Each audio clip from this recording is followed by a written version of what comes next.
lo digo abiertamente, él apoyó a Trump y es íntimo de Netanyahu. Entonces, cuando llegó Netanyahu a Dallas, Texas, que había un grupo de judíos o israelíes, no sé cómo se diga ya eso, le decían, oye, ¿por qué persigues tanto a los palestinos? Y les dice, los palestinos son para nosotros los israelíes lo que los mexicanos son para ustedes en Estados Unidos.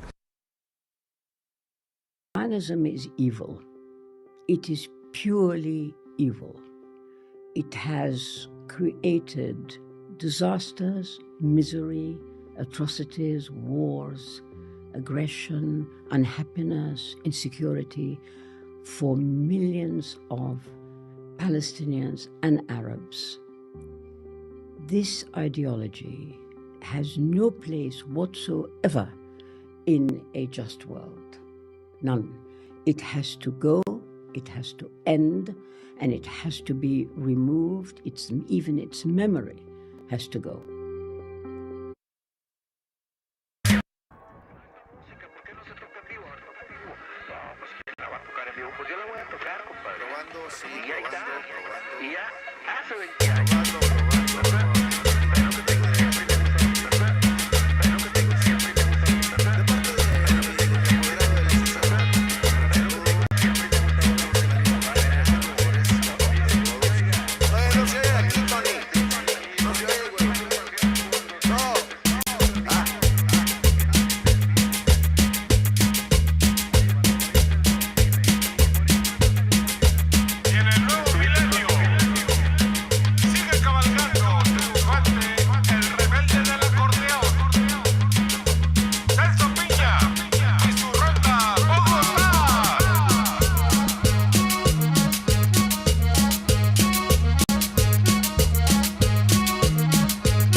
Doctor viene a decirnos con mucha firmeza y gran convencimiento lo mismo que nos decía en el siglo XVIII el barón de Holbach, ¿no? Un filósofo francés de origen alemán.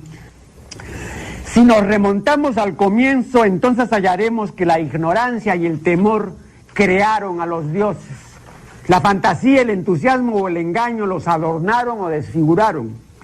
La debilidad les rinde culto, la credulidad los conserva, la costumbre los respeta y la tiranía los apoya para que la ceguera de los hombres sirva a sus propios intereses.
One, two, three, testing, 1, 2, 3. Okay. All right, fam.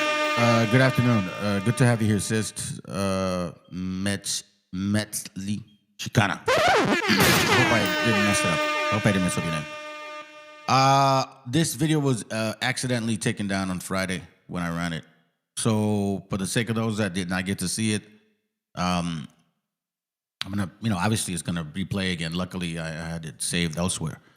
Thank you, brother. And also, I am going to add some more details into it because I didn't get to it yesterday. At that time, a brother Jacob Israel, I think he jumped in, and which is cool. I invited on, but it kind of took away also like the rest of the information that I had, and I should have showed it because it is going to be fully connecting, going back into like where we are, who we are, what we're dealing with. Y'all just found out about this last Epstein files, right? You guys just found out how pedophiliac this institution is. These elitists are. These sons and daughters of Esau and Amalek and Canaan. So we're going to go through this. We're going to go through this again. And appreciate y'all. Hey, please make sure that you guys at least share this video. You guys already know, man. If you like it, like it. If you really, really appreciate it, then share it. Post it on Facebook. Our people need to know what exactly is going on. Like the sister said, we are witnessing history right now, straight up. Scriptures talked about, that the skirts will be, exposed. Like they'll be naked, basically. All the corruptness that these kingdoms have brought since 1492, you're seeing it fully exposed. You know what I'm saying? So that's the beauty about all this. All right, so let's continue. Just letting you know. All right, let's go.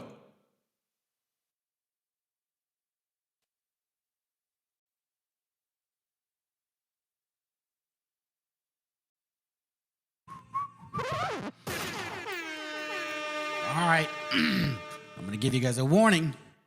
My shit's acting funny right now. So hopefully, I hope it's just, an accident. Not a big deal. So here's the title. Might makes right.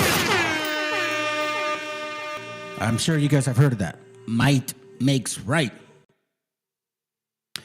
That's been the talk lately. Might makes right. What's up, brother? How you doing? All being real. Yeah, that's not the topic today, though. That's all good, bro. Keep posting it. I don't mind. Just not the topic. The topic is this. Mike makes right. If that's new to you guys, then you better be in for a rude awakening. Let me show you this real quick before I show you a video. I did a compilation, a couple things. So we're gonna see some videos, we're gonna read some books, we're gonna look at some timelines. For you guys that are new to this channel, sometimes you'll see me bring out a lot of historical information. Other times you'll see me, I don't know, bring out, let's say, about, biblical comparables. Then, I'll bring out videos. I'll talk about certain news. So it's just, it's a variety of things, right? Today, I want to bring you attention to the current event and the past. Current event in the past. See, I told you to open over there. Open over there. It's like there, like right here. You know what I'm saying? Just stay right there. Stay right there. I'm pulling these links up for y'all so you guys can see what I'm referring to, okay? So, I don't know if you guys really have thought about this and you think that it's not going to affect you.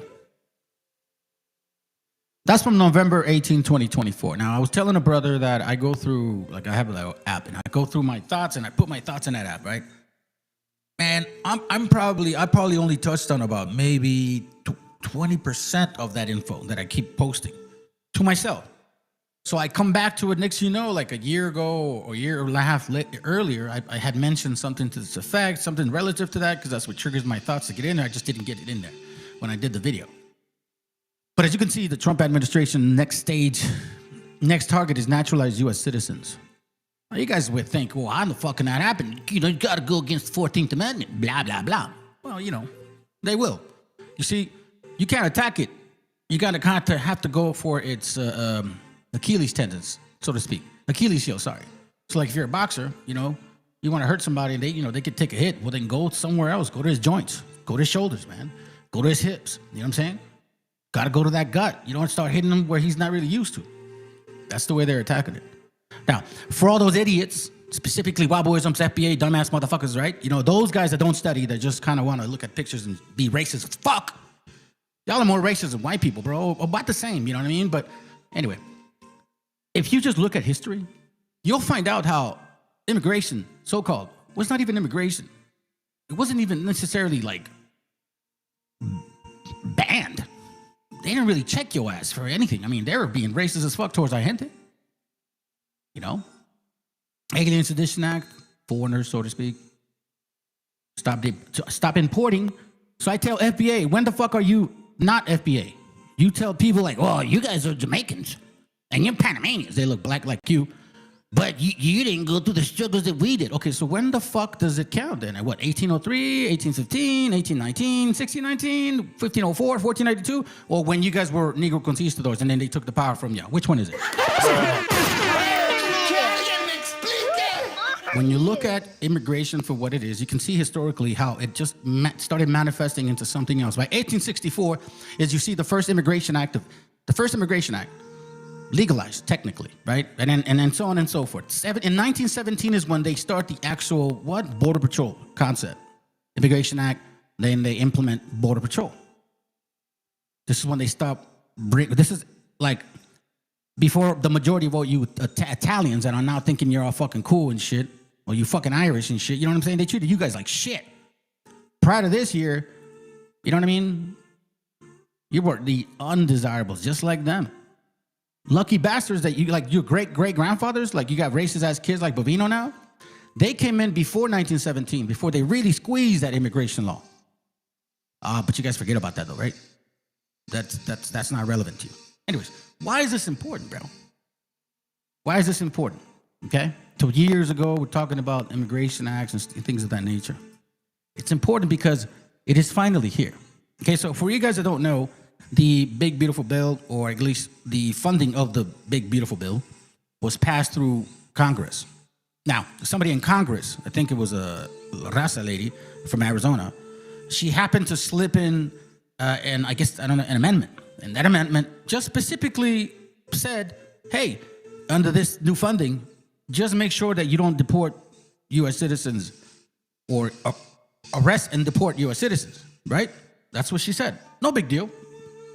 Congress, the Republicans in Congress said, yeah, not a problem. But then once, you know, trumpet man and that Zionist fucking hater, that Zionist pig named Steve Miller, right? Because that's what he is, a Zionist pig. With his racist rhetoric, supposedly his family were Jews that suffered the so-called Holocaust, and all of a sudden that shit is irrelevant to his ass. But now all of a sudden, check this out, fam, it's here. Now, for you guys that are thinking this is a fucking joke, it's not a joke. You know, we kept telling you guys this a long time ago, man. And look, listen. For example, I appreciate all you brothers and sisters that are here watching. Six of you guys, man. All praises. Even though it's Friday, 7 p.m., you would think more people are listening, right? But nah, bro. People want to get entertained. That's the unfortunate part. When it comes to actual important information, I don't care about that, bro. Unless it affects your house. Then all of a sudden you fucking care. As soon as it burns your ass, then you fucking care. You don't care when it's happening to somebody else, man. And then y'all want to call them razas and shit. That's the sad part, bro. But you know what? It's all good. Todos van a quemarse, güey. You know what I'm saying? Todos se van a quemar. Y especialmente los que son más mamones ignorando esta madre, güey.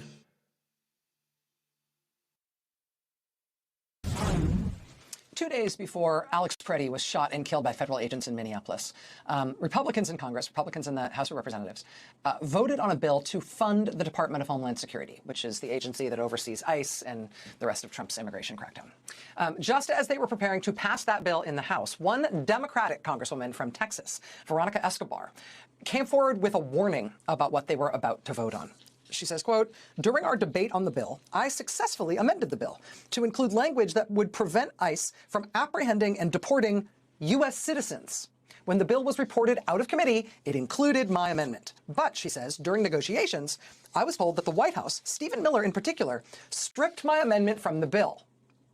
Again, the amendment was explicitly and specifically just to prevent ICE from apprehending and deporting U.S. citizens. They stripped that out of the bill, reportedly at the White House's insistence. Congresswoman Escobar says, quote, this means Donald Trump does not want to protect U.S. citizens. Let that sink in. Donald Trump does not want U.S. citizens protected from being detained and deported by ICE. You guys thought that it was gonna be a fucking joke. That's what you guys thought. You guys thought it would never, especially the raza, you guys that are born here. You know, you know what I mean? Especially that dark ass sellout motherfucker, what's his name? That voted for Trompetas Hills and shit, right? Especially those bastards, like, it ain't gonna affect me. I'm voting for these gringos, man. I love my gringos.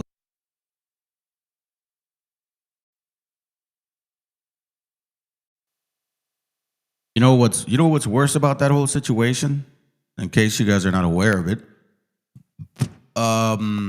we knew that there was going to be some type of propaganda, and it's beginning now. Okay. I don't know if you guys heard of this, but check this out.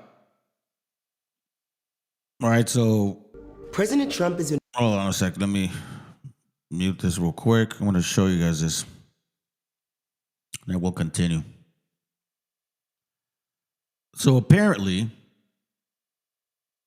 they identified. Apparently, they've identified the shooters or the ICE guys that shot that dude Preddy. Okay? Listen to their names. This is why it's very important to understand agendas. Because the next video I'm going to show you before we continue is going to basically, kind of put us here. Like, they're trying to trap our people. Now, let me remind you guys. Bovino. If you read it in Spanish, it sounds like that. It's an Italian last name. Bovino is the guy that was running the shop for a while. Fuentes. Fuentes is a Spanish, meaning Spaniard, from Spain. Okay? That last name is not indigenous to this continent. That last name, Fuentes, or all these other last names, are not indigenous to this land. They are European. You guys understand that? Because there's a lot of fuck-faced dumbasses right now on YouTube meshing this white nationalist Hispanic racism going on. The fuck you talking about? Where do you think those last names came from, dumbasses? You think that they're not our last name. So when people that are white looking like this guy and our last names Fuentes, Garcias, Gutierrez, whatever the fuck it is, more likely they got that Spaniard blood in them, especially when they really express their spirit the way it is. Very hateful. Do you understand that? But let's listen to this. I'm just so like, wow, bro. Like, what? The enemy does not care about you. They want to use you. And that's all they're going to do. So now you dumbasses that shot this kid, now you're going to put a particular type of, I don't know, man. It's already bad enough as it is for our people. Since 1492 happened, now you want to add more to the fucking problem? Check it out. All right, guys, so I'm still working on my huge Epstein segment for tomorrow. I'm going to give you a full breakdown of absolutely all the juicy stuff that came out in the Epstein files. And it's going to be a doozy. Like I said, I think it's going to break a record for length of a secular talk segment. But I do have some huge breaking news for you right now. So ProPublica has just reported the names of the 2 ICE criminals that murdered Alex Preddy. And the names are Jesus Ochoa? Yep. And Raimundo Gutierrez. Ochoa is a Border Patrol agent, 43 years old. Raimundo Gutierrez is a Customs and Border Protection officer. And Ochoa joined CBP in 2018. Gutierrez joined in 2014. So the stormtroopers of American fascism are Hispanic. How about that? How about that? See that now? You see that now? So now you guys are the stormtroopers now. Where do you think this propaganda is coming from? Who do you think runs this shop? I'm going to tell you something. Look, and this is why it's so pathetic. You guys fall for the hokey doke all the fucking time, dude. It's just sad, bro. Like, our people are not very smart. I'm just wondering if... Find your perfect tax expert. Seriously, man? Whatever your tax situation Real? might be. Y'all are just not very fucking smart, bro. And it's so disappointing. Welcome back to The Factor Uncensored, and thank you for joining us in our second. Why? Because just like the material we're going to read, you guys always wait for somebody to tell you what is right and wrong.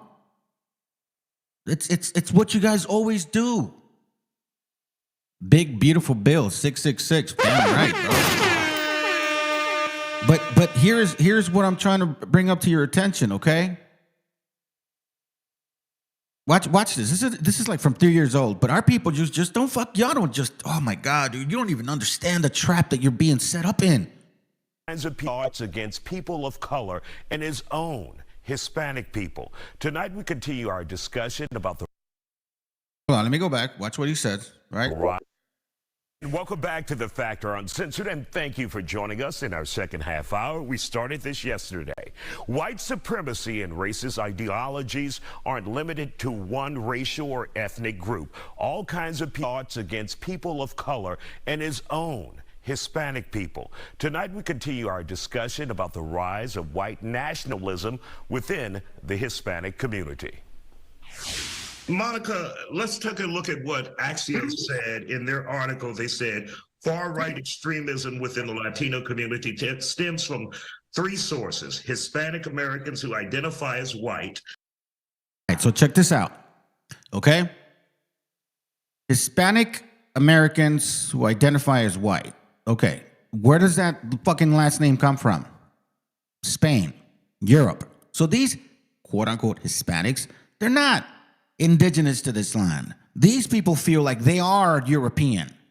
They are European. You get what I'm saying? Those people that feel that way, they are European. You'll never find me fucking even coming close to us identifying to some fucking so-called Hispanic, let alone American fucking name, because you want to give me that title. No.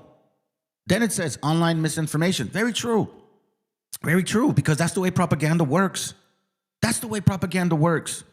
And then this one, anti-black and anti-Semitic views. You see that? Anti-black and anti-Semitic. Anti-black and anti-Semitic. Do you understand what's going on here? Right? I caught this video,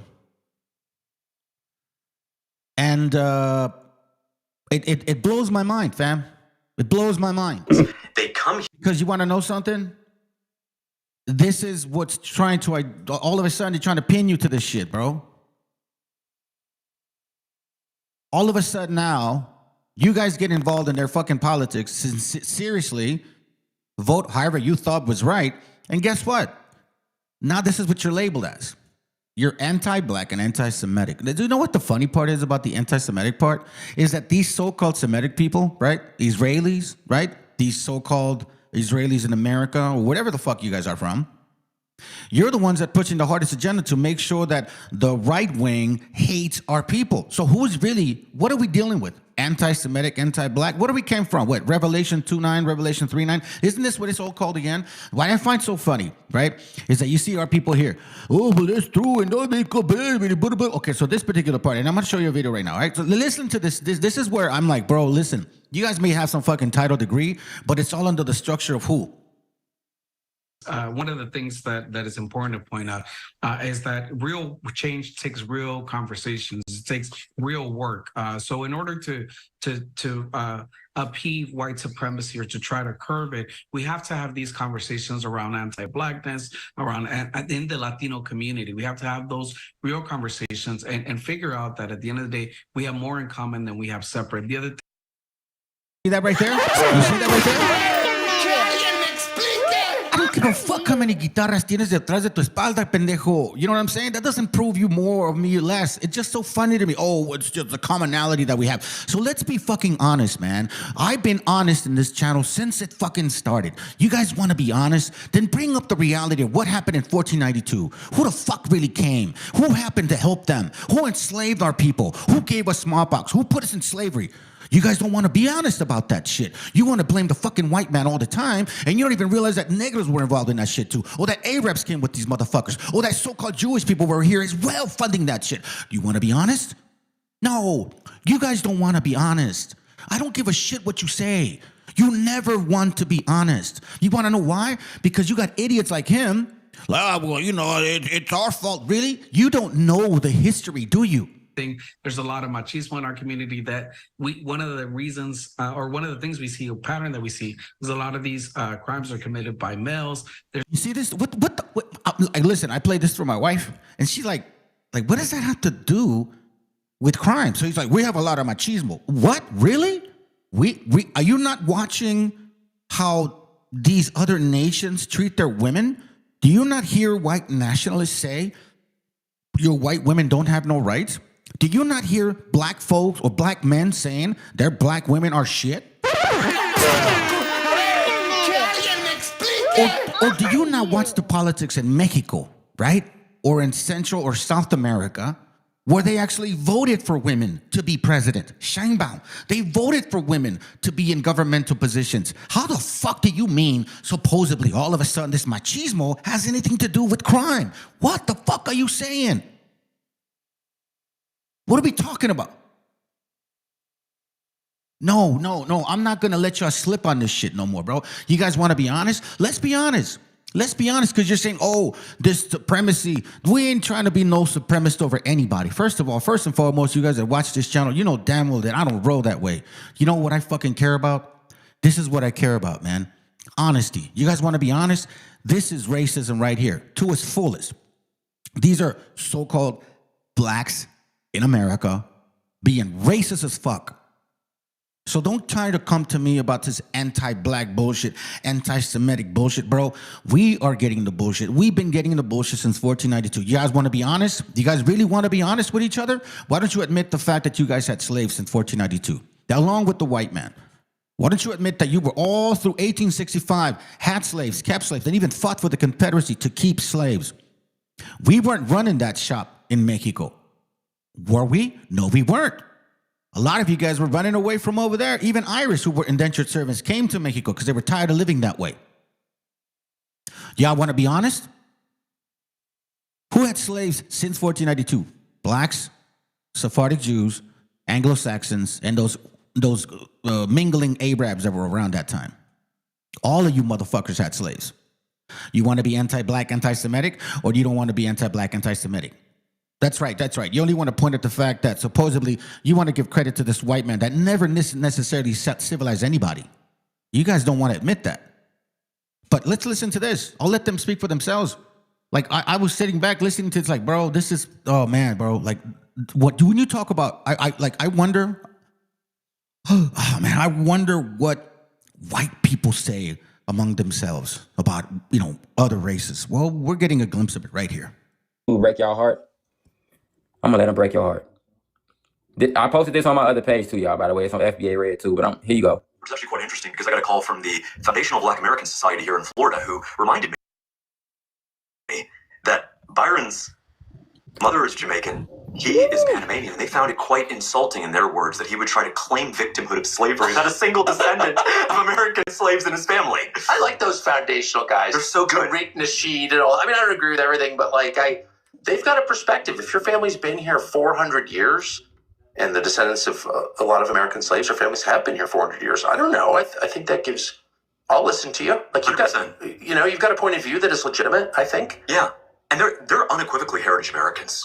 That's for sure. I don't know what the fuck that is. We're gonna look into that. If anyone is, and someone rolls in from Ghana and gets an MSNBC slot and starts speaking on behalf of black people, it's like, shut up, honey. You've got nothing to do with this. Right. That's a fair perspective, right? I think. And so it's good to actually see them call them out for that. That's actually cultural appropriation. Slavery. Yeah. The struggle of slavery was real. I don't think Republicans ever want to really whitewash that. It's real, right? But for we're against slavery. We're against it. Whether it's in the West Bank or here or anywhere. Yeah, against it. And so for Byron's group, his team, to call me and essentially our entire supporting base racists for saying that you're a slave when quite literally you took $45 million. You won't tell us what you agreed to take that money this early in a primary, which is unprecedented. You know this, how unprecedented that kind of money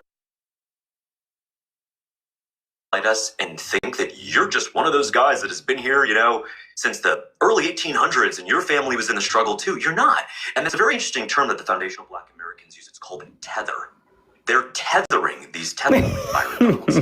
They come here literally one generation in, and they try to just sit around and act so folksy that we're all part of the same struggle and we're all down on and we need to fight against. No, you just got here, dude. Like the Haitians, like the guys from Ghana who just got here, you don't get to just be a part of our system and then lecture us about how our country went wrong.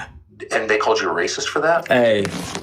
Which is actually quite interesting. Hey. Man, that was delicious. You hear me? I want more. Can I have more? Yeah, so to argue that you don't get to tether home. You don't. Yeah. They know we different. We not the same. Hey, and did you hear what he said about the MSNBC thing? I think he was talking about Joy Reid, low key. All those news anchors who be faking like they black Americans, but they really not. And they be speaking for our lineage, so they get it. So to you tethers, did that hurt y'all? Hey, I'm not gonna lie. When I was listening to it, oh man, it made me feel so good. Delineation is working, y'all. They try to say that it's only on the internet. Yeah, You need the white man to say something to feel good? Come on, man. No, sir. Check it. So here's the point. So now they got somebody, as you can tell, he has got an accent. So he's from Africa. I don't know what part. I think he's Nigerian, they said. But now pay attention to the actual full-on racism, okay? So don't come to this anti-black, anti-Semitic. Fuck you both, bro. Fuck you both. What is FBA saying about our people? What are these wobbles running around thinking that the fuck they believe? Huh? And what has these Semitic influencers been doing in Israel? Funding the right-wing propaganda to make sure that immigration is completely, fully, what? Hated. So-called immigrants. People like us. Who is really, who's pushing the agenda? Listen to this, bro. It gets interesting. Sir, no, I needed hold on. I needed the white T-man to say it because y'all don't believe us when we say it. That's why, with your dusty ass. We say which with your dusty ass, meaning your African ass. What is that? What is that? Are we just supposed to ignore it? Oh, that's right. No. Emphasize the fact that Nick Tricky Butt Plug Fuentes, whose dad is Irish, claiming to be Mexican, is Mexican. Right. But the full-on racism here that we listen to and see, none of these motherfuckers in media ever want to talk about this shit. Nah, fuck no. What do you got? The right-wingers and investing in the idea of FBA?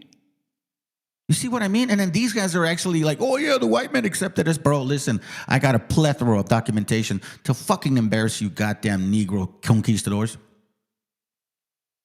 You Negro slavers. this shit every day all day. Y'all don't listen. Hey, we need to start saying you hear from a white man. Get him, family. Go ahead. Get out, Tether. No, you knew what that was about. You want to come up here and hold on, y'all. You want to come up here and gaslight the situation. You knew what that's about. You the same motherfuckers that sit around and say, well, when the police pull us over, they all think us the same. This is proving that we're not the fucking same. You know why we pulled that shit up. You know why we pulled that shit. So don't get up here and talk about the white T-man, bitch. Let me tell you something. I'm about to break your goddamn feelings. I'd rather work with other Americans that's white T than to work with your fucking stinking third world crusty, dusty ass. Hey. You hear that? Anti-black, huh? Hispanic, supposedly. All of a sudden now. But they're not listening to anything that these motherfuckers are saying in the background, are they? At all. No, you guys aren't listening. Did you hear what this broad just told that man? Hey. Did you just hear that? It is not registering? Look what she said to him. Hey, motherfuckers that sit around and say, well, you want to come up here and gaslight the situation. You know what that's about. You the same motherfuckers that sit around and say, well, when the police pull us over, they all think us the same. This is proving that we're not the fucking same. You know why we pulled that shit up. You know why we pulled that shit. So don't get up here and talk about the white T-man, bitch. Let me tell you something. I'm about to break your goddamn feelings. I'd rather work with other Americans that's white T than to work with your fucking stinking third world crusty, dusty ass. Hey, look. We never even did anything to you guys. If I got to shake hands with the white T-man. Oh, yes, you did. Sister Halo. If I got to shake hands with the white T-man and get you if I got to shake hands with the white T-man and get you the fuck out my country and get the fuck out of here, I will. Like, but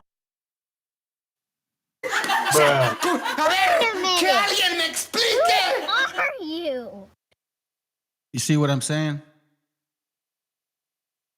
But we have here. Let me see. Hold on. Where are you? I had it up here. No, not this one. But we have here, right? Somebody telling us that, oh, we're the problem. We're the problem. Look at that right there. Right there. Online. White identifying Hispanic Americans, online misinformation, which is true, anti-black and anti-Semitic views. So this is what they're saying about raza.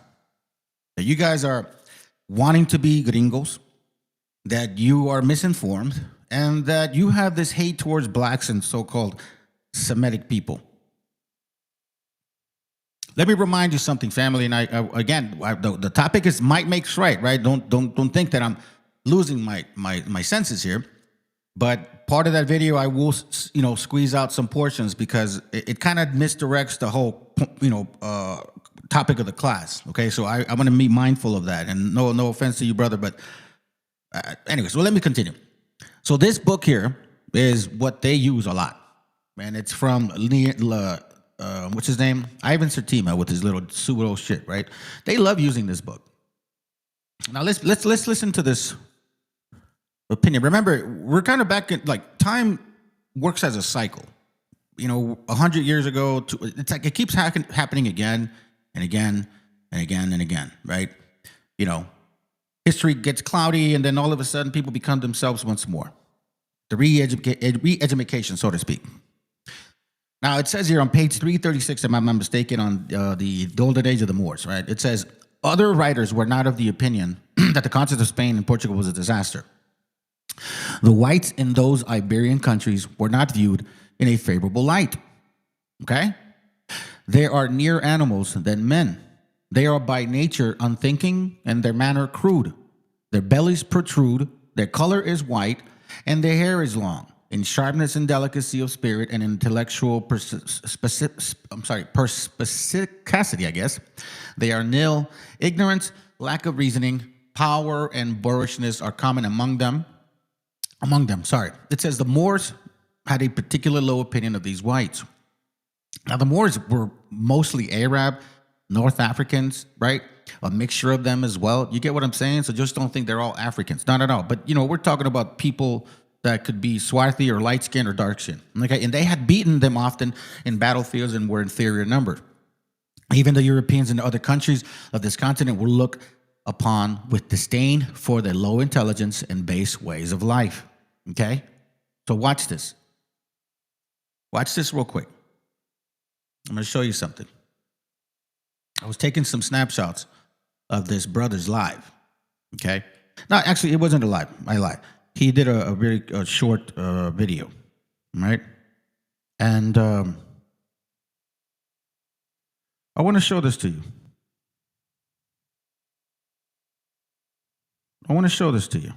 Okay? Because, you know what?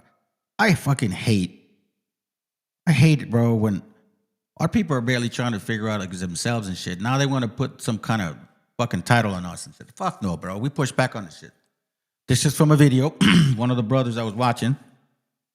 And this is what these guys put, okay? Remember, we just read, like, how they look at people in a, like, these dark-skinned individuals were looking at white folks as, like, animals, okay?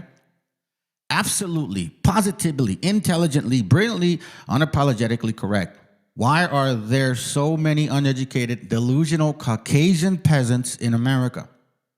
All the lies of Hollywood told these former cave-dwelling Neanderthals really made them ignorant to historical facts. You see that? He said, you're all cave-dwelling Neanderthals, Caucasian peasants. The cave fuckers pissed. We was, shut the fuck up. You were nothing. Y'all Rice Patch Kids are really pressed about being Mongolians. The first Americans had dark skin. Is that so bad to accept? Siberian. But the problem supposedly is that we are anti-black and anti-Semitic.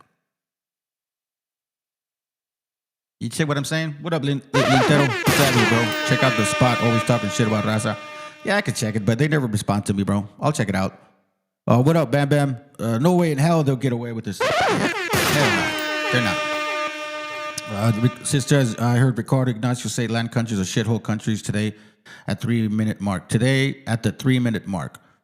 Ricardo Ignacio. I'll check them out. But what are we doing? I mean, this is Tucker Carlson on FBA. Roast session. What do you mean? Racist session. But if there was a white guy or white people saying this about them, what would happen? There'd be a march, maybe? Complaining? So once again, all of these things matter, family. And especially you people that are in these rooms, bro, in these damn rooms with BHIs and shit, going to make it go saying, hey, look, Moctezuma, he look, he got woolly hair. Yeah, you see that, Judah? Like, what? Bro, if you want to be that, by all means, you be that. Nobody's telling you not to. It's unfortunate and it's sad, family. But let's continue, man. Let's continue. Remember, Mike makes right. Mike makes right, because that's where we're at right now. Mike makes right. We're back at it all over again. Sure, really? Bro, they're going to deport your ass. Literally, this was their plan the entire time. Look, check it out. It even said it here. It says, it appears that the President Donald Trump intends to keep his campaign promise to begin deporting at least 15 million people who he claimed have been poisoning the blood of our country. That goes for all you dumbasses, all you light skin, dark skin, but you damn well know you ain't white. You'll never fit in. I don't care how much you pay for that ticket. They're going to spit your asses out. Here it says Trump has named 3 deportation hardlines to key positions in his administration, including Stephen Miller as deputy chief of staff, the most racist, Zionist pig you ever fucking met. Yeah, I fucking said it. And I'm not anti-Semitic. I can prove it with my own blood that I'm not. You guys prove that you guys are actually Semitic. And then you call me an anti-Semitic. Okay, let's do that. Prove to me that you are bloodline related. Because biblically speaking, you still can't prove it. So then show us. And if I'm not a Semite, then what the fuck am I? And take me to court to prove it. To prove to me that I'm not a Semite. I would love that opportunity. I would love that opportunity. Yeah, especially that Nino America. Bro, he's going to be the first one fucking deported. Watch. You'll see, dude.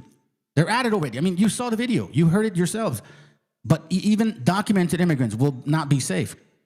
Because Miller has declared that he will pursue the seldom used process of denaturalization to go after people who have been citizens for years or decades based on suspicions about perpetrated fraud on their naturalization application. You know, this completely, like if you guys think about the Hidalgo treaty, you may be able to take these people to court because they're breaking that treaty. If you really read that treaty, they're supposed to honor all the people that were here since the get-go. But anyways, I'm not going to give you no points. Go ahead, bro. Deport specifically that dark-ass fucking punk motherfucker, bro. I can't believe you're happy about this shit. But check it out. Look, I'm not the one saying it. They said it. Mass deportations is beginning to take shape with the appointments of Kristi Noem to head the Department of Homeland Security and Tom Homan as border czar. Now the question is, what steps will the administration be willing to take on Trump's border and immigration policy? Joining me now is the Hill staff writer, Rafael Bernal. Rafael, thanks so much for joining us. My pleasure. So Trump recirculated a social media post suggesting that his administration would declare a national emergency and use the military to support his mass deportation promise. Break down here what that actually means. Well, we don't know what it means.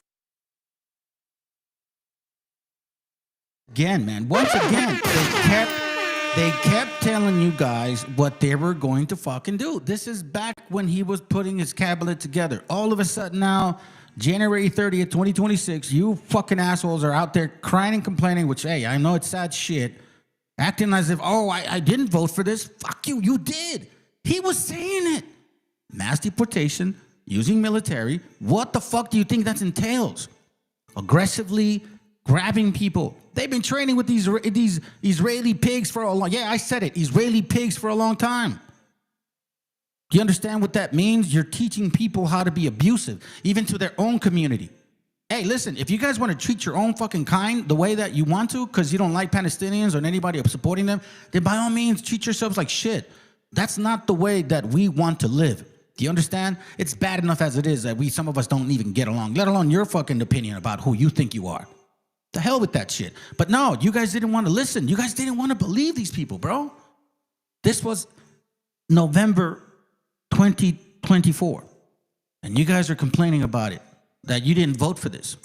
Technically, but we do know it is his top campaign pledge to his base. If a lot of Americans voted for him for the economy, we know that his strongest supporters voted for him for this pledge of mass deportations, for managing immigration the way, the way he manages the way he speaks about it. So what we know is the incoming Trump administration is looking to come in with sort of a shock and awe policy, pass as many executive measures as they can, really get troops out into the streets, and by that meaning troops like CBP, ICE, Border Patrol, and really show sort of a willingness to go after anyone who's undocumented, and a very sort of a doggedness to go after any criminal who's also a foreign national.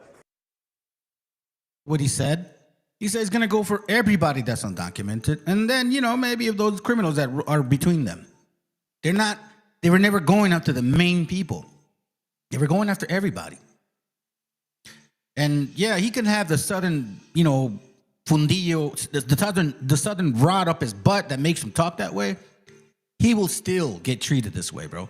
And it's no different than these other people right here. But you know what, man? I'm glad that they're saying it themselves, bro. I don't even have to be the one saying it, man. So it doesn't like, oh, you just, nah, bro. We are seeing. That's why I say, trompetas, trompetas showed us the true colors of people. And that's why when I was saying, spiritually speaking, these are not your gente, probably most likely Canaanites. Why? Because of their spirit. I didn't say all the people that are from over there are Canaanites. I said this specific spirit is like Canaanite. Just like that other specific spirit is like Edomites. You get what I'm saying? Check this out. Throwing race into it, right? Let's throw race out of this. That's the whole thing. It's divided. We have yet to say anything about race. Neither. Then why are ICE apprehending people, brown people, asking them to show papers if they encounter them out in the public? That is straight out of Nazi Germany. Look, listen, if there's a lady from if there's somebody or gentleman or whoever's from UK and they look like her, they will get arrested as well, and they'll get deported. On the sidewalk being peaceful. It's simple. It's straight simple. They can look like me, you, her, him. If you're legal or illegal, you'll get deported.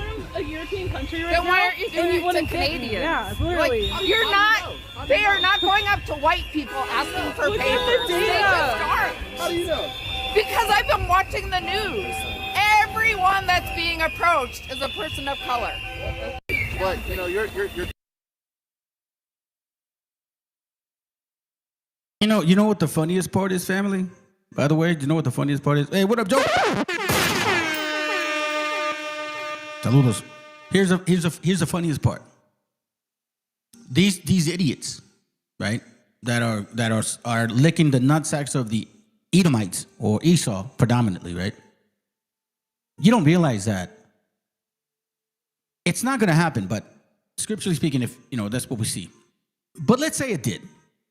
If they got rid of the undesirable initially, they're going to go to the next undesirable and then the next undesirable.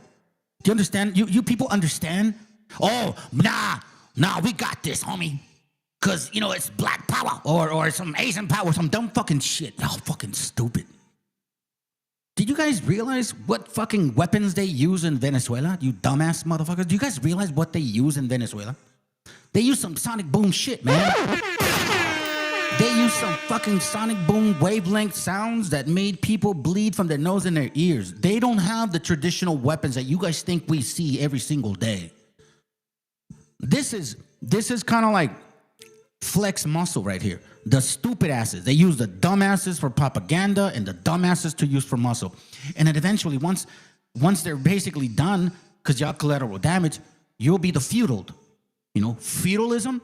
You'll be the feudal ones, meaning you'll be the slaves. Oh, no, it's not going to happen. I'm telling you right now, if they want to make it happen, if it was to happen that way, it will be that way. Y'all are the bottom barrel of the crumbs. You guys have no idea what these elitists have in mind. You have no clue what they have in mind. I'm going to show you a video. I was going to share it later, but I think it's perfect now. Because, man, watch the steps that they took. They're so similar, man. It's identical. System.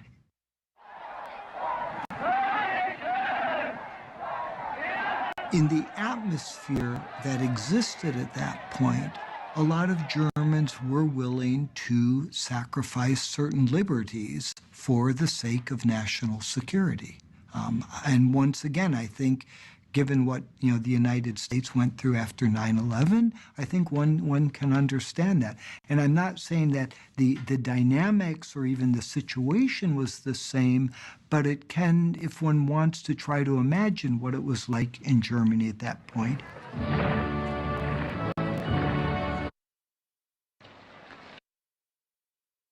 Said, you understand what he just said? People were willing to give up their rights supposedly for the sense of national security. Now we're gonna go back and forth on this book and that video, okay? In case they want to block it. But anyways, we're gonna start. Look, it's called Propaganda. Hold on, I'll show you. And we're gonna go back to that page. Propaganda by Edward Bernays. Now, funny as it may, this is a Zionist, okay?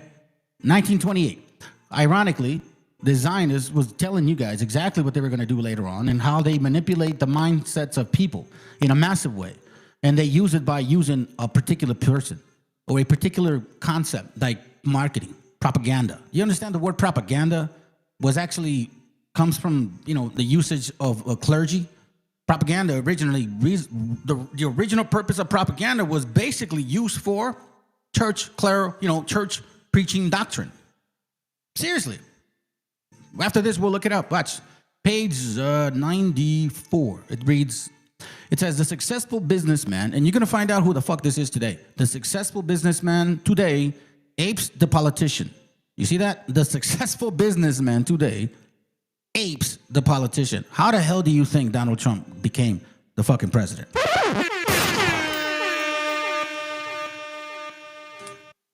You see, businessmen understood the dynamics of society, of the manipulation, the power of manipulation, the power of propaganda. Businessmen understood that. That's why it says businessmen aped politicians. He has adopted the glitter and the ballyhoo of the campaign. You see that? The ballyhoo of the campaign. He has set up all the sideshows. He has annual dinners that are a compendium of speeches, flags, bombast, state-liness, pseudo-democracy, slightly tinged with paternalism. That sounds like Mr. Trompetas. You want to know something? Because remember when he was running and he was saying, oh, I want to be a dictator. They're like, well, maybe we do need a dictator. It's like Dad needs to come home and kind of do a spanking. Daddy needs to go spank our butts, man. Sometimes we need that. Grown men were saying it. Who are you? Let that sink in. Sideshows, campaigns, dinners. Isn't that what's happening? Bomb bust. Isn't that what's happening right now? Isn't he rebuilding the White House? It says on occasion he doles out honors to employees, much as the Republic of a classic times rewarded with worthy citizens. But these are merely sideshows, the drums of big business, by which it builds up an image of public service. Who is that? You're looking at them. The right wingers, Republicans, Democrats do the same shit, right? They did it for Obama. But right here, they're doing it for Trump. This is Trump right here, an honorary service. You see, Donald Trump was a successful businessman. He gave up the opportunity to continue being a billionaire just to come help our country. What an honorable service. This is but one of the methods by which business stimulates loyal enthusiasm. You see how they said business people ape politicians? Well, now they brought the business into political genre. I saw this. I mean, I don't know why a lot of people didn't. Maybe they did. I don't know, bro. But who am I, right? I'm just a dumbass fucking savage from 1492 that these white people came and civilized. Apparently, that's what they make us believe. But okay, this is but one of the methods by which business stimulates loyal enthusiasm on the part of directors, the workers, the stockholders, and the consumer public. Let me read this again. This is but one of the methods by which business stimulates loyal enthusiasm on the parts of directors, the workers, the stockholders, and the consumer public. Capitalism. It is one of the methods by which big business, capitalism, performs its functions of making and selling products to the public. The real work and campaign of business consists of intensive study of the public. You see? So they study you people. Like Meta does, like Amazon does, right? The manufacturer of the product based on this study, an exhaustive use of every means of reaching the public. So you see what they mean by the businessman ape the politicians? In this case now, we're understanding that these politicians are feeding you guys what you want to hear. Just like business gives you what you want to buy. Political campaigns today are all sideshows, all honors, all bombast, glitter, and speeches. These are, for the most part, unrelated to the main business of studying the public scientifically, of applying the public with party, candidates, platform, and performance. And it says in selling public these ideas and products. Watch this. Politics was the first big business in America. Therefore, there is a good deal of irony in the fact that business has learned everything that politics has had to teach, but that politics has failed to learn very much from business methods of mass distribution of ideas and products. Trump Bible, Trump phone, Trump this, Trump that, Trump deportation, Trump big bill, the Gulf of Trump. Well, you know what I'm saying? It's, man, like we're literally seeing this once again, right? So let's continue. By labeling the Reichstag fire as a terrorist attack by the communists, Hitler convinced President Paul von Hindenburg to suspend all civil liberties. How the propaganda began, it wasn't there. It wasn't there at that moment. Remember, it says that they had to convince people that for the security of the nation, these things must be done. Listen. System.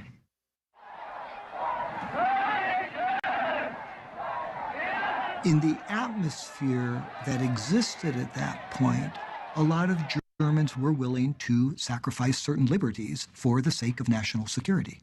And once again, I think, given what the United States went through after 9/11, I think one can understand that. And I'm not saying that the dynamics or even the situation was the same, but it can, if one wants to try to imagine what it was like in Germany at that point.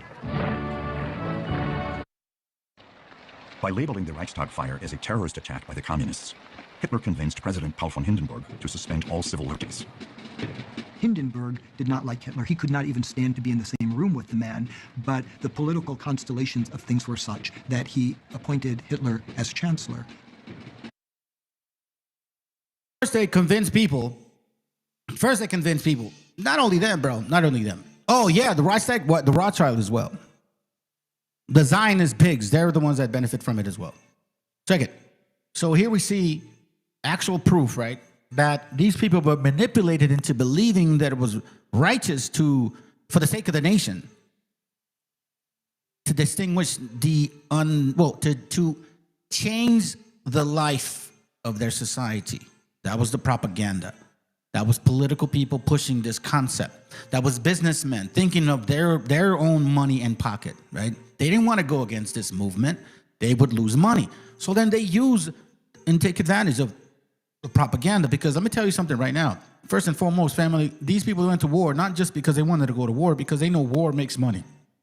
Let's continue. I'll show you. Hitler then, along with the other Nazis, set about systematically dismantling the various pieces of democratic process. Some of it through legal means, some of it just subverting the system and ignoring certain laws. Some of it by subverting the system. One of them was like what we saw, right? The denunciation or denaturalization of citizenship. What was it? They passed a funding bill that would give these people a power to mass deportation. But you know what? Make sure that they don't get a chance to arrest and deport U.S. citizens. No, scratch that. That's, no. We want to leave that open. Are you guys not listening to what's happening? The same thing that he did is the same thing that's occurring right now. They just walked into Fulton County, Georgia, and took 700 boxes, ballot boxes, supposedly to question the election of 2020. That's not the reason. Y'all ain't good. For you guys that believe you're going to get to vote for the midterms, bro, you better fucking kiss that shit goodbye. It ain't going to happen. After targeting the communists, Hitler turned his attention toward his next enemy, the Jews. From that time on, virulent anti-Semitism dominated the philosophy of the fast-growing party throughout the 12-year Reich.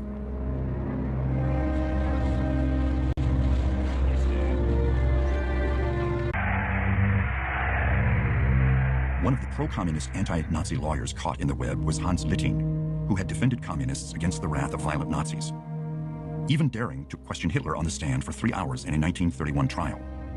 Hitler never forgot what he viewed as humiliation at the hands of Litting, and eventually deemed the prominent attorney an enemy of the state. Sent to a concentration camp, this honorable half-Jewish attorney paid for his integrity. After 5 years of Nazi torture in a concentration camp, Litting committed suicide. On April 7, 1933, Parliament established its first major law to curtail the rights of Jewish citizens. To curtail the law of U.S. citizens.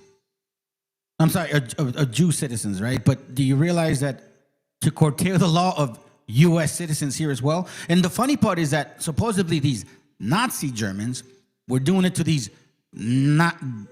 German Jews. Let's look at that again. These Nazi Germans were doing this to these German Jews. You get it? So they first went for the communists, which means they went for the liberals. They went for, let's say, Democrats. Like today, Republicans go after Democrats, right? They call them the radical left. It's the same game, right? First they go after them. After that, then who do they go after? After that, who are they going to go after? Bro, they even decimated disabled people. I don't care what nationality you are, man. If you're disabled and you get you're just evil, bro. Like seriously, bro, you're just evil, man. Shit. What are they gonna do to you? Law for the restoration of the professional civil service. According to the Aryan paragraph, Jews were legally excluded from civil service positions. On the same day, that DEI, same shit, let's go. A law was imposed that prevented Jews from admission to the bar. This legal assault had devastating consequences for Jewish lawyers. Today, ist der Versuch der Gesetzgebung und Regelung ein Problem, das im Falle des abermaligen Scheiterns dann durch Gesetz zur endgültigen Lösung der nationalsozialistischen Partei übertragen werden müsste. Hinter allen drei Gesetzen steht die Partei und mit ihr und hinter ihr die deutsche Nation. But with these laws, there was so much exclusion. Jews were really being excluded from public life. You see? So much exclusion. We just saw the article where Donald Trump said, I'm going to denaturalize motherfuckers. And then we just saw the video that happened 3 days ago that they signed officially, and now Senate has to sign on that.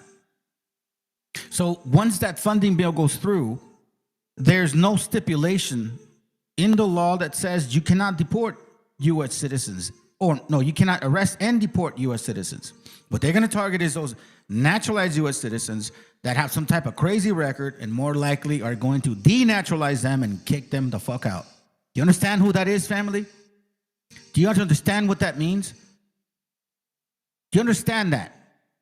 You young guys or gals that voted for Trump, right? Who your dad immigrated you later on in life, right? You became a U.S. citizen because you were a kid, right? But then as you got older, you committed a crime, right? But then you cleaned up your life, right? Well, guess what? Just because you voted for Trump don't mean he can't stop you. If they pass this funding bill after Senate goes through, you're fucked. Seriously. They had no rights. It didn't matter whether you were a religious Jew or not to Hitler. If you had a quarter to an eighth of your background Jewish, you were Jewish. So it wasn't a religious thing. It was a racial, ethnic.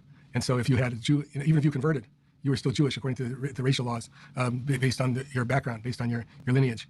And so it was a eugenic and genetic and hereditary. And it was all caught up in social Darwinism, but it was a genetic, and that was a different kind of anti-Semitism.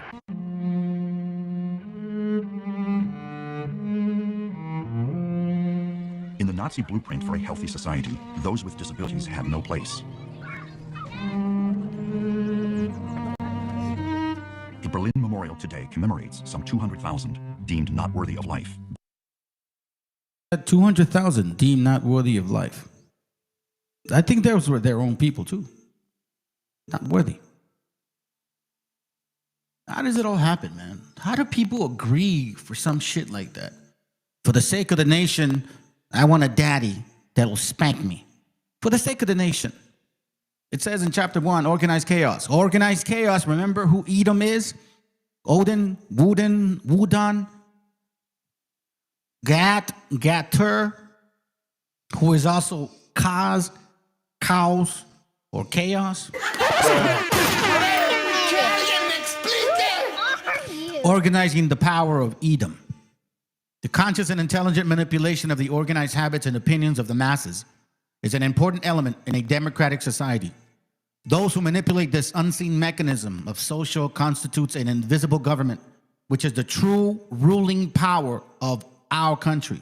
We are governed, our minds are molded, our tastes formed, our ideas suggested, largely by men we have never heard of. This is a logical result of the way in which our democratic society is organized. Vast number of human beings must cooperate in this manner if they are to live together as a smoothly functioning society. How convenient. Our invisible governments are, in many cases, unaware of the entity of their fellow members in the inner cabinets, meaning what? The elitists. Like, for example, the people that joined Donald Trump when he was inaugurated, those were all elitists. They were all what? Zionists. Let's continue. They govern us by their qualities of natural leadership, their ability to supply needed ideas, and by their key positions in a social structure. Whatever attitude one chooses to take towards this condition, it remains a fact that in almost every act of our daily lives, whether in the sphere of politics or business, in a social conduct or in a ethical thinking, we are, dominated by the relatively small number of persons, a trifling fraction of 120 million, who understand the mental processes and social patterns of the masses. It is they who pull the wires which control the public mind, who harness old social forces and contrive new ways to bind and guide the world. This is in 1928. The only way that Hitler knew how to manipulate a mass to agree on giving up your rights was by knowing this propaganda. As far as I can, from what I found, and it's not completely concrete, but apparently his mom was so-called a Khazar. I don't know. It is not unusually realized how necessary these invisible governors are to the orderly functioning of our group life. In theory, every citizen may vote for whom he pleases. Our Constitution does not envisage political parties as part of the mechanism of government. Watch what it says here. And its framers seem not to have pictured to themselves the existence of our national politics of anything like the modern political machine. But the American voters soon found that without organization and direction, their individual votes, cast perhaps for dozens or hundreds of candidates, would produce nothing but confusion. Invisible government, in the shape of rudimentary political parties, arose almost overnight. Ever since then, we have agreed, for the sake of simplicity and practicality, that the party machine should narrow down the field of choices to two candidates, Trump and Kamala. Or at most three, maybe, but that doesn't happen. In theory, every citizen makes up his mind on public questions and matters of private conduct. In theory. In practice, though, if all men had to study for themselves the abstruse economic, political, and ethical data involved in every question, it would find it impossible to come to a conclusion about anything. Damn.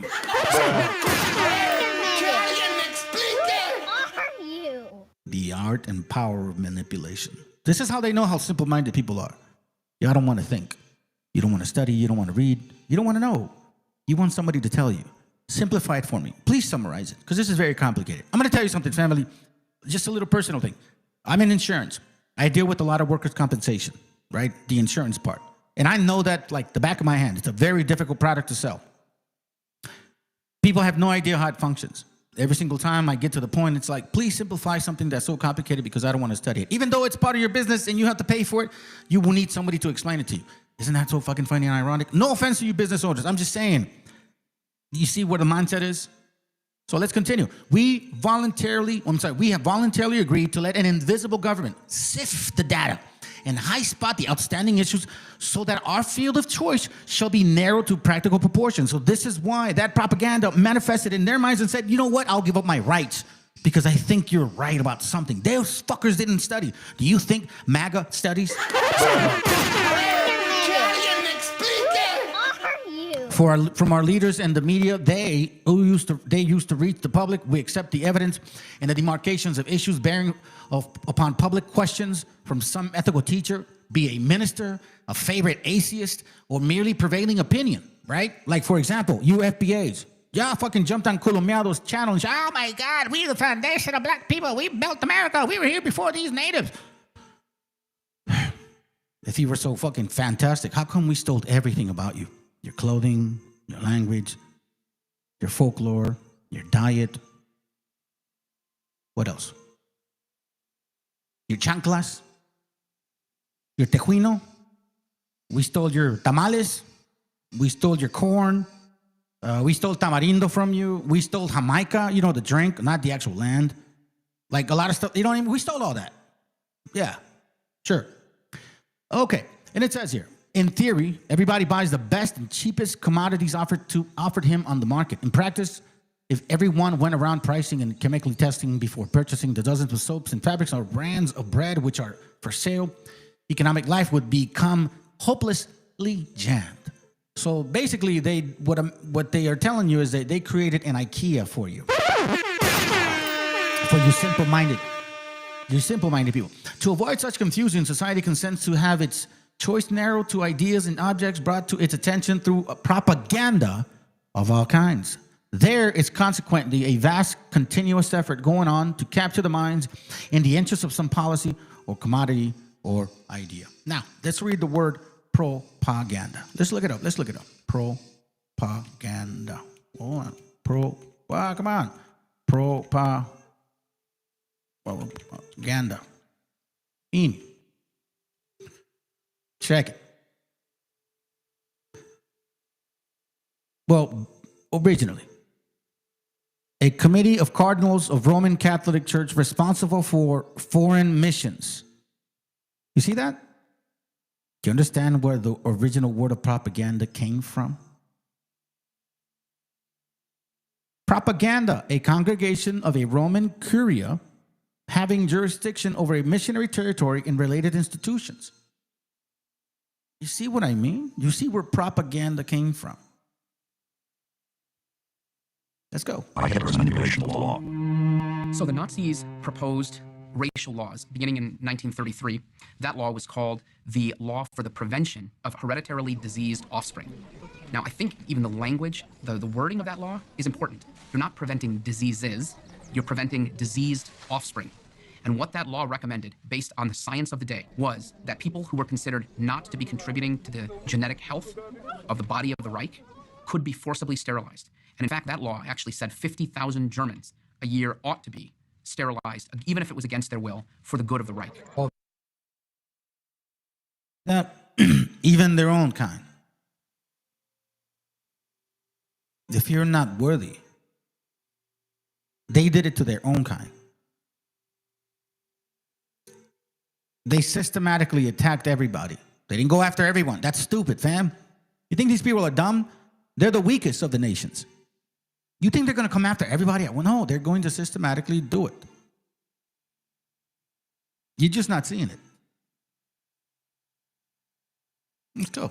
There were two genetic sterilization courts where two physicians and a lawyer sat on the sterilization court. One physician had to be an expert on eugenics or hereditary, and so they decided almost universally to allow sterilization. But after that, moved on to the euthanasia program, which is a misnomer, by the way. It was a murder. It wasn't euthanasia. These were not terminally ill people. It was just murder. The strategy of Hitler's political regime was to undermine, dismantle, and decimate all ties to traditional religion. The government attempted to have the folk aspire to a single national Reich Church under Archbishop Ludwig Müller. So now there's another piece of what they implemented. So now they're like wanting to be under one church, right? Are they not trying to do this under one church? You know who they're talking about. You know who they're talking about now, right? Yeah, those so-called estrellas and shit. Yeah, Zionism. That's the one church they're trying to bring you under. Trust and believe they're doing it. Lieber Herr Reichsbischof, im Namen unseres Führers Adolf Hitler und im Namen der ganzen deutschen Jugend.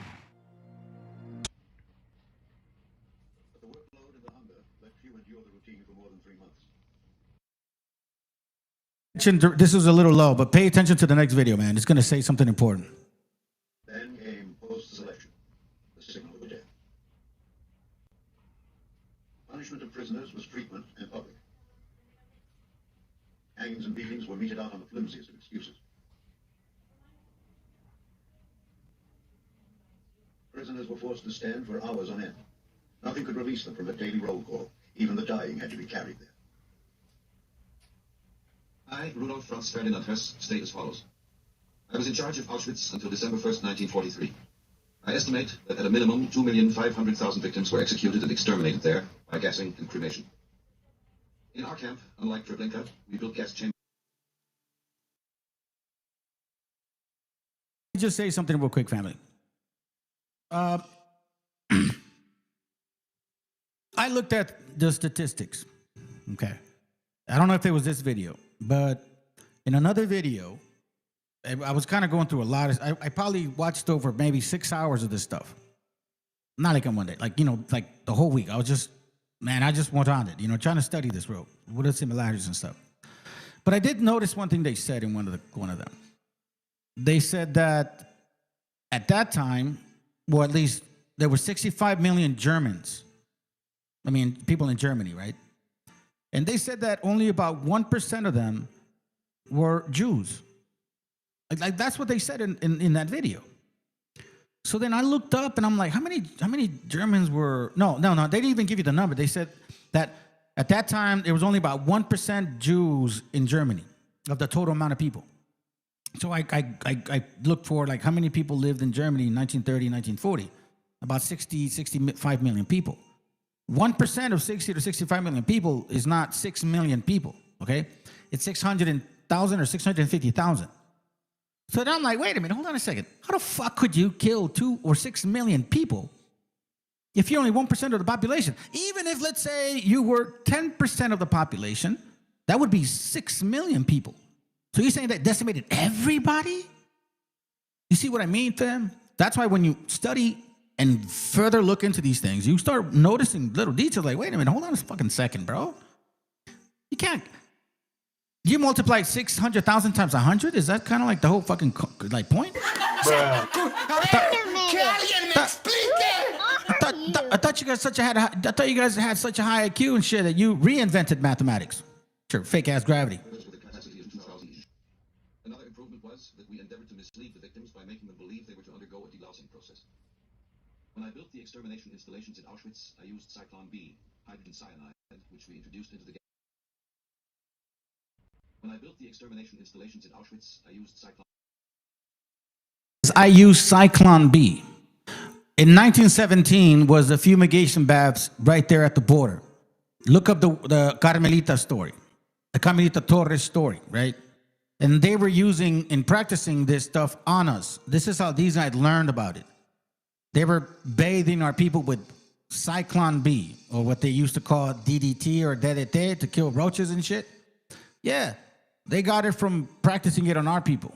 But nobody made a movie about that, huh? I guess it's not convenient. Nah, it ain't. B, hydrogen cyanide, which we introduced into the gas chambers via small apertures.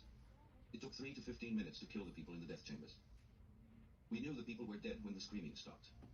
Later, our special squads took the rings off the corpses and pulled the gold out of their teeth. Song is a horse vessel lead, and their banner the swastika.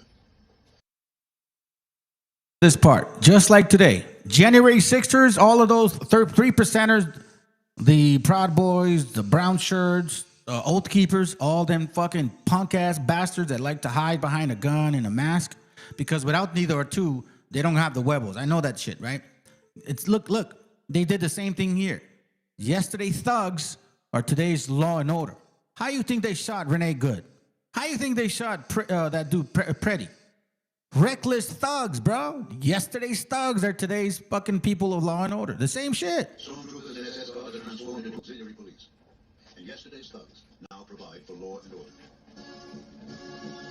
Elections of 1930, it doesn't buy much. Communists, Baker, and dictate his blueprint for the Nazis, imprisoned less than 9 months, during which time he continued to build his party network and dictate his blueprint for the Nazi Party program. Mein Kampf provided the seminal ideas for the party's attack on Jews and communists, based upon political and racial laws. Once Hitler realized that he wasn't going to be able to take power by force, he decided he had to use the political processes to attain power.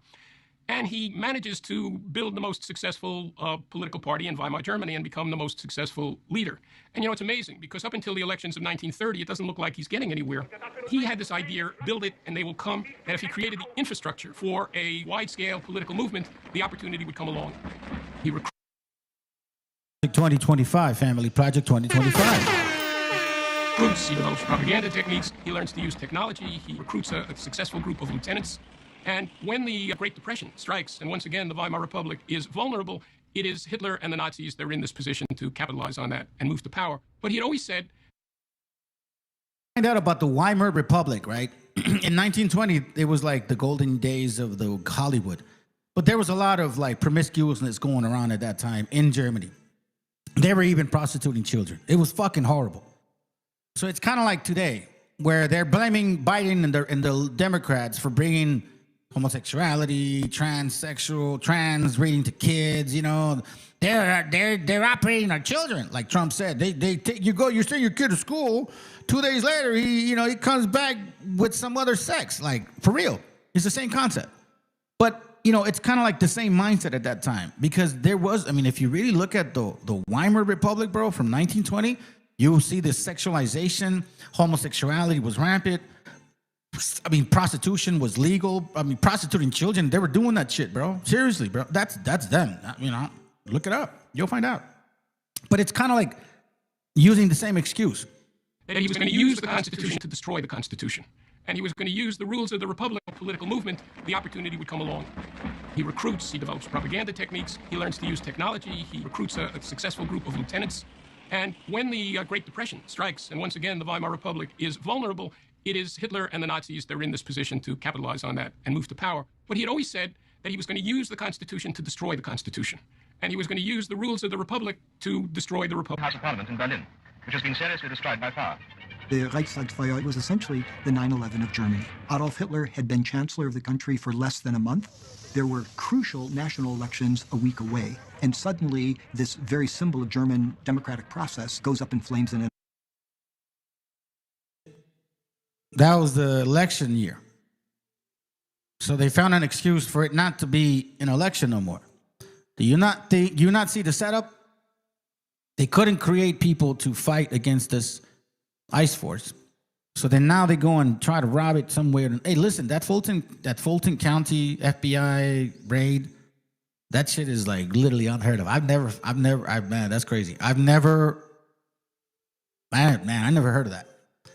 I looked it up, like, has that ever happened? Is it like, maybe, I don't know, but I didn't find anything similar to that. That's the first time that they literally, like, FBI does that shit. Matter of fact, let's put it this way. There's a book called The Invisible Coup. They're trying to blame other people, other countries. Nah. The coup, the invisible coup is within you. It's within you. Don't blame Mexico or other countries or China. The invisible coup is within you. And it has 6 stars. Arson attack. The Nazis exploited this event to great effect. The Hitler government immediately blames the communists for this, and the next day Hitler approaches the president and he says, we need to suspend civil liberties. Hindenburg was hesitant, but ultimately signed, and that essentially was the first major step in the dismantling of the democratic system. White House advisor Jared Kushner unveiled the board's new $25 billion master plan for a new Gaza. So we did a master plan. We brought in, I think, Akir Gabay, who's one of the most successful real estate developers and brilliant people I know. He's volunteered to do this, not for profit, really because of his heart. He wants to do this. And we've developed ways to redevelop Gaza. Gaza, as President Trump's been saying, has amazing potential. And this is for the people of Gaza. We've developed it into zones. In the beginning, we were toying with the idea of saying, let's build a free zone, and then we have a Hamas zone. And then we said, you know what, let's just plan for catastrophic success. Hamas signed a deal to demilitarize. That is what we're going to enforce. People ask us what our plan B is. We do not have a plan B. We have a plan. We signed an agreement. We are all committed to making that agreement work. There's a master plan. We'll be doing it in phasing. In the Middle East, they build cities like this in 2-3 million people. They build this in 3 years. And so stuff like this is very doable if we make it happen. Rothville will start with. This will show a lot of workforce housing. We think this could be done in 2-3 years. We've already started removing the rubble and doing some of the demolition. And then New Gaza. It could be a hope, it could be a destination, have a lot of industry, and really be a place that the people there can thrive. Was administered to her by these thugs in the streets. Chris? This morning I learned for the first time through an NPR story that Renee Good still had a pulse 8 minutes after she was shot by an ICE agent. And yet the offer to administer aid from a physician on the scene following his Hippocratic oath was denied.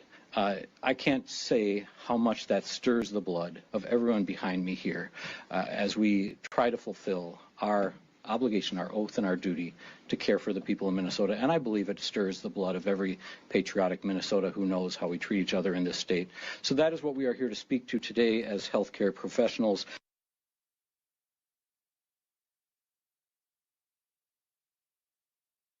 I had done the video that way, so we can transition to this other one. This other one I don't want to actually pause because I don't think I'll get I don't think they'll give me a strike or block me for it because it's just little short compilations. But I think it makes a lot of sense, family, and I needed to show you that first because if you think about it, you saw the destruction, the hatred. You know what I'm saying? The what actually occurred, right?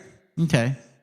Now, this is about, 10 minutes long, so I'm going to let it play. I may come back. I just want to show you guys something important because what you saw earlier, hopefully it sinks in to what we're seeing today, okay? And who is behind all of this? Pay attention. Tell me what I can and can't. I've never met you, brother. I can say whatever I want. They're illegal aliens, and that's what the law calls them, illegal aliens. That's what I'm going to call them. How are you going to enforce your edict on me, just out of curiosity? Listen, I understand. Just listen to his point about illegal. No, I want to know why he gets to instruct You're my changing the students. topic. No, I want to know. You're making a point. I understand that your job is predicated on just getting increasingly more demented every single week, and that the audience comes back to see if perhaps... Make your point. Okay, semantics, if you want to play the semantics game, someone lost their life, and that should never happen. That's totally different training. What ICE officers are immigration. I'm not saying they made a law. Don't do that. I'm not that. They are saying, going up to people who are filming and saying, haven't you learned anything from what you saw happen to that woman? These people are threatening an entire community now. They are, Stephen Miller told law enforcement officers to surrender. We've done a really good job not what paying ICE each is other off. doing. No, but I'm saying, it's atrocious. It's almost a sick statement. I find it disgusting. Hearing something like that coming from our government is a real turning point in this city. Democrats are stealing their guns and immigrants are raping and killing. We're not stealing your guns and immigrants aren't raping and killing, but you get the point. We begin with the shooting of a 37-year-old man in Minneapolis and what President Trump should do about it. I mean, what he should do about his mission, his ongoing mission, and the country's to rid the United States of criminal illegal aliens, which is exactly what he was elected to do. He was elected with majority support to get rid of all the illegals here, all of them. The country was united, at least a majority of it was, in getting rid of the illegals who are here, never mind the worst ones, the ones who have committed additional crimes. Of course, everyone, the majority, was united in that. And that's what he's been trying to do. And he has gone city after city trying to do it with very little problems, except in Minneapolis, where he has a true insurrection at hand. No, you twit. Every single packing children, it's your boss, and you know it. Trump is a sexual predator. And 80% of the people ISIS arrested and or deported had no criminal record at all. And over 100 were legal U.S. citizens who happen not to be white. It's becoming increasingly clear that law enforcement has become more militarized, treating the people they're supposed to serve and protect as a hostile foreign population. Part of the reason why is that since the 90s, and especially after 9/11, U.S. law enforcement, including police departments, the FBI, CIA, and immigration officials, have been trained by Israeli agents. Thousands of law enforcement officials from all corners of the country have traveled to Israel to learn police strategies and exchange tactics. These trips became increasingly common after 9/11 as pro-Israel groups used the so-called War on Terror as an opportunity to push for a closer, unconditional alliance with Israel, which had marketed itself as the world's leading counterterrorism expert. So who runs these exchanges? They're organized by pro-Israel groups like the Anti-Defamation League, which calls itself the world's leading anti-hate organization. The trips are funded privately as well as through grants from the Israeli and U.S. governments, including the Justice Department. The ADL boasts that they've trained more than 15,000 law enforcement professionals. Police departments treating American citizens who are exercising their constitutional right to protest as though they're under occupation. Officers in Ferguson used the same U.S. manufactured tear gas and flashbang devices to disperse crowds that Israeli forces regularly use against Palestinians. Israel's massive surveillance system has inspired U.S. officials so much so that after a former police chief visited Israel in 2008, his city adopted its techniques. The imperial boomerang has already taken shape. Take the murder of Renee Nicole Good. The administration is demanding that you believe something that's completely different from what you can see with your own two eyes. They accuse her of terrorism and say that she weaponized her vehicle and that she was stalking agents who then feared for their lives. ICE is behaving how Israel does every time they kill a Palestinian child, doctor, journalist, or parent. We describe it simply. Every accusation is a confession.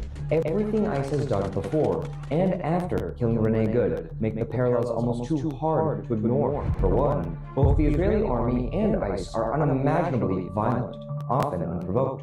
Both have an act for ramming people's cars or pulling people out of them, brutally arresting and assaulting common people as if they're dangerous threats, and blocking doctors or ambulances from reaching their victims.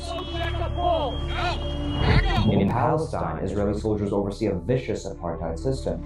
In the US, masked agents demand people's papers, beat up kids at Target, and march around towns as if they're scoping out another country for the US to attack. In addition to smearing victims as terrorists, they both build pretexts to justify even more violence, even against kids. Both, after acting in a way that causes any normal person to be outraged, then howl that they're the ones with the right to defend themselves. That guy acted in self-defense. Both use propaganda videos to not just lie, but completely reframe reality. Sadly, many just don't see it. Per NBC News, 12 people have been shot since September. The numbers keep piling up day after day after day. That's Imperial Boomerang in a nutshell. Same methods of policing that are being used on Palestinians to enforce occupation coming back to us. U.S. police are training in Israel, and that's something every American should be concerned about. Gaza is a weapons testing facility for technology that will be eventually used against us all. I think we're going to see those deportation numbers ramp up as we get more and more people online, working for ICE, going door to door. I have been to Israel where ICE agents and DEA agents and other three-letter agencies arrange with the Israelis, and they bring those packages back here. Rations that we export, we bring it right back here. U.S. law enforcement, including police department and immigration officials, have been trained by Israeli agents. I'm not a U.S. citizen. I'm not a U.S. citizen.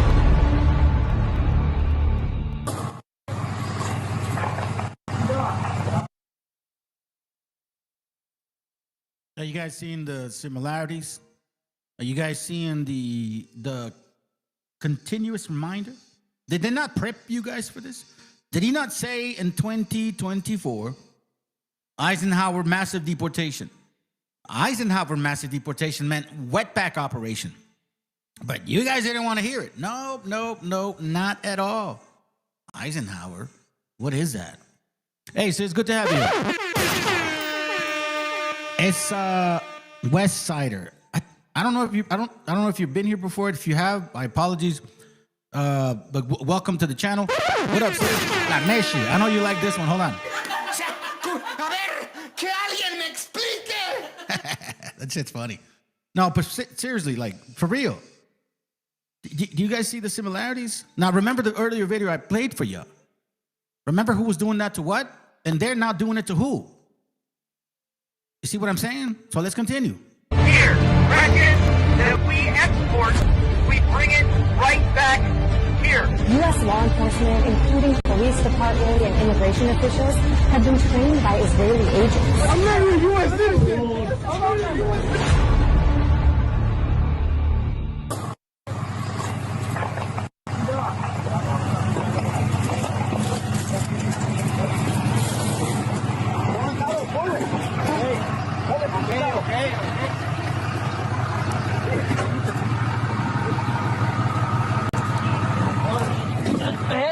What looks like a brutal arrest by DHS is going to come back to haunt them. Grab a second.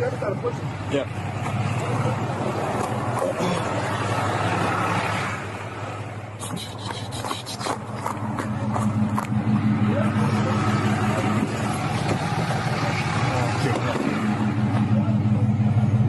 Can't get in. I think they got him out.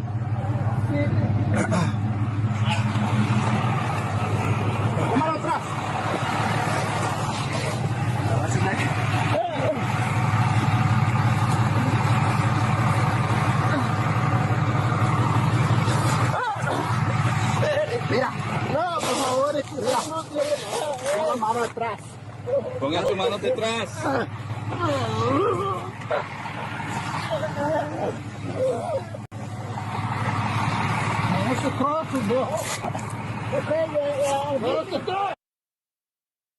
I just want to say this, man, for all you fucking sellout piece of shit bastards.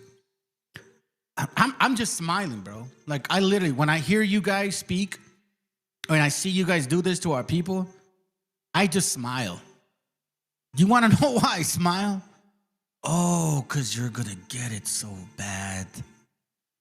Listen, I was never like somebody that would tell on my brother and shit. Because my brother, he was like 3 years old. He would always fucking tell on me, man. But one day I told on him and he got his ass whooped, right? So I'm not like that. But the times that I see people get caught for what they fucking should get caught, bro, it's like a smile to my face, bro. I'm like, I don't even got to get mad at you. Like, I get mad at all these other people and shit because, you know, like, I don't know how the Most High is going to deal with them.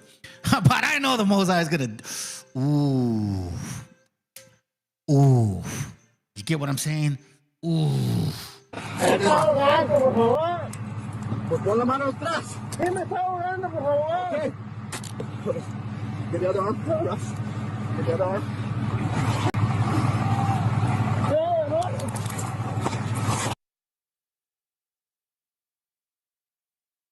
No, oh, that's right, sis. That's right.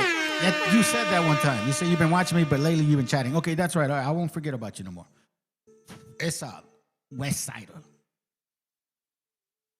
Let me see. Yeah, same spirit of Cain and East. Yeah, it's. I don't know what kind of mindset you have to have in order for you to know that this man, first of all, I'm sure he has no records because, you know, the guy said that he sued them, right? But the mindset to go and bother somebody without no fucking reason. Like, well, he looks Hispanic. We got to arrest him. Well, so-called Hispanic, because we're not even that shit. We got to arrest him. Like, but why, bro? Like, does he have a record and shit? Like, nope. But, you know, that's what they told us. Like, you got to check that shit, right? Nope, it don't matter. So it's not even about you trying to be a cop. Like, for example, my son, he's 13. He was talking to me like, he's talking to my wife and I about, he thought about being a cop. So we kind of told him like the whole, you know, how this works and this and that. And if anything, you maybe focus on detective. Anyway, you know, we were just talking as parents, right? But the concept of him was like, because I want to protect people. I want to make sure that, you know, there's no people treating or breaking like the law against our people or just in society. I just want fairness. I want fairness. And I'm like that. And he's very assertive for a 13-year-old. I appreciate my boy. You know what I mean? He's already tall, man. He's already 5'9", 13 years old and shit. So he's going to be a tall one. So, you know, I'm like, I appreciate that stuff. So for this mindset, what the hell is that? You know, seriously, what the hell is that? Romans 9:13, as it is written, Jacob have I loved, but Hey, family, real quick, regarding this lunatic here, right? He's like, what up, fool? Yeah, Kakasha, drop the link so we can hash it out. First of all, what is there to hash out? We're not friends. I don't know you and you don't know me. We got nothing no relationship. Hash out what exactly? Are you going to debate me about your Sephardic beliefs? I've debunked that shit 100 times. Well, you're going to jump on and just, what would be the purpose? What exactly are we hashing out? Because you got some hashing out with some other people here on this chat. More to hash out with them than with me, because I don't fucking know you. All I know is that I tried to be cool with you, and you just bug out, man. You're an emotional, unstable individual. You want me to actually hash out what? Look up the word about hashing out and what it means. Now, by the way, the reason I'm playing this video, fam, is because on Friday I accidentally took it off, okay? I didn't intend to, so that's why I'm replaying it for the sake of having it on the live, all right? So, again, it is from live, from Friday. It was taken off right away, right? So I'm playing it again. And then I'm going to add a little bit more to the end to it as well. Do you get what I'm saying? So it's like, please, come on now, fam. Like, really, bro? Really? Like, really? I've had 2 lives already before, and all of a sudden, now you want to, come on, man. Stop playing this game, man. Let's go finish this class, fam. You saw have I hate it. Well, the question is, why does he hate him? Bring a scripture about why he hates him, bro. You know what I'm saying? That's it's probably in the Old Testament, too. Hey, what up, Fluke? Good to have you, bro. Good to have you here. All right, let's continue.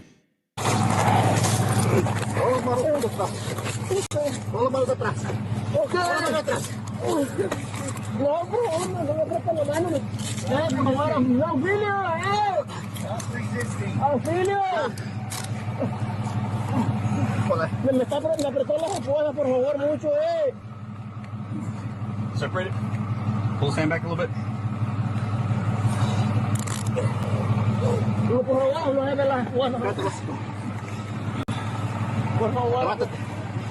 Lots and taking our children, and our hearts are shattered. Another adult begged agents not to take Liam, but by the time his older brother returned from middle school, he and his dad were gone. This is Greg Bavino on the same streets, the architect of the policy that has seen... The parallels are pretty indisputable. Oh, yeah. On the left, American imperialist politicians celebrating a future invasion of Greenland by making a cake with its territory 2026. On the right, Nazis presenting a cake to Hitler to celebrate the future invasion of the Caucasus, Baku, and its oil refineries. Right there, that's a good one. 2 Chronicles 21:8. In his day, the Edomites revolted from under the dominion of Judah and made themselves a king. So that's what you see. After 1492, this is exactly the manifestation of that scripture right there. 42. It's 1-to-1. Terrible pussy and terrible throw about the worst of the worst. Pussy and fucking gassed himself. Today he insisted this is all about criminals, claiming they are only taking people they would describe as the worst of the worst. He was unapologetic about 5-year-old Liam. Oftentimes you will see violent illegal aliens that perhaps do have families, and those violent criminal illegal aliens are going to be arrested. I've got no qualms about making America a safer place. I fucking hate that. But Liam's story will only serve to motivate ICE protesters as Minneapolis becomes the front line of a national resistance. Former presidential candidate Hillary Clinton today accused officers of terrorizing a population, using children as pawns, saying, "My heart aches for..." Right, is all the same, man. You guys reporting a lot of people too. Let's go. Liam Ramos and his family. ICE called her claims an abject lie, claiming Liam's father was a criminal illegal alien from Ecuador who fled officers, leaving them to ensure Liam was safe. Even they have to lie like that, bro. That's crazy, dude. Divide and conquer is very true. It's sad. But look, listen, I don't want you to forget. Remember, family. I want you to know this, and I'm stressing this because you think it doesn't affect you. Listen to me, fam. Okay? So for all you natives that in some way say you don't believe this book, but in another way you kind of bring up something about like Jesus was here, and I have books that show that. Like, make up your minds. Like, so do you believe or not? Like, you know what I'm saying? Don't play around with this shit, bro. Do you want to know why? Do you want to know why? You have to understand why there are 2 scriptures that are so close together that talk about the synagogue of Satan. Those that claim that are Jews and are not. Now, think about this for a moment. What two nations of people are claiming to be you physically, and what other nation of people are claiming to be you spiritually? Remember that. Remember what I'm saying, all right? What nation of people claim to be you physically, and which ones claim to be you spiritually? I'll give you a hint. Some are called wobbles.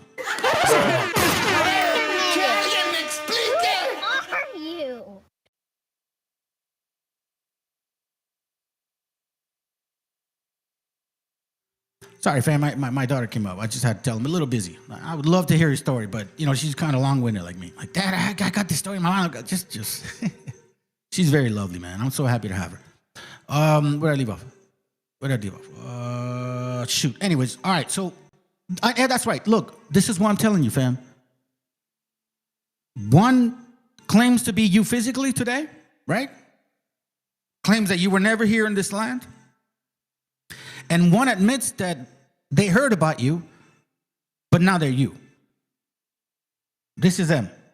Es un criminal sionista, lo digo abiertamente, él apoyó a Trump y es íntimo de Netanyahu. Entonces, cuando llegó Netanyahu a Dallas, Texas, que había un grupo de judíos o israelíes, no sé cómo se diga ya eso, le decían, oye, ¿por qué persigues tanto a los palestinos? Y les dice, los palestinos son para nosotros los israelíes lo que los mexicanos son para ustedes en Estados Unidos. Play that again for you that are in the back, okay? Listen to what he's saying. And if you don't speak Spanish, get yourself a recorder, record what it's saying, and translate it. Or have somebody translate it for you. Listen to what he's saying. And remember the videos we just watched. The same tactics that they learned from those people over there and apply to the Palestinians are the same tactics that are happening here that have been applying to our people. Grabbing them, taking them, disappearing them. Pay attention. Es un criminal sionista, lo digo abiertamente, él apoyó a Trump y es íntimo de Netanyahu. Entonces, cuando llegó Netanyahu a Dallas, Texas, que había un grupo de judíos o israelíes, no sé cómo se diga ya eso, le decían, oye, ¿por qué persigues tanto a los palestinos? Y les dice, los palestinos son para nosotros los israelíes lo que los mexicanos son para ustedes en Estados Unidos. You understand that? The Palestinians are to you, I'm sorry, Malkovich, whatever the fuck his name is, Malkovich, he said that the Palestinians are to us what the Mexicans are to you.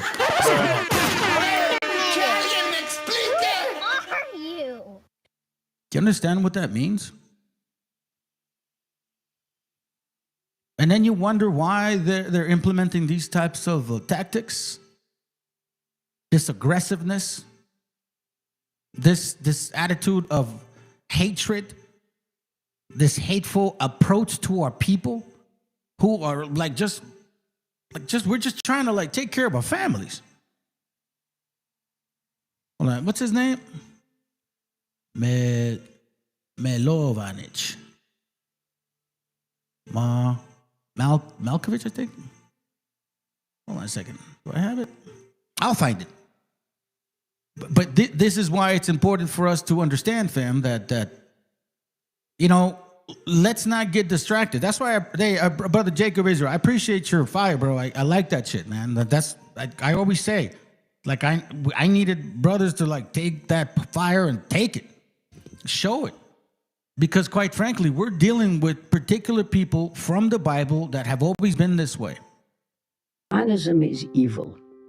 It is purely evil. It has created disasters, misery, atrocities, wars, aggression, unhappiness, insecurity for millions of Palestinians and Arabs. This ideology has no place whatsoever in a just world. None. It has to go, it has to end, and it has to be removed. Even its memory has to go.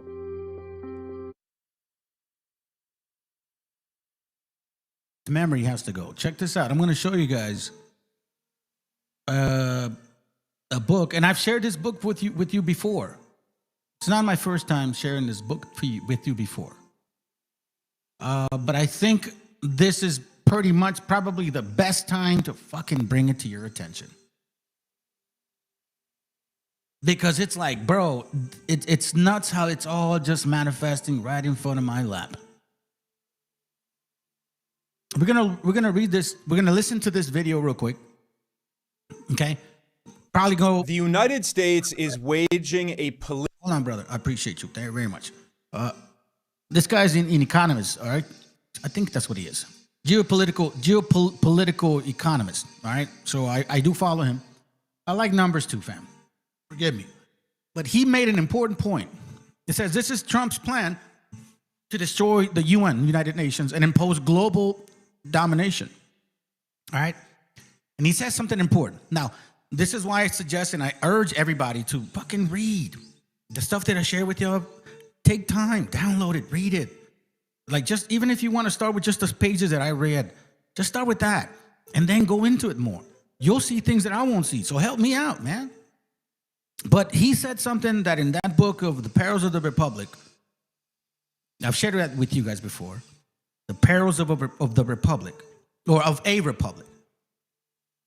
And it actually said that. It printed in 1899, and it talked about an imperialistic country that would be republic first and then imperialistic. Pretty crazy, man. Hey, what's up? Good to have you here, bro. MESHIACHA. All right. All right, bro. All right. Is that how you say it? Ometeot, I believe. I'm working on it still. Latinos and white devils. Yeah, damn right. Bob was trying to say that we're not from here. They're trying to say that we don't even exist. Get what I mean? So, what up, VTC?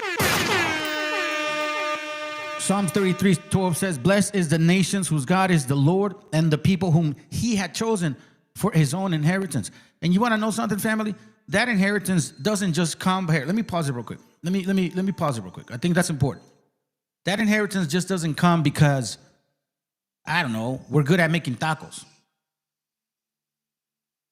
You know what I'm saying? Or we just have this.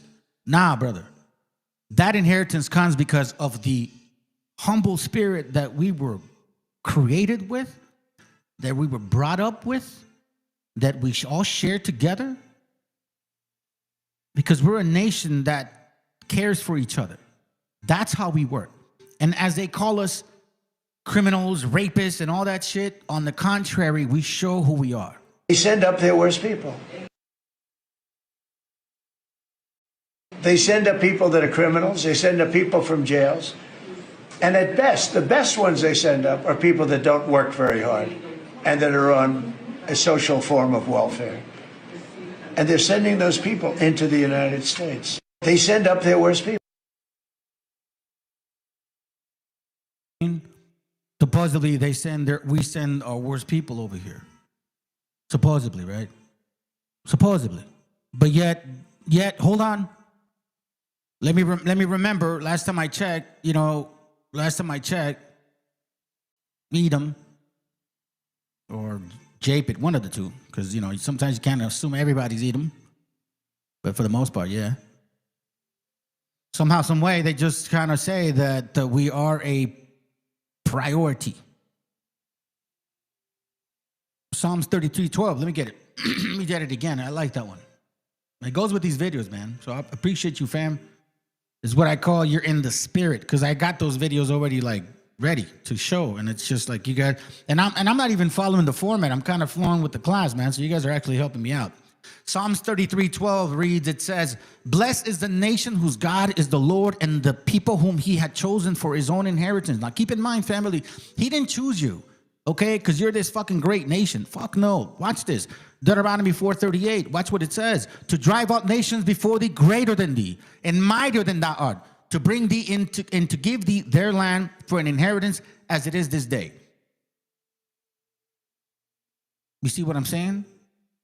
The Most High didn't pick those people because they were the fastest, strongest, tallest, darkest, most bull? Fuck no. He chose them because they were the most humble and probably weakest, so to speak. Because we're strong because we're many. We're not really strong because of, you know what I mean? You got some good ass fighters, but we're strong because we're many. You understand that? And because that humility and meekness within our nation works together as a nation perfectly. That's why we were able to build great things. That's why we are able to build great things. And I'll show you in a little bit right now. Watch this real quick. It contributes $700 billion a year to the Texas economy.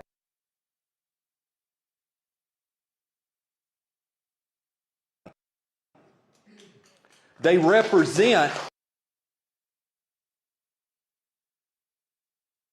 50% growth year on year of our GDP.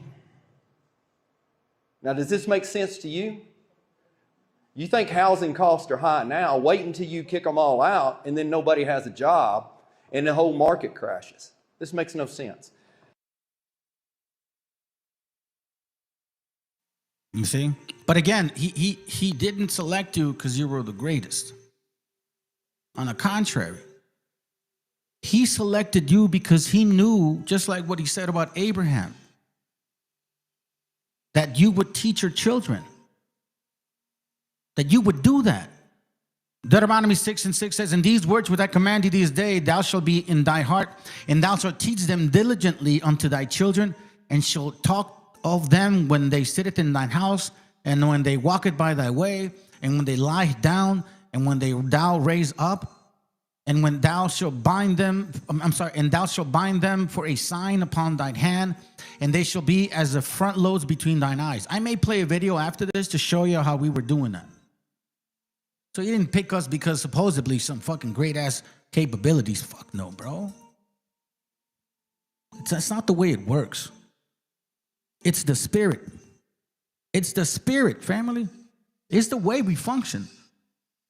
I'll show you one more and then we move on back to the topic. I just want to show you, man. Listen, we got a lot of power, but we also have a lot of enemies because they hate the way we are, because they can't duplicate what we simply carry in our spirit. That's why they marry into our women.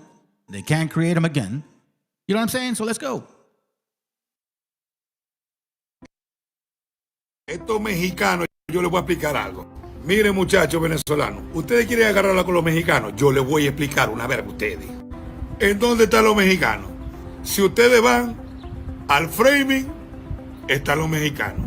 Si ustedes van al siring, están los mexicanos. Si ustedes van al campo, están los mexicanos. Si ustedes van a una farmacia, los atiende un mexicano. Si ustedes van a una carnicería,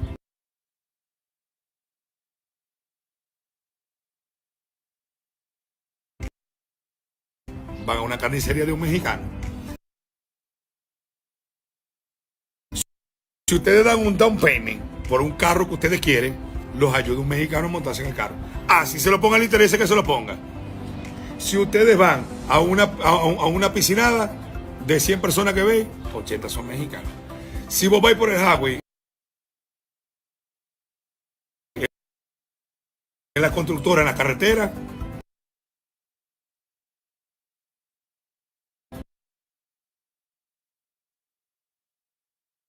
Fam, so somebody's fucking with my shit today. ahí están los mexicanos. Si están amarrando cabilla, keep pausing it. I'm not pausing it. Look. I'm not pausing it. Hold on, let me close this shit up.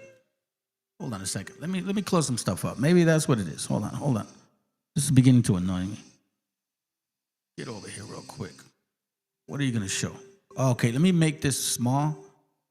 I'm gonna do this right here. Let me get rid of you. I don't need you here no more. Hold on a second, fam. Oh, this is a good jam right here. Let me save it for after. Let me go up real quick. See if I finish something real quick. Hold on. So I took a break. Let's see. Mexica says, Emetiot is a new teaching, not ancient at all. It is false. Emetiot is false teaching. It's new, not ancient. Okay. Well, maybe he's learning, bro. I don't know. You know what I'm saying? Maybe he's learning, bro. But it's good. That's what we're here for, correction. Remember I used to say, Quetzalcoatl? We're all here to learn. We're all here to learn. Somebody taught somebody, so we all have to hear and adhere to being teachers. Adhere to being teachers. Let's see what I missed real quick. Genesis 32:28. And he said, thy name shall be called no more Jacob, but Israel, for as a prince hast thou power with God and with men, and has prevailed. Here, let's continue with this real quick, and then we'll move on.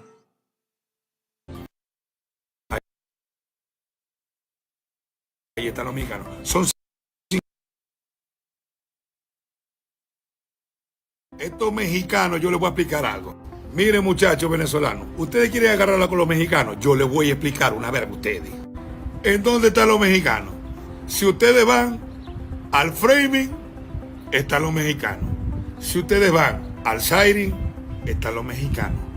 Si ustedes van al campo, están los mexicanos. Si ustedes van a una farmacia, los atiende un mexicano. Si ustedes van a una carnicería, van a una carnicería de un mexicano. Si ustedes dan un down payment por un carro que ustedes quieren, los ayuda un mexicano a montarse en el carro. Así se lo ponga, le interesa que se lo ponga.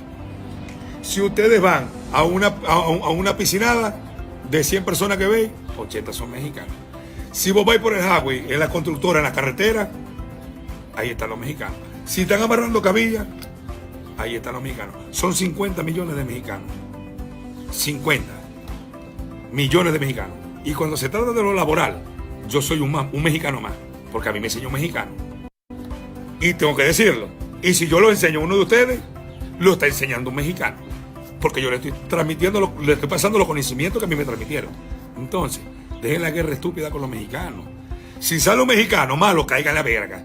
Porque en todos los países hay delincuentes. Pero dejen la guerra estúpida, no sean brutos. En todos lados está mexicano. En pocas palabras, duele que le duela, este país lo levantan los mexicanos. Acuérdense que este país era de los mexicanos. El muro lo saltó a ellos. Así de sencillo. Yo estoy tratando de mediar, de que no se pongan en problemas con los mexicanos. Porque si ustedes los enseñan a un mexicano, también son mexicanos. En todos lados, por todos lados la llevan de parte. Porque sencillamente, si a ustedes en el roofing, en el chirro, en todos lados están los mexicanos. Y si a ustedes, vuelvo y les repito, los enseñan como tienen que enseñarlos, ¿quién los está enseñando? Un mexicano. Viva México y viva Venezuela. Recuerden que yo soy lo que quieren y lo que no quieren escuchar. Y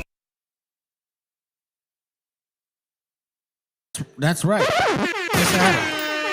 Guess I had to press enter for that shit to play, right? Hold on a second, sis. I got you. By the way, it is my favorite button.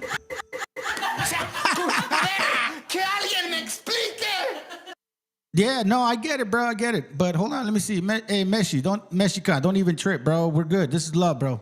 Maybe we're a little blunt on the correction, but it's not even about hate. You're in the right channel, brother. Don't even trip. You're good.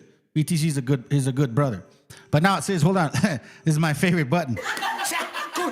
Wait. Outside of this one. Nah, outside of that one. I was born in Guadalajara, so, you know, I definitely grew up with that shit. Get the fuck out of the way and shit. Anyways, let's go back to the point. Let me not forget. Where are you? Oh, shoot. Hold on. Oh, that's right. That was a video. Oh, hold on. I'm going to show you this real quick. Hold on. Let me go up. Give me a second, huh? Here it goes, right here.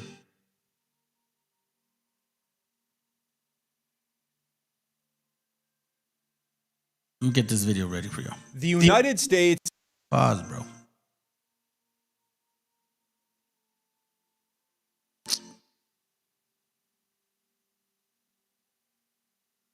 right, so before I went into that scripture, just to kind of make sure that we're still on the same page, the whole topic still, before we forget, is this. Mike makes right. Now, where did they get that terminology? I'm going to show you. We're going to go about 4 minutes right around here. He's going to, not even that far. I think he says it's around 139. I'll probably show it a little bit more. That's it. But then we're going to go back to the book. All right, let's go. Is waging a political war against all all international multilateral organizations that the US cannot fully control.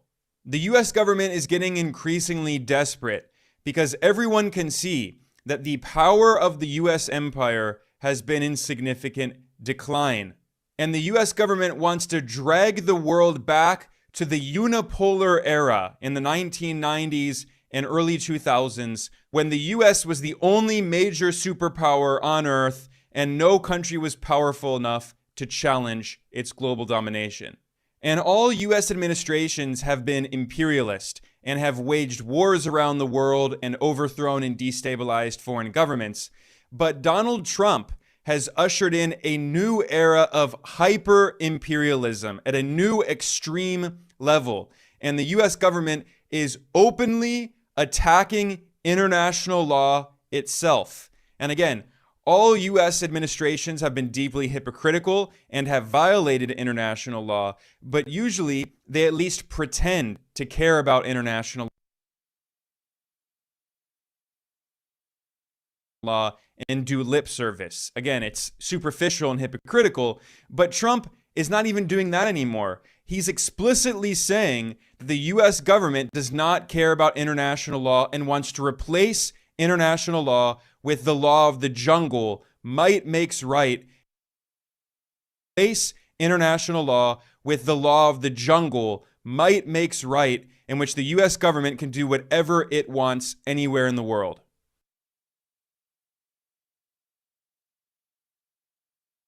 You guys heard that, okay? You guys heard what he said. Let's go to this book, Perils of Republic. Page, I forget which page is it? It can't be 11. Is it? I think. I don't know. Anyways, let's go. It says here, there's still, by the way, this was printed in 1899. Again, Perils of Republic. It says there's still another principle in the Declaration of Independence, which is worthy of notice here.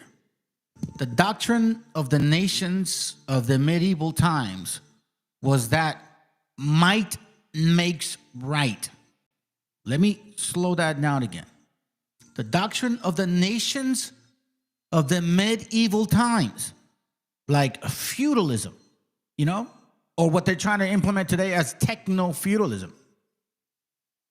The doctrine of the nations of the medieval times, meaning that the Anglos and the Saxons and the Visigoths and the Franks, all you Edomites, sons and daughters of Esau, predominantly, mixed with Japhet on there too, fucking around each other and shit. Your typical worshiping of trees and crosses and all that fucking crap. Anyways, so here we see that the doctrine of the nations of the medieval times, you know, the Dark Ages, was that of the might makes right. If a nation possesses enough arbitrary power and the physical force to accomplish a certain end, no matter how criminally aggressive, invading Venezuela, trying to take Greenland, claiming you're going to stop Cuba, saying sanction them, saying you're going to bomb Mexico, no matter how tyrannical or despotic that end might be, the power to do was always supposed to prove the rightful of the thing done. And back of this time, in the dawn of the European history, in the days of the Roman Republic, which is why we see the fourth beast once again, here again, that nation had held the doctrine of the vos populi, vos Dei. The voice of the people is the voice of God. So, for example, if you have a bunch of fucking redneck cracker barrels voting for Trump saying, go ahead and deport all these Mexicans, we'll give up our rights in order for us to conquer other people, guess what? I didn't mean to do that one.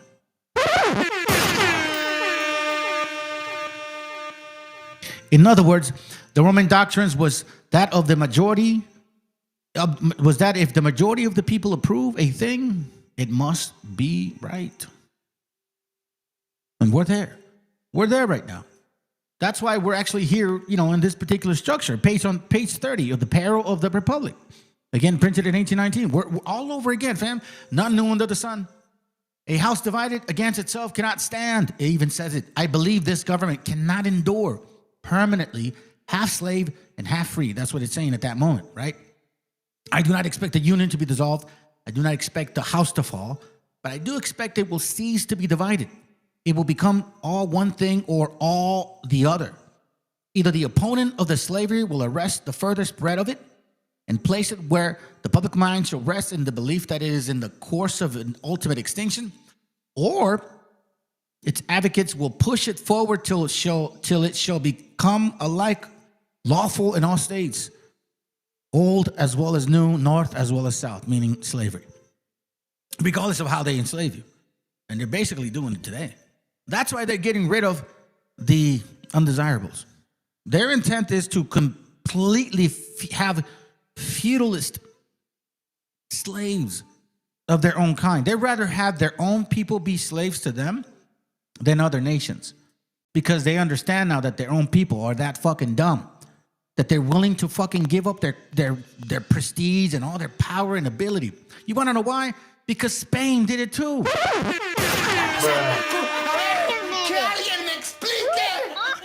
I'm telling you, they did. Spain did it too. Watch this. Now, for the first time, this is after 1492, Spain expels everybody. Right? It's like you kick out your roommate. You're happy, like, fuck yeah. Oh, you kick out your roommates. I'm fucking happy, man. Watch this. The church was really triumphant. For the first time, there was not a heretic to be seen between the Pyrenees and the Straits of Gibraltar. All were orthodox and all were loyal. Every inhabitant of that great country obeyed the church, meaning everyone is with a cracker barrel right here. All you rednecks, all you Republicans, you straight white supremacists, and you want to just be around white people and shit. This is what happened right here. All were orthodox and all were loyal. Every inhabitant of that great country obeyed the church and feared the king. That's what you want. You want to be evangelicals and you want to fear Donald Trump. I'll show you. Listen, look, I don't lie in this channel, bro. Even though not a lot of people like the stuff that I say, I get it, man. Hey, listen, like in Spanish, we say, yo no soy un pedacito de oro, güey, que le caiga bien a todos, cabrones. I rather have you dislike me than like me. Because if you dislike me, that means that I am actually doing something good. That means that I'm bringing in your fucking ear because you're stupid. And it's time for you to wake the hell up. Hold on. Trump being a daddy. Watch this. Where's it at? Where's that guy, dude? Is it Trump? Trump follower says they need a spanking. Is it this one? No, not that, dude. That's AI shit. Where is he? If I could see him, bro, I would know exactly who that would be. Anyways, I mean, you saw this stuff, family. You saw people like, yeah, I'll take the dictator. I'll take the dictator. Okay. And from this happy combination, it was believed that the prosperity and grandeur of Spain were sure to follow. Remember? Just like right now, they're getting rid of all Mexicans. Like the brother was saying, bro, you get rid of them, bro, that's $12 billion of GDP, $700 million of GDP. You get rid of them, that you're gonna fucking decimate our state. Okay, well, hey, listen, it's like y'all are stupid. You don't see your error again. That shows that you were dealing with some fucking evil spirit that put you on a position, inflated your brain, made you think you were that fucking phenomenal. And now that shit is gone. And now it's like your decisions are the most stupidest because we see the actual results. Once again, y'all are dumb, right? From this happy combination, it was believed that the prosperity and grandeur of Spain were sure to follow. Remember, Philip III was to be immortal, and posterity would never weary of admiring that heretic, act by which the last remain of an infidel race were cast out from the land. You see that? So they cast out all that infidel race. Isn't that what they're trying to do? Deport all illegals. Deport all. What did that ugly ass Zionist pig say, Laura Loomer? That Zionist pig, Laura Loomer, said there's 65 million illegals. Feed them to the alligators. You know damn well that she didn't mean illegal aliens. She meant all you so-called named by the enemy Hispanic, and that's not even your real name. See that right there? This is what you're dealing with. Right? The infidel race finally cast out of our lands. Those who had even remotely participated in the glorious consummations were to be rewarded by the choicest blessings. Themselves and their families were under the immediate protection of heaven. See? God is with us. God save America. The earth should bear more fruit, and the trees should clap their hands. Instead of thorns should come up fruit trees, and instead of briar, the myrtle. A new era was now inaugurated, you see, the golden age of America, in which Spain purged of her heresies all you Mexicans, Puerto Ricans, anybody that they just did not fucking like, was to be at ease, and men living in safety were to sleep under the shades of their own vineyards, sow their gardens in peace, and eat the fruit of the trees they had planted. You see, like, we want a white country. We want all you darkies to get the fuck out of here. Just like Spain. These were the promises which the United Church and State held out, and which the people believed. You see that? Church and state, same thing that's going on right now. Evangelicals, right? Are supporting Trump, church and state. And they're promising all this. Once we get rid of all of these illegals, your life is going to change. You will prosper. America will be golden again. They're the problem. It's because they've been poisoning the blood of our white folks.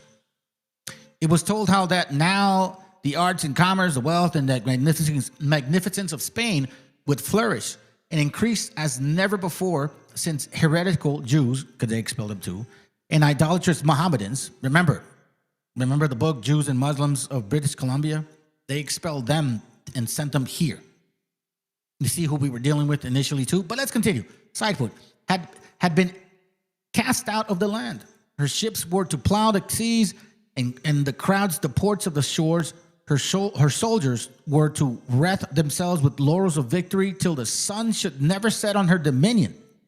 And all earth should do homage at the feet of her scepter and of greatness.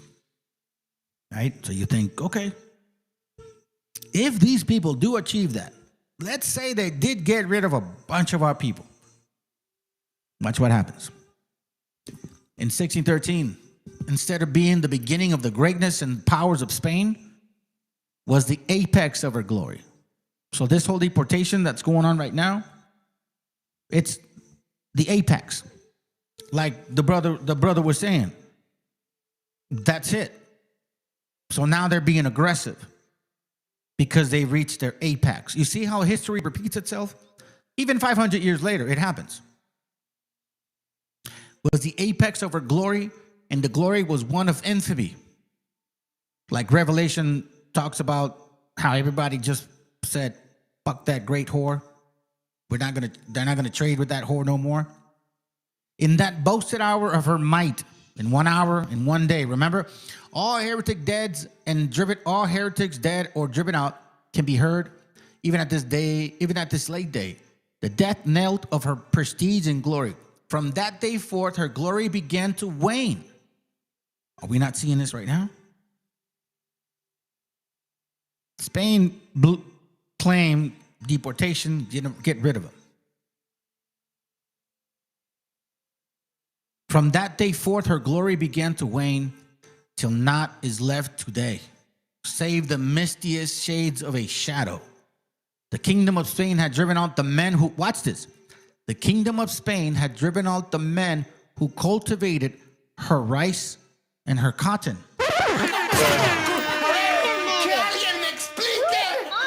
And not being cultivated, they grew no more. She had expelled from her borders those who had manufactured her silk and paper. And the ceaseless hummings of the looms and buzzings of the mills no longer reverted upon the breezes. Hold on a second here. Let me see. What page are we in? 50. 51. Upon the breeze of olives and vines ceased to yield their increase, for they were neglected. In the 16th century and early in the 17th, Spain enjoyed great repute for the manufacture of gloves, which were made in enormous quantities and shipped to many parts, being particularly valued in England and in France, and being also exported to the Indies. But Martinez de Mata, who wrote in the year 1655, assured us that at that time, this source of wealth had disappeared. The manufacture of gloves having quite ceased, though formerly, he says, it had existed in every city in Spain. So these fuckfaces thought that these Spaniards were going to go fucking work that. It's not like they didn't have people, that those people were not accustomed to doing those things. So then instead of like, hey, we need to work, I don't care. I don't do that. I'm not going to do that. I'm not used to that. That's exactly, see, this is what they leave out. Why did it happen? Because your people were becoming lazy. Just like all of this stuff that's happening. Do you really think these FBAs are going to really supposedly build America like supposedly they did the first time? Fuckers didn't build shit. In every department of all power and life disappeared. The Spanish troops were defeated at Rocroi in 1643, and several writers ascribed to that battle to the destruction of the military reputation of Spain. This, however, was the only one of many symptoms. In 1656, it was proposed to fit a small fleet. Watch this. But the fisheries on the coast had so declined that it was found impossible to find sailors enough to man even the few ships which were required. The charts which had been made were either lost or neglected, and the ignorance of the Spanish pilots became so notorious that no one was willing to trust them. As the military service, it is stated in an account of Spain's late in the 17th century that most of the troops had deserted their colors, and that a few who were faithful were clothed in rags and were dying of hunger. That's what you guys are doing again. You are just a nation that loves to be in slavery. Your elitists gave you the opportunity for once not to be there, but it's in your nature to be beast. Another account describes to that once mighty kingdom as utterly unprotected, the frontier towns ungarnished, the fortifications dilapidated and crumbling away, the magazines without ammunition, the arsenals empty, the workshops unemployed, and even the art of building ships entirely lost. Who are you? Page 80.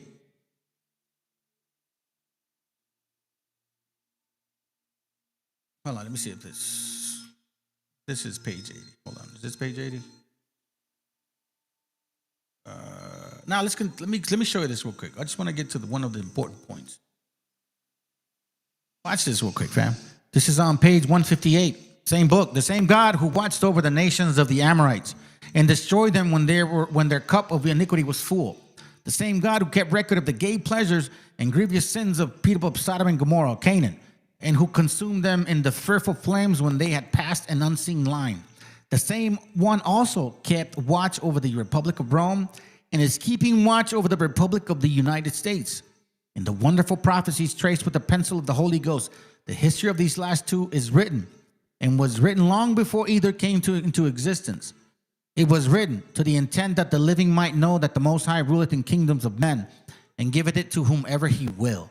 This is when this guy was actually noticing, bro, we are the fourth beast. Well, they are the fourth beast. They are the fourth beast, and they know it. They just never wanted to admit it to their people. Their people are not willing to admit that they're set up for destruction. The United States Senator, page 121, it says, in the course of his speech on the Philippines questions, declared that the Anglo and Saxon, those are two nations, so you guys are mutts, fuck you, right? Which you guys are the sons of Esau, advances in the new regions with the Bible in one hand and a shotgun in the other. Not so obvious, bro. So obvious. Father, please, Father, would you bless me, Father? The only way that you got power is by having a gun. That's Esau for you. That's how weak you guys are. The inhabitants of those regions which he cannot convert with the Bible and brings into his markets, he gets rid of with the shotgun. That's kind of interesting, huh? This is not altogether irony. The ministers of the Christian church are everywhere praising the war in these islands and preaching that it has come about in the providence of God in order that the gospel may go more rapidly. So they say. Hold on. 158, 159. Watch this.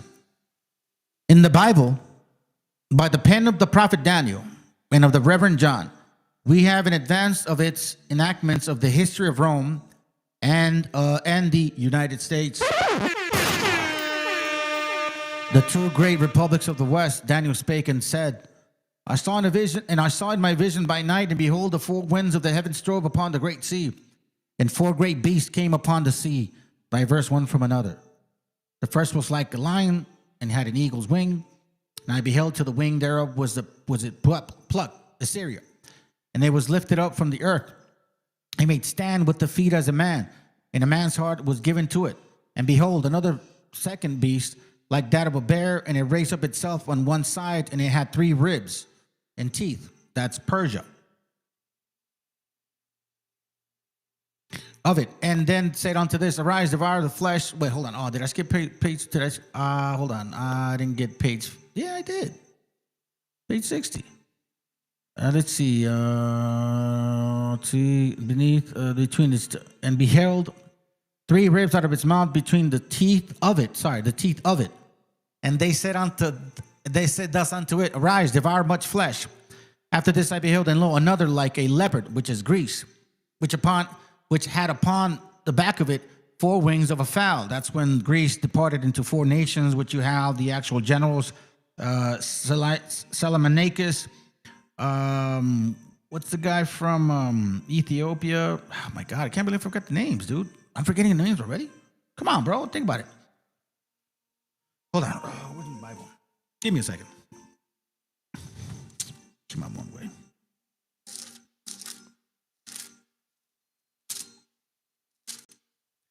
What Daniel? What Daniel? One.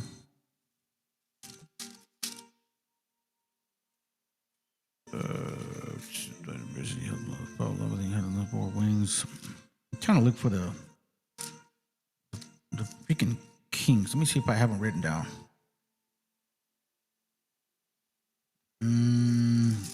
Salamacus. We have Seleucus, I believe, so Seleucid or something like that, and then we have the guy that ruled Egypt. Somebody can help me with the names, man. That would be helpful. But anyways, let me continue, bro, because I'm not going to slow down on that. I think you guys know what's up. I don't have a good memory right now. Let's continue. And it says here, and beheld, and with a leopard which had upon the back of it 4 wings of a fowl. That means that those 4 generals that Alexander gave power to. Okay, that's why they spread out to other nations. Fowl, 4 wings that spread out. The beast had also 4 heads, and dominion was given to it. So, that's what we're talking about. They spread out, went to the other nations. After this I saw in the night vision, and behold, a 4th beast. This is Rome, dreadful and terrible and strong exceedingly, and had great iron teeth. It devoured and brake in pieces, and stamped the residue with the feet of it. And it was diverse from all the beasts that were before it. Why? Because it implemented all the actual teachings of Assyria, the teachings of Persia, the teachings of Greece, and obviously of Rome. Now, go back into Syria. If you go back into the actual teachings of Christianity, they implemented all that Assyrians believed, the Persians believed, and as well as the Greeks. That's why you have Mithra, Sol Invictus. You have the eating of bread, the drinking of wine, all of that stuff. You see what I'm saying? Like, this is deep shit. But again, when you get deep into why those are all diverse, but this one's the greatest, is because he implemented all of that. You follow what I'm saying now? So in this book, he's basically talking about, look, there were Babylon, Media, Persia, Greece, and Rome. Okay? Now let's continue. I'm going kind of fast here. What was it? Page 81.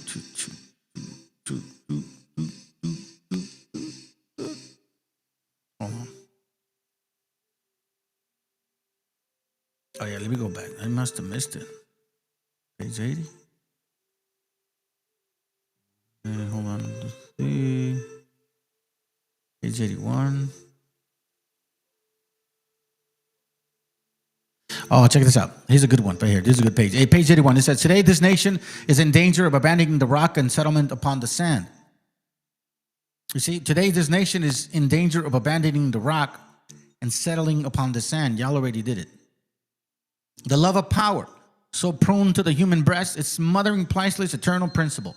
From being a government of the people, by the people, and for the people, it is being rapidly transformed into a government of some of the people. Like, for example, Trump won. Who did he put in the inauguration?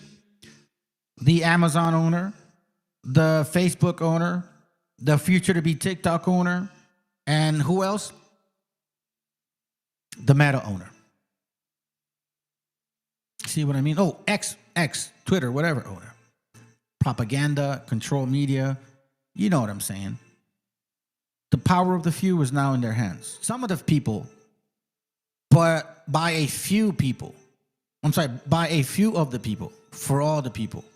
That's what Trump is doing.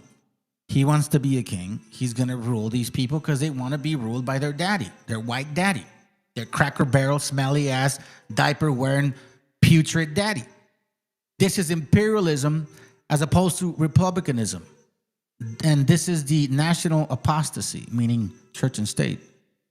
Until summer of 1898, the word imperialism was but little heard from the lips of Americans. How does a country become an imperialistic country? Is when you start doing this. A perfect wave of imperialism has swept over the land, and the desire for an imperial America, or an imperial republic, as it has been styled, sits supreme upon the hundreds of scores of souls. My friends, we're at those days where you guys you need to start to consider what the fuck you're going to do.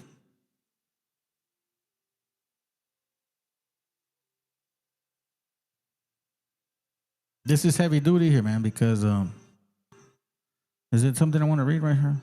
Put it up there for a reason. If we do transfer the government to people, nah, it's all good. One more I want to show you. And this is the most powerful page right here, I believe. Let's see there. Moreover, apostasy, republic, imperialism. Here it goes right here. Watch this. Page 160. Moreover, it was a state composed of his apostasy of a republic into imperialism. It was such a state with which the apostate church of early days, the man of sin of the Bible, united in this union, made the papacy the first piece of the Bible, as mentioned in Revelation 13. In the same 13th chapter of Revelation, it is written, and I beheld another beast coming out of the earth, and he had two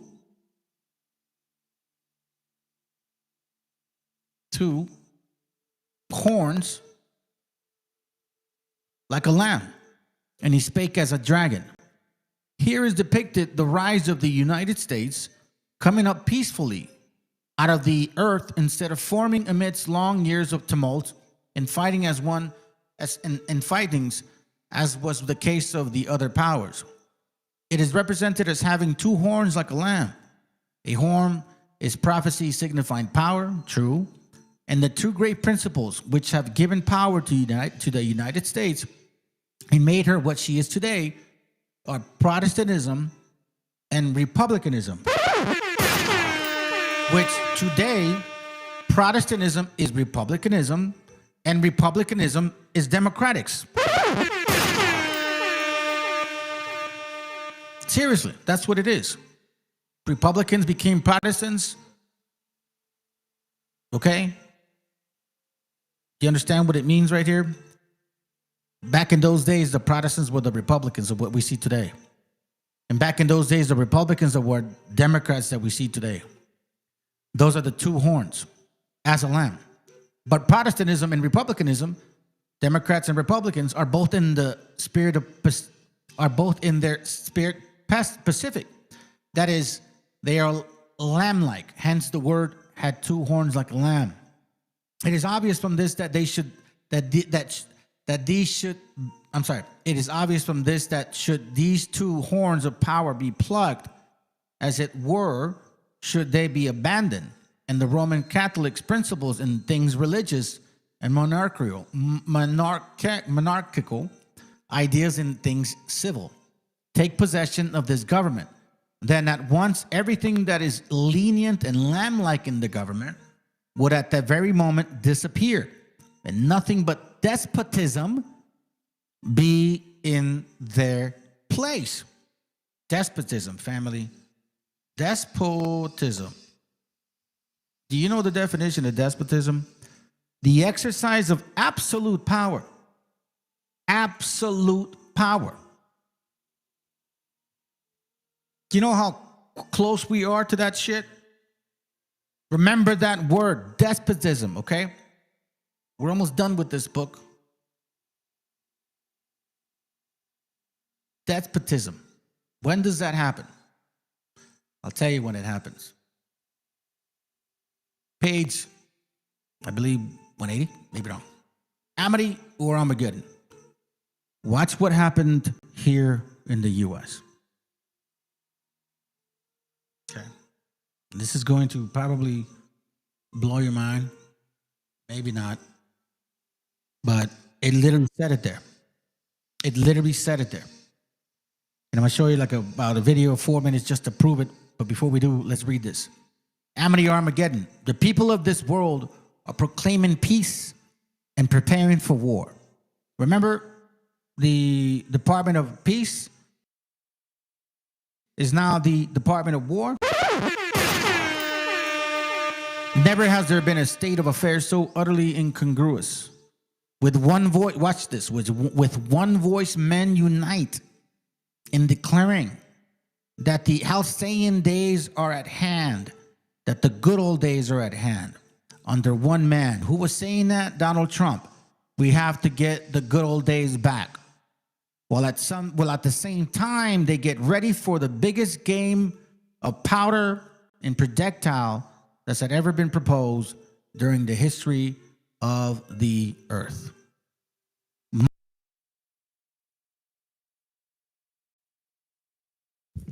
Yeah, you know, I didn't get into this much deeper, and I should have. I should have showed you guys exactly what that word means. And that page, halcyon, right? Halcyon. So that's what I was saying, the good old days. So watch this. The word halcyon, which you guys saw it, right? In the pair of the Amity or Armageddon, right? Characterized by happiness, great success, and prosperity. Golden, meaning like the golden age. Often used to describe an idyllic time in the past that is remembered as better than today. The halcyon days of youth. Okay? And this should not be surprising to y'all, because I mean he was saying it. And this is why I'm saying, like, literally standing under one man claiming the good old days are gone. We need to recapture the good old days.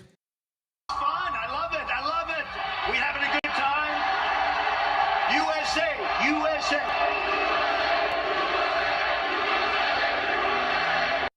Much fun! I love it! I love it! We having a good time? USA! USA!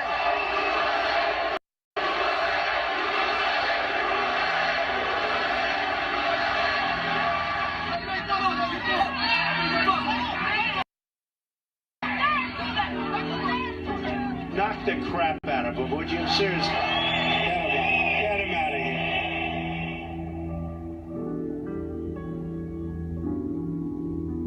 In the good old days, this doesn't happen because they used to treat them very, very rough. And when they protested once, you know, they would not do it again so easily. I'd like to punch him in the face, I'll tell you.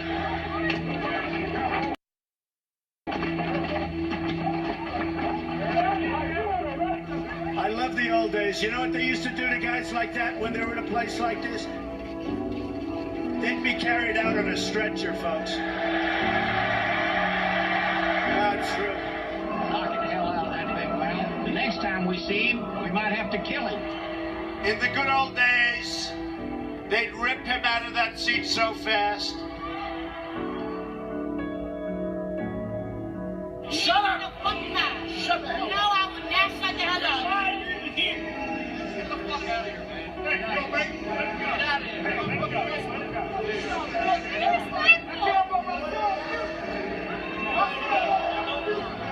In the good old days, enforcement acted a lot quicker than this.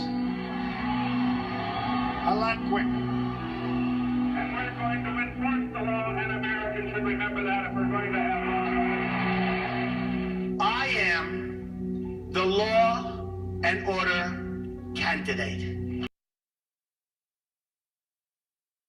The biggest problem with that too was that you guys only focused on 2 shades of color. You didn't even consider that this has been going on to us for ages. For ages. No. It was irrelevant. It was so irrelevant. This is democracy. You guys didn't care. This goes for all you so-called. Every other nationality that are now all of a sudden complaining. Even all you little dumbass podcasters that trying to bash on these, well, you Mexicans, Hispanics from your Latinos from your shithole countries. Yeah, I heard about that. You see, this is why I get so upset at you dumb podcasters, bro. You don't know your history. You have no idea how much has been happening to our people. For the fucking nerve of you to go around defending other people but your own kind because you want to, what, fit in? Well, you can get in? Are you sliding in some of that booty hole? Is that what it is? Ricardo Ochoa? Did you know? Well, do you know that more than 80,000, I know for a fact it's more than 80,000 of our brothers and sisters have died at the border since 1994? Did anybody care? Did anybody consider fumigation bans since 1917? Everything after that, did anybody care? Was there any videos made about that? No, it was just black and white, black and white, black and white. Fuck are you beaters? Fuck you, you guys don't matter. You're not important. Let me show you a little bit of this, and then I'm going to show you the rest. Now, democracynow.org, the War and Peace Report. I'm Amy Goodman. The Trump administration is removing Border Patrol Commander-at-Large Gregory Bovino from Minnesota after federal agents fatally shot Alex Pretty, the 37-year-old VA ICU nurse, Saturday morning. Bovino has been the face of Trump's roving paramilitary-style immigration crackdown in Minneapolis and other Democratic-led cities. Shortly after Pretty was killed, Bovino had claimed Pretty intended to massacre law enforcement, a statement unsubstantiated by video and witness testimony from the scene. According to The Atlantic magazine, Bovino will return to his previous post in El Centro, California, is expected to retire soon. This is President Trump speaking on Fox News. You know, Bovino's very good, but he's a pretty out there kind of a guy, and in some cases that's good. Maybe it wasn't good here. But you have to understand, when I watch some of the people that I've been watching over the last few weeks, these are paid insurrectionists. These are paid agitators. These people aren't normal, like, OG, that, you know, they're incensed about anything. The Border Patrol.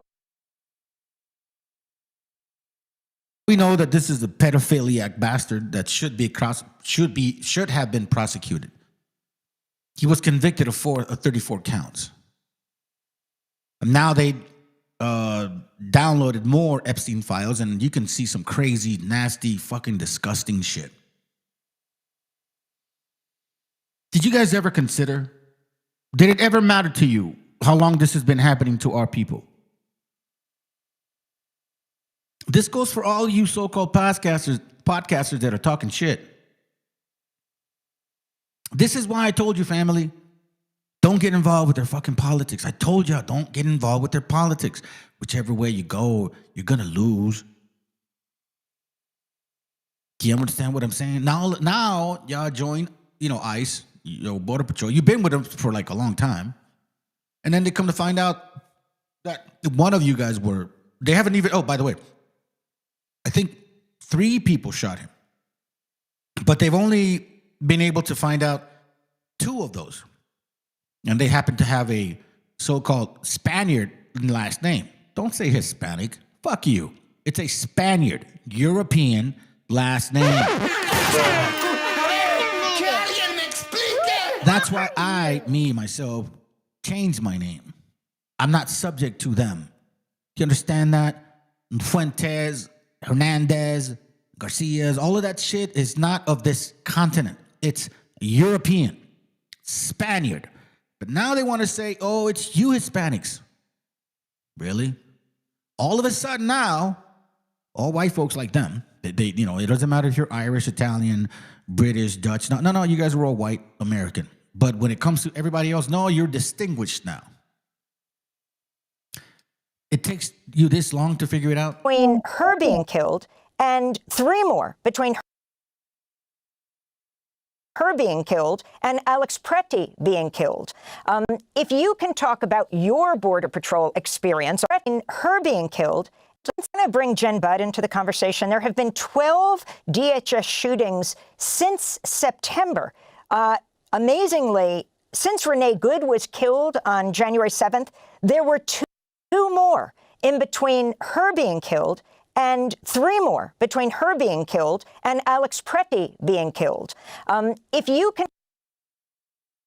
Okay, so now we're looking at statistics. You know that old saying, the what is that? The chicken came home to roost or some shit like that, right? Who's been training these people? Hey, podcasters, how come you never talk about who's been training these people? Huh? Podcasters? How come you don't say Israelis been training these people? How come your anger ain't towards them at all? Why are you guys attacking your own people to defend one particular kind? Okay, like for example, remember the first video I showed you? Anti-black, anti-Semitic. Who's protecting you? Who's funding Ricky Ricardo? Come on, Ricky Ricardo. I called your ass out on Facebook, bro. You got no huevos to invite me on your channel and shit so we can, talk about your particular point of views because I got some questions on you. You're very biased, by the way. You're hardcore on the gringo and shit, but you're scared to call out the Negro Conquistador. That's for sure. I know that about you. You see, this channel, we are even Steven, so to speak. We're fair and square. We call out everybody at the same level. We don't select. We're not more emotional or so-called about this one or about that one. No. We bring it out all equal. Let's continue. Talk about your Border Patrol experience, albeit years ago, and particularly talk about what happened in 2010 with the death of Anastacio Hernandez Rojas, and your observation of what's happening right now. Well, my time in the Border Patrol from 1995 to shortly before 2011 is exactly what I'm seeing right now. You just didn't see it. The rest of America didn't see it because it was happening down here on the southern border. And I would like to say that when people say that this isn't the training or that they're untrained, no, this is the training. This is what we've been doing for decades upon decades. The ramming of the vehicles, the injuring people, the shooting people, and then lying about it is what happened prior to 9/11 and then really got a lot of juice after 9/11. So you have to understand that the management of the Border Patrol has been corrupt for many generations. And then after 9/11, we just gave them money with little accountability and let them design their own accountability systems, which we then filled with our own agents. So we make sure that when things are investigated, our own agents are actually the ones doing the investigations. To fast forward to 2010, when Anastacio Hernandez Rojas was beaten and tased and killed by Border Patrol, CBP, and ICE agents, the Border Patrol does not have the legal authority given to them by Congress to investigate their own use of force incidents. But the critical incident teams were designed in the Border Patrol in 1987 to start being the ones that report at least first to the scene. And when you're the first to report to the scene, then you can control the evidence. They literally will manipulate the evidence. They will get rid of witnesses, as we see what's going on in the Good case and in the Preti case. So when I look at these cases happening today, it's the exact same thing as what we see in the HBO movie about Anastacio's murder. And the sad thing about all this, too, is that in 2010, the chief of the Border Patrol who ran the cover-up of Anastacio's killing was Rodney Scott, and now he is the head of CBP. And he, once again, controls these cover-up teams, which were rolled from Border Patrol into CBP's Office of Professional Responsibility. So these teams are the same ones now doing the cover-ups for all of CBP. And I want to end by asking you about this culture of death within Border Patrol. Over 10,000 people have died crossing the U.S.-Mexico border. Talk about this high mortality rate as we wrap up. Well, I will say, Amy, that statistic is from the federal government, and that is not true. It is not my experience. That number is way too low. The experience of people who find the bodies down here and people in Mexico with missing loved ones is we think it's about 80,000 since October of 1994. If deterrence worked, we wouldn't be sitting here talking about all of this. And so we essentially, our immigration policies have created a mass grave down here on the southern border, which unfortunately most of the media has ignored. And most of our Congress members don't seem to care. That is what our immigration system is. It is an obstacle of death for most people. And we do not allow people to present themselves legally. When people say do it the right way, there is no right way to do it. And there hasn't been for quite some time. And Todd Miller, your final thoughts with this massive influx of tens of millions of dollars into the recruitment campaigns and overall the immigration agencies, ICE and CBP. Yeah, this year, the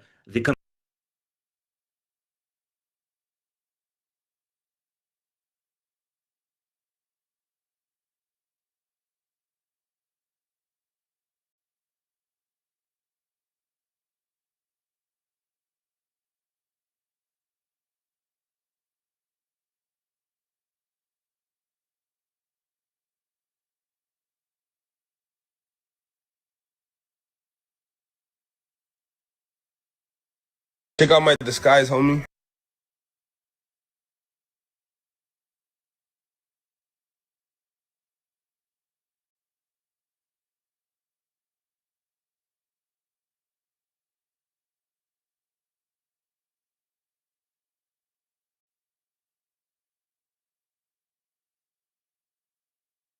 Here's another example, family, of loathing.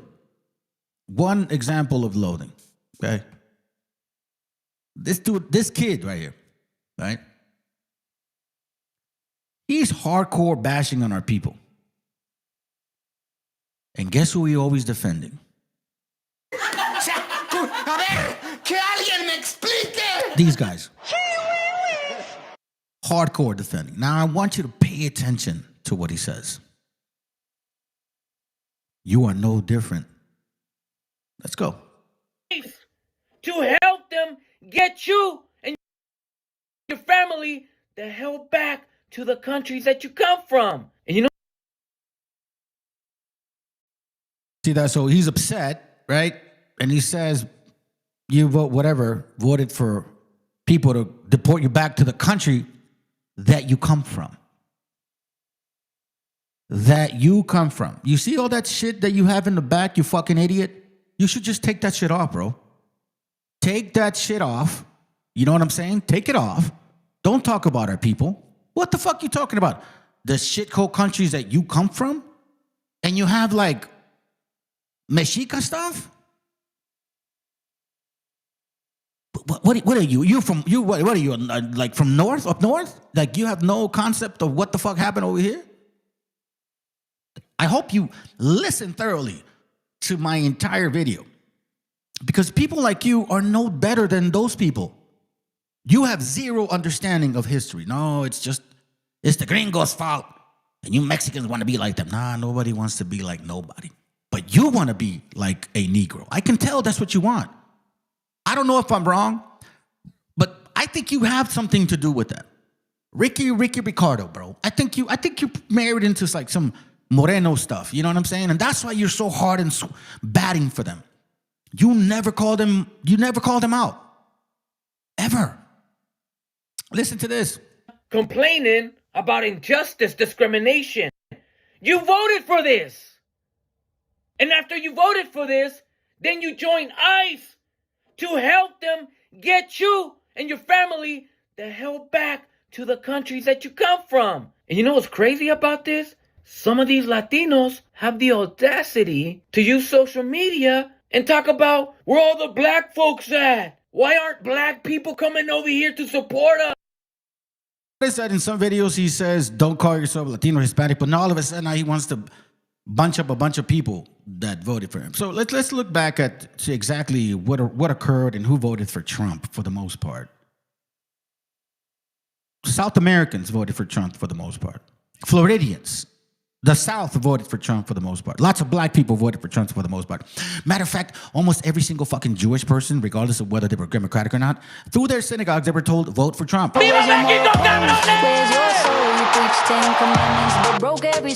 You're preaching a bunch of shit, but you don't even call those people out, bro. at all. Now, a lot of people did vote for Trump in Texas, yeah, but the majority of them were like, what, third, fourth, fifth generation, kind of claiming to be like you. You just called Draza shithole. You just said it. Now you're like, oh, well, you do it in our No, I can see your anger. It's obvious, kid. You got a lot of growing up to do. You're one-sided almost. As a matter of fact, no, you are one-sided. Totally one-sided. Because you only look at one particular type of people. Let's continue real quick. You voted for this. And after you voted for this, you then join ICE to help them escort you the hell back to your shithole countries. Escort you the hell back to your shithole countries. Escort you the hell back to your shithole countries. How you really feel, kid? Tell me how you really feel. Come on. Tell me how you really feel, bro. Come on. You brainless piece of shit. You have no idea of our history, what occurred to us, or what actually has been happening, do you? So let me remind you. Okay, let me remind you once again. Because, you know, this is a whole complete video about racist motherfuckers. And this is what you're supporting. Absolutely, positively, intelligently, brilliantly, unapologetically correct. Why are there so many uneducated, delusional Caucasian peasants in America? All the lies Hollywood told these former cave-dwelling Neanderthals really made them ignorant. So hysterical. Y'all Rice Patch Kids are really pressed about being Mongolians. The first Americans had dark skin. Is that so bad? That's what he believes in, I guarantee you. That's what he believes in. And see, this is the sad part about you people. You're afraid to bring out facts. I think it has to do with your fucking money monitoring concept. You know what I'm saying? Yeah, I remember this book. You remember? I read it before. Massive amount of black conquistadors, right? Came with the white man. Indeed. Wherever Spain set its flag of conquest in the Americas, Africans helped hold dependent. They, meaning the negros, okay? You know, the ones that you know, Ricky Ricardo, the one that Ricky Ricardo loved to defend. Because he thinks we went through the same struggle. You know that other video, like, oh, anti-black, anti-Semitic. Oh, really? Okay, let's take a step back, Ricky Ricardo. Let's see if you're watching this video. I hope you are. You probably don't, because, you know, a lot of you guys have more people subscribing. Nobody cares about this channel. It's all good. Like, what is that? Kakashaw came over here trying to say, you want to make it about you. Nobody cares about you, Kakashaw. Go back to your classes about marriage. I saw about your shit. I know now you're trying to teach about marriage. Go back to marriage, bro. You were on a good track. You were going to focus about teaching marriage. Now all of a sudden now you want to be here and like what? What are you gonna fucking debate? Hash out with what? Marriage? What is it that you're going to teach me about marriage? Please, bro. But you were on the right track. But anyways, let's come back to the point. It says they, Africans. You know the ones Ricky Ricardo loves to defend? Africans, West Africans, predominantly Canaanites, right? They participated in the exploration of the lands that would become modern-day Mexico. Costa Rica, Honduras, Panama, Venezuela, Peru, Chile, and Florida. You know, in Arizona and New Mexico and Texas. Let me remind you before you get all happy, Ricky Ricardo. Oh, well, that's what we're going to say. No, fuck no, bro. You know what they did? Just like the stories that we heard about the conquistadors, coming here, taking our lands, raping our women, feeding us to dogs, you know, lynching us and shit, all that. That was them.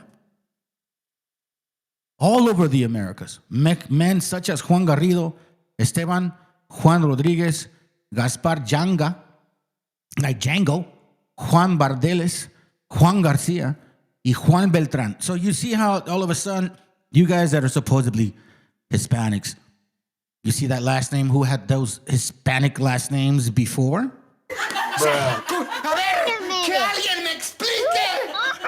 Now you gotta think twice about who the real fucking Spaniards were. Give me a second, I'm almost done. So we see this right here. Now, let's continue. Perhaps one of the best known and most colorful of the free black... Hold on. Perhaps Ricky Ricardo, one of the best known and most colorful of the free black conquistadors. You really give a fuck about our people? You really give a fuck about our people that live in shithole countries? You self-loathing dirty bastard. You should take that stuff that you have on the wall, take that shit down. That shit don't belong to you. You ain't no Mexica. You ain't none of that shit. How can you sit here? How can you sit here and turn your fucking head, like, for real, to defend other nations? Are you that fucking weak? Like I said, you must be sliding in some good booty, man. It must really have confused the shit out of you. I hope that shit is delicious, because you totally sold yourself out on our people. Perhaps one of the best known and most colorful of the free black conquistadors was Juan Garrido, born in 1480 in West Africa. Garrido either was sold to the Portuguese slave trade, nope, or somehow traveled on his own to Lisbon. Oh, really?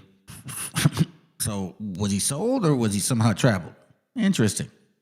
Then it says here, where about 10% of the city was of African descent. You see this? The people in Lisbon in 1480, 10% of you motherfuckers were of African descent. Who was the first original Spaniards?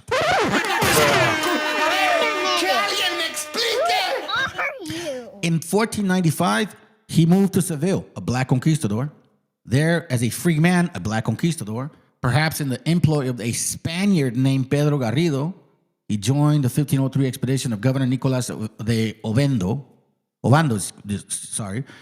to Hispaniola, the first of many adventurers. Tracked this in 1538, petitions to the Spanish crown asking for financial support for his services and loyalty. Garrido described himself as a free black resident of Mexico City.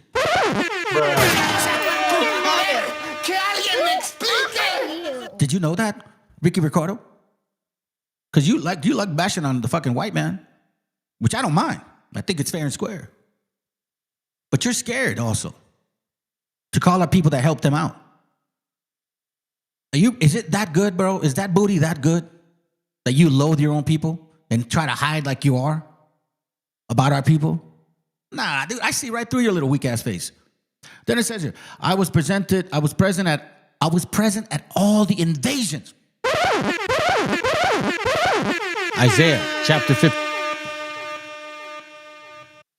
A black conquistador, a Negro slaver, was present at all the invasions and conquests and pacifications which were carried out. Ricky Ricardo, do you want me to explain that to you? Do you want me to explain that to you? You know what's the funniest part about people like you, man? Is that you have more of an accent than I do. So I speak your language that you prefer better than you do. And you know what's even worse? That I actually speak Spanish. And I know you probably don't. And that's the sad part. To think and act as if you have something to say. But all you're doing is ignoring this shit. They invaded us like the white man. They conquered us like the white man. And they pacified our people like the white man. You know what it took? I suggest for you, Ricky Ricardo, to read a book called Dogs of Conquest, you fuckface. Read that book, Dogs of Conquest. I was present at all the invasions and conquests and pacifications which were carried out. FBA, how come you don't talk about this shit? Oh, that's right, because then it'll go against your stupid ass request of reparations, which you don't deserve because you guys had slaves too. Oh, but that's right. Ricky Ricardo will support you. You know, he'll push your agenda and shit. And then he'll ask for money. Thank you for your donations. Get a fucking job, kid. All of which I did on my own expense. Garrido, along with many other free and enslaved blacks, indentured servitude, had in fact participated in some of the famed expeditions by Spain against the native, indigenous, Mexica, Taino, Arawak population. Do you see who you're defending, Ricky Ricardo? Let me show our people your fuckface. Let me hear this shit again. I want to hear your stupidity, bro, because now I'm really interested in shit. I called your ass out on Facebook. I guess you don't got the huevos to fucking say something about me. Let's continue.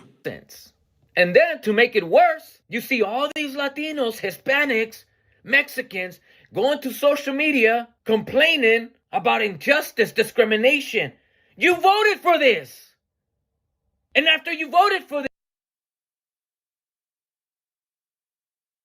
Hold on, Baba. I'm almost done.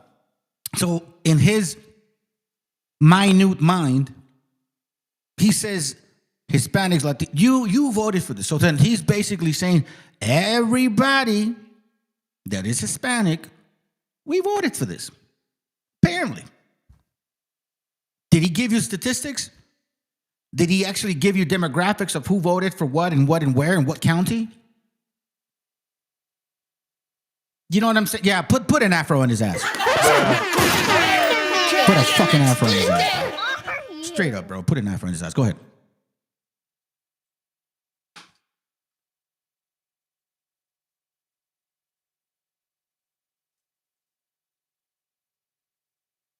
Bluetooth mode. Bluetooth connected. You got a picture of him? Yeah, he needs to be the one embarrassed next. This is pathetic, bro. It's pathetic, man. It's like I said, brother, you know, Trump really brought out the spirit of everybody, bro. Of everybody. Of how they really feel. Of how they really feel. Of how they really fucking feel. This, then you join ICE to help them get you and your family. Yeah, Fluke, this is live. Damn right. I'm sharing some recorded parts because I took it off on Friday by accident. But this right now is live. Yeah, let's go. The hell back to the countries that you come from. And held back to the countries that you come from. You know, you hear that? You hear that? Let's go. Voted for this, then you join ICE to help them get you and your family the hell back to the countries that you come from. And you know what's crazy about this? Some of these Latinos have the audacity to use social media and talk about where all the black folks at. Why aren't black people coming over here to support us? You voted. First of all, this is one channel that never fucking said that. We don't need their support because we already know who they're truly supporting. You are either a paid. I don't think so. I don't think you're that bright, man. I don't think you're getting paid. I think you're just dumb. And you know, you like that booty and shit. That's probably what it is. I think that's what it is. Let's continue. For this. And after you voted for this, you then join ICE to help them escort you the hell back to your shithole countries. And then you see some videos of some black Americans joining ICE, and these Latinos all of a sudden, why are black people joining ICE and helping to discriminate against us? I don't know why those people, like, they probably didn't vote for Trump, right? Do you want to know why those people say that? Because all we heard all our lives was of how suffering, succotash was so bad. How black people suffered so much. Oh, poor black people. Oh, poor this, poor that.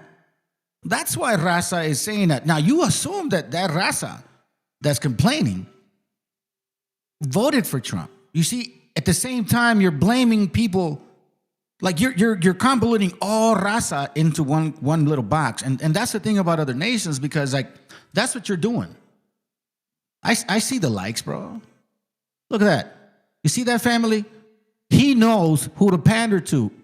It was like maybe 3 months ago, he had about 17,000 subscribers, maybe less than that. Now he's got about 65,000. Why? As a black woman, thank you for saying what you said and calling out the hypocrisy and bigotry.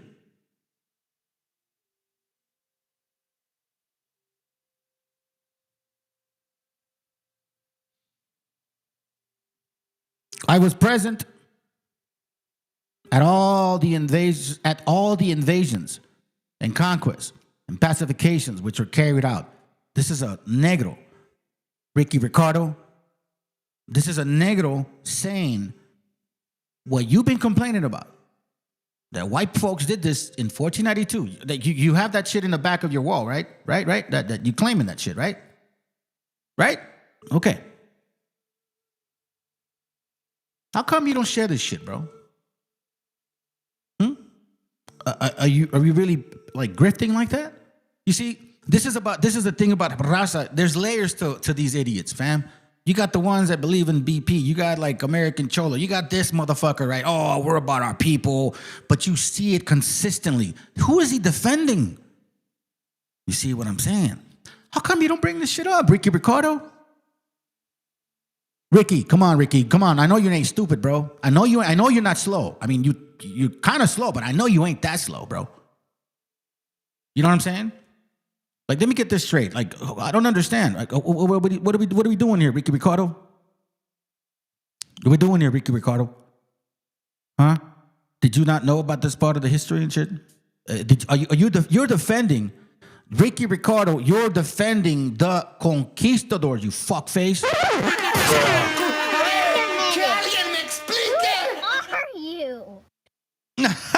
That shit is lovely, dog. Let me go put that shit up here. Yeah. Hey, you know what, dude? This is he right here. This is the Ricky Ricardo show, bro. Like, for real. This is you. This is you right here, Ricky Ricardo. There you go, brother. I hope you fit in. I hope you get in where you fit in, man. I hope you love that woolly, man. It matches you, dude. It fits you perfectly. Matter of fact, everything in the background, that's what you should do. You should totally change your game. You'll get about 60,000 more subscribers in a matter of a month. Because it'll be like, oh, so you finally found out that the original people here were black? You're a joke, Ricky Ricardo. You're a fucking joke. And you know what? You will never, ever, ever have a conversation with me. First of all, because you have nothing good to say. And second of all, because you can't disprove everything that I'm sharing. You're going to try to find an angle to that shit, right? All of a sudden now, oh, you're just being hateful. Hey, wait, hold on a second. Aren't you like anti-gringo and shit, motherfucker? Isn't who you? Aren't you criticizing raza that supported white privilege? You know what I'm saying? Like, what the fuck, bro? What the fuck? What's going on here? I was present at all the invasions. I was present in all the invasions. That's a negro. That's a negro. Hey, Ricky Ricardo with the afro. Come on, bro. Step up to the game and shit. Invite me to your channel. Let's talk about this shit. Let's see if you really are about what you are. Because I got some questions to ask you, and I got some materials to show you. Because you know what? I do read. You don't read. You just show up on podcasts and talk and think you know some shit. And you, like the brother said, you call a light-skinned so-called indigenous people, and you call them invaders and shit. But you want to know something? You're just another burro. You're just another burro. And you know what? You're like what they call a caballo.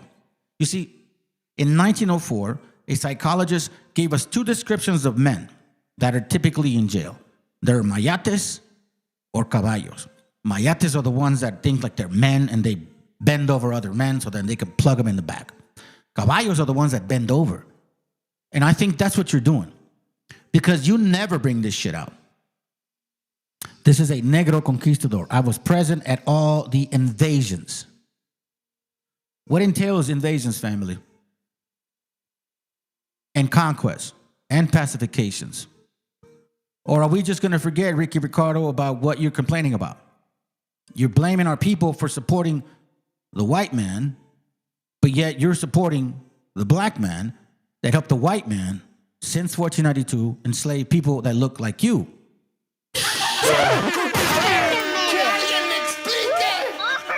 All of which I did at my own expense. Garrido, along with many other free and enslaved blacks, had in fact participated in some of the famed expeditions by Spain against our people.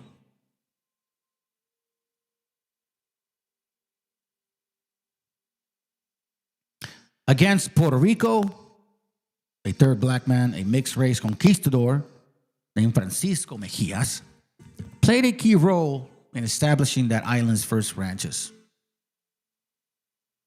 At his untimely death at the hands of a Carib Indian, that's fucking right. Oh, hold on a second. Ricky Ricardo's gonna be like, why are you being racist, man? Why are you being racist? You don't see those black people like went through the struggle that we did? Shut the fuck up, bro. Mejias possessed more than 200 pesos in gold. And all you dumbass so-called indigenous people that listen to him or even have a talk conversation with him, you guys are in the same fucking boat. And you guys can step up to the game too. Because this is ridiculous to me, man. Immediately after his After his Puerto Rican adventure, meaning raping young little 9-year-olds and shit, you know? Right? Adventure. That kind of sounds like, you know, the Epstein Island and shit. You know what I'm saying? Garrido engaged in gold mining and secured several black slaves to assist him. Really? Indentured. With native populations decimated by European-induced diseases, and African, by the way, labor shortage plagued Spanish efforts to mine, farm, and establish sugar plantations. With a keen eye to maintain chance, Garrido joined Spaniards who raided the Caribbean islands of Guadalupe, Dominica, Santa Cruz in a search of Carib slaves. You see that? So the Negros teamed up with the Spaniards to go enslave our native brothers and sisters. Hey, Ricky Ricardo, you complaining about Raza supporting the white man? Well, I'm complaining about you supporting the black man. Because both of those motherfuckers enslaved our people. Oh, did you not know that?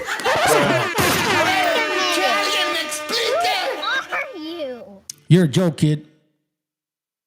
Now I know why the algorithm, you know, makes a lot of opportunities for channels like yours, bro. They want that propaganda. That's that Khazar fucking man. That's that Khazar. Khazars are allowing you to do that to our people. Khazars are allowing you to get more subscribers because that's what the Khazars want. You see, anti-black and anti-Semitic. You see what I'm saying, kid? Older historical accounts interpreted these images as proof that Garrido was a slave, but in fact he was free. You see how we've been lied to? Not only was he free, but despite his pleading of impoverishment to the kings of Spain in 1538, he had been handsomely rewarded for his services to Cortés with land and paid positions, meaning encomiendas pendejo, especially as the doorman or guard of Mexico City government and a caretaker of one of the city's aqueducts. That's why we kicked them all out. That's why we put y'all to the corner. That's exactly the history that we know about. But see, you guys don't understand that. During his time in Mexico City, he engaged in more gold mining and additional expeditions within New Spain. How come you don't share this? Let me remind you, he returned to his home in Mexico City in 1536 and died sometime after writing his famed petition, leaving behind a wife and probably a woman of native ethnicity, a family, and an extraordinary legacy. In 1528, 5 vessels under the command of Narvaez, who was feeding our people to dogs, who was helped by a lot of black people, the designated governor of the uncolonized region of Florida, left Havana, Cuba, and arrived in the regions of Tampa Bay the next month.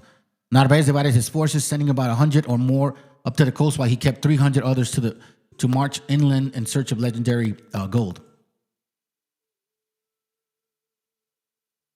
But what would you know, right? What about this, Ricky Ricardo?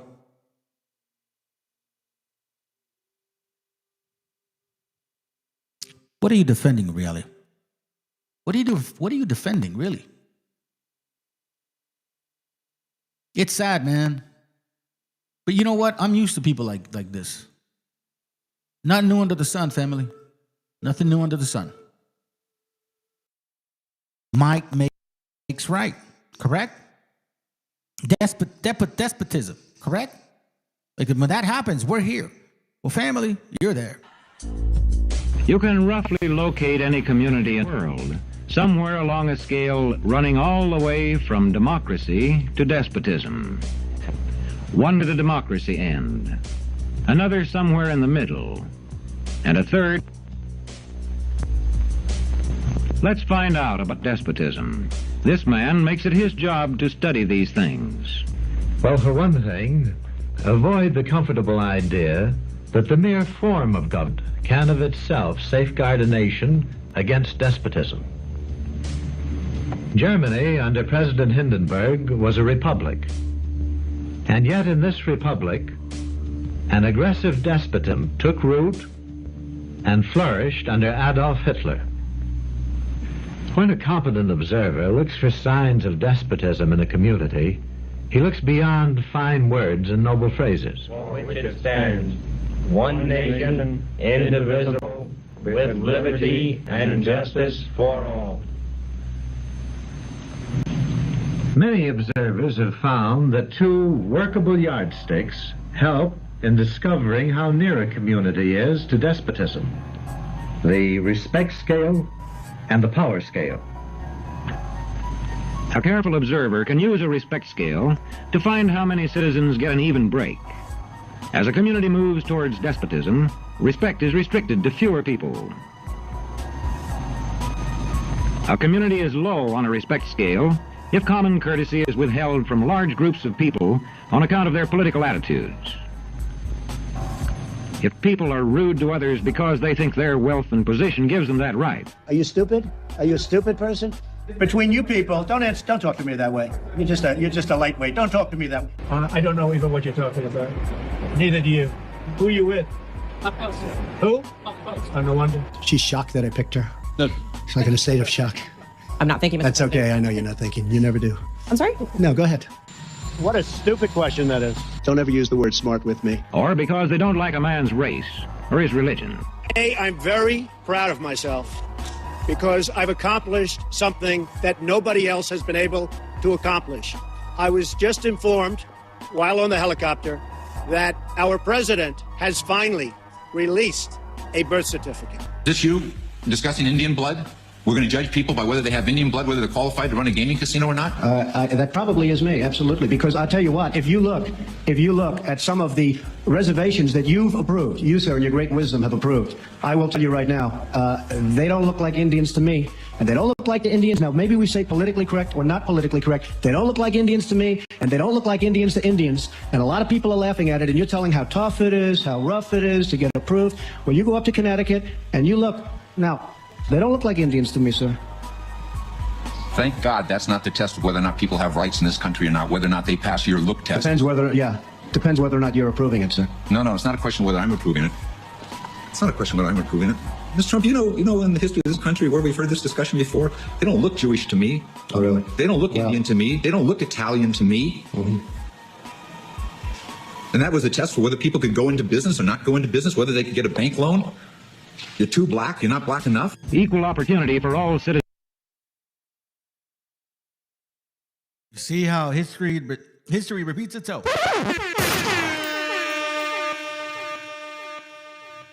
Habakkuk 2:5 says, "Ye also, because he transgressed by wine, he is a proud man, neither keep it at home, or enlarge his desires as hell, and is as death and cannot be satisfied." Damn right. You know what the saddest part is about all this?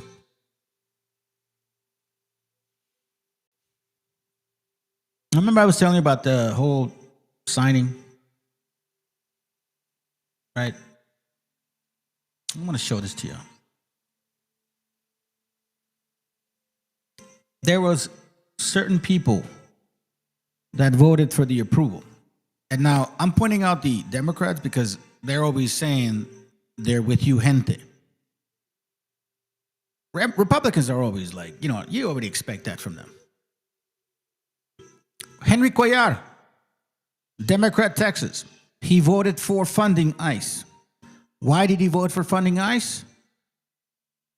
Could it be because of that?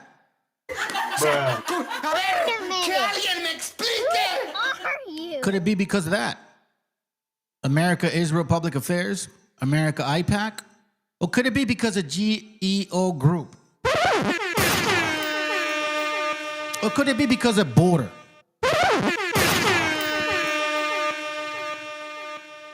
So then you start paying attention to these patterns. You're like, okay, what about this other one that voted for that shit? He did too, right? And I don't give a F about this, but it's this right here, all right? Why did he vote for funding the... What? Wait, hold on. Why did he vote for funding what? What? What? Who is that?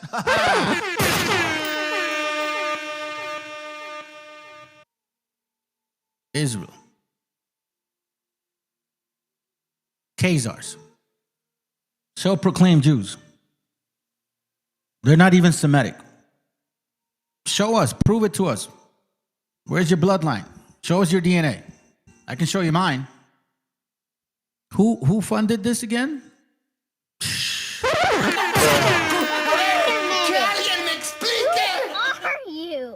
These all voted.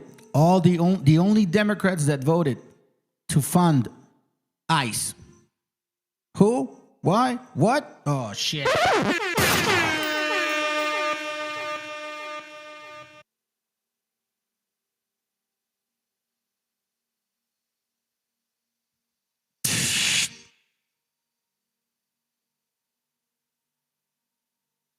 Job 3:9, proclaim ye this among the Gentiles, prepare for war. Hold on. Wake up the mighty men, let all the men of the war draw near, let them come up. Because you know what? Eventually this is going to occur. The Most High is going to be the one putting that spirit upon people. This can't continue. This can't continue. You want to know why? Because this is what they want. Watch this. There are over 550 million fire. A couple more of these and then, let's see, how much time do I have? Let me see, family. Boom, boom, boom, boom, boom, boom. Matter of fact, let me close this up real quick. I think I have the window already open. This one? Yeah.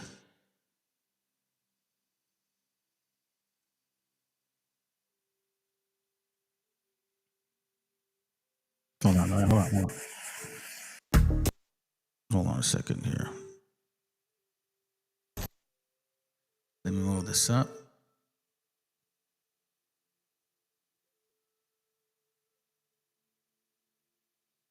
I want to share this with you.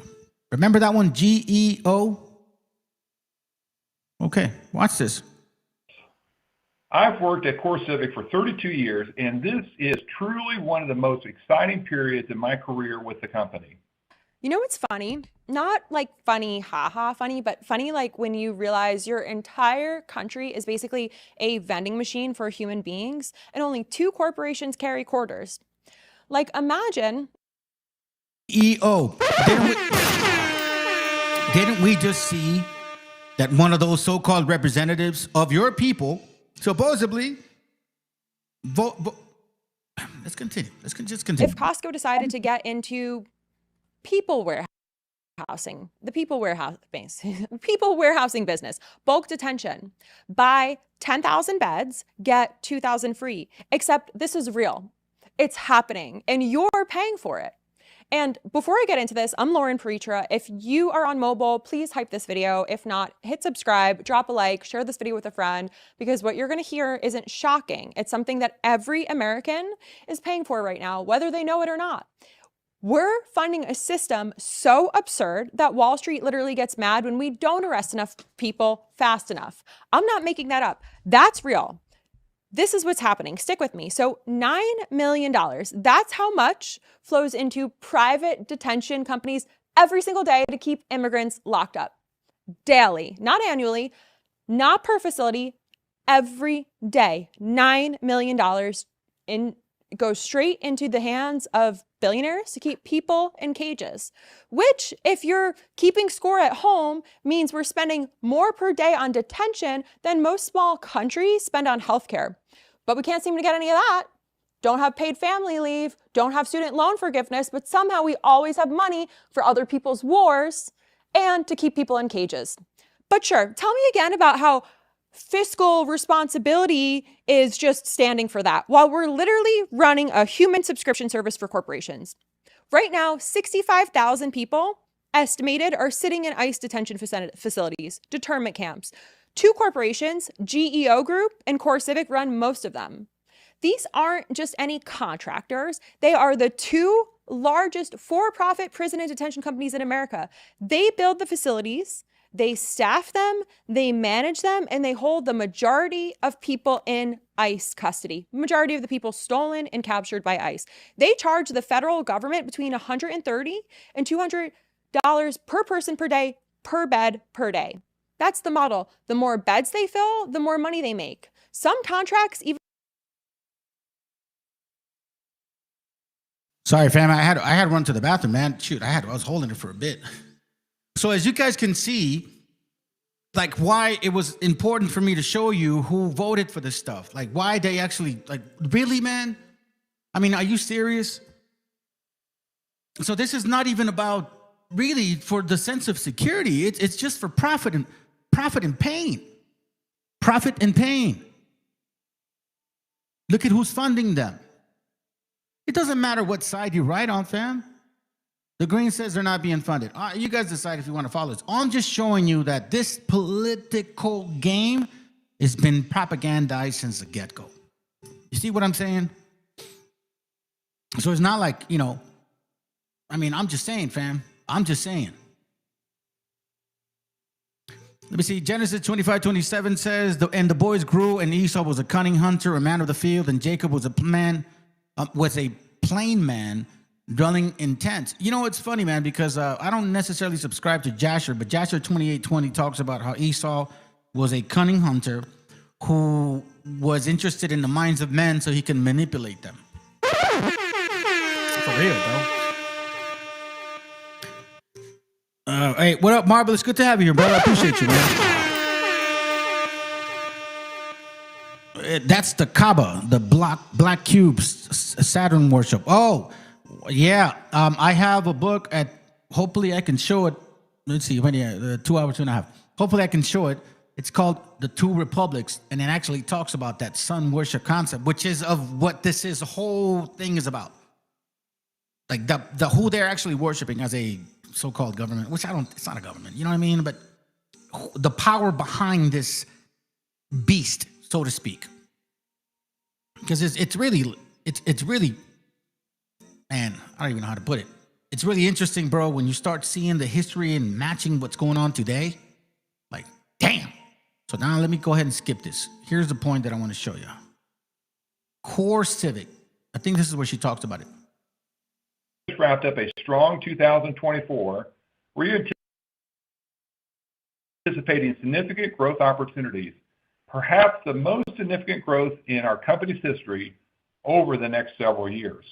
Investors looked at the phrase mass deportations and they saw dollar signs, and they were correct. These companies had been preparing. They had donated to political campaigns. They'd positioned themselves exactly for this moment. And when it came, they were ready with the empty facilities and the expansion plans. Like a pizza place getting a heads up that the Super Bowl is coming to town, except the pizza is human detention and the Super Bowl is a campaign that promises to deport millions of people. In their summer earnings calls, executives could barely contain themselves. Never in our 42-year company history have we had so much activity and demand for our services. I cite the need for nearly 100,000 beds and the administration's goal of removing 1 million aliens annually.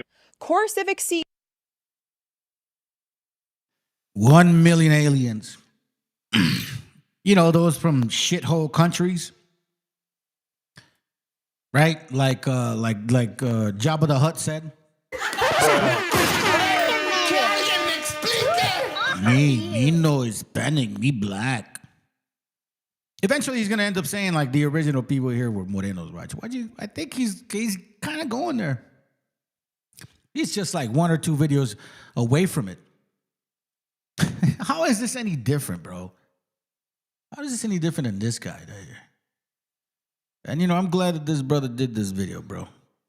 Because wait, what? No, don't tell me they took it off. Shut up. No way, dude. No way. They took it off? What?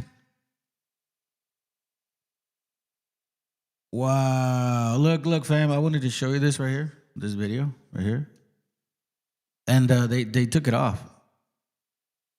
Look, watch. I guess this dumbass complained and shit. Look. See? They took it off. I guess he complained. You weak motherfuckers, bro. You guys can't even handle some like get back, bro. Wow. Anyways, hold on. Let me show you this real quick. We're almost done, man.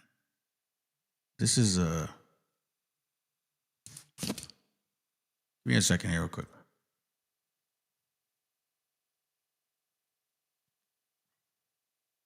Okay, so this video is playing.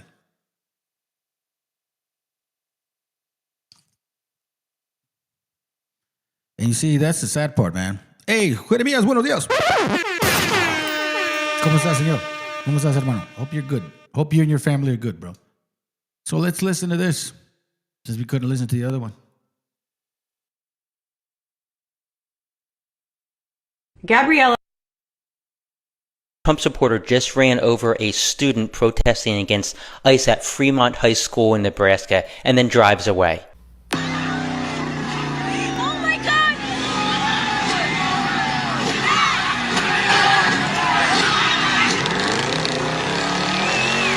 The girl's been severely injured and is in the hospital. They're still. But Ricky Ricardo said, you voted for this. You that come from shithole countries. You voted for this. So you shitholes deserve this treatment. Because basically, with his logic, is you should have been riding with the Morenos for a long time. But that's what happens for not defending them. Apparently, that's what it is. Hey, you know, it's like I said, bro. You got certain people that support Edom, and you got certain people that fucking support Canaan. I mean, what do you want to do? It is very obvious that he is definitely a Wobble sympathizer. When in reality, they don't realize none of this stuff. Because look, if you're using undocumented immigrant tax records to find and kidnap them, then it was never about them paying taxes. If you're showing up at their places of employment, then it was never about them not working.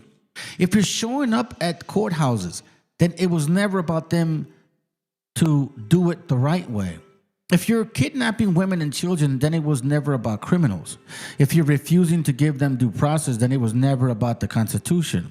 If you're spending billions to do this, then it was never about the economy. And if you're doing all this in the name of a 34-time convicted felon, then it was never about following the law. Software from Gaza's genocide. I'm talking about a company called Paragon Solutions. They make a spyware called Graphite that was used to track and target Palestinians in real time. They took that exact same technology, rebranded it as Immigration OS, and then sold it to ICE to use on us. This is no longer about stopping illegal immigrants. This is about creating a digital prison for every American citizen.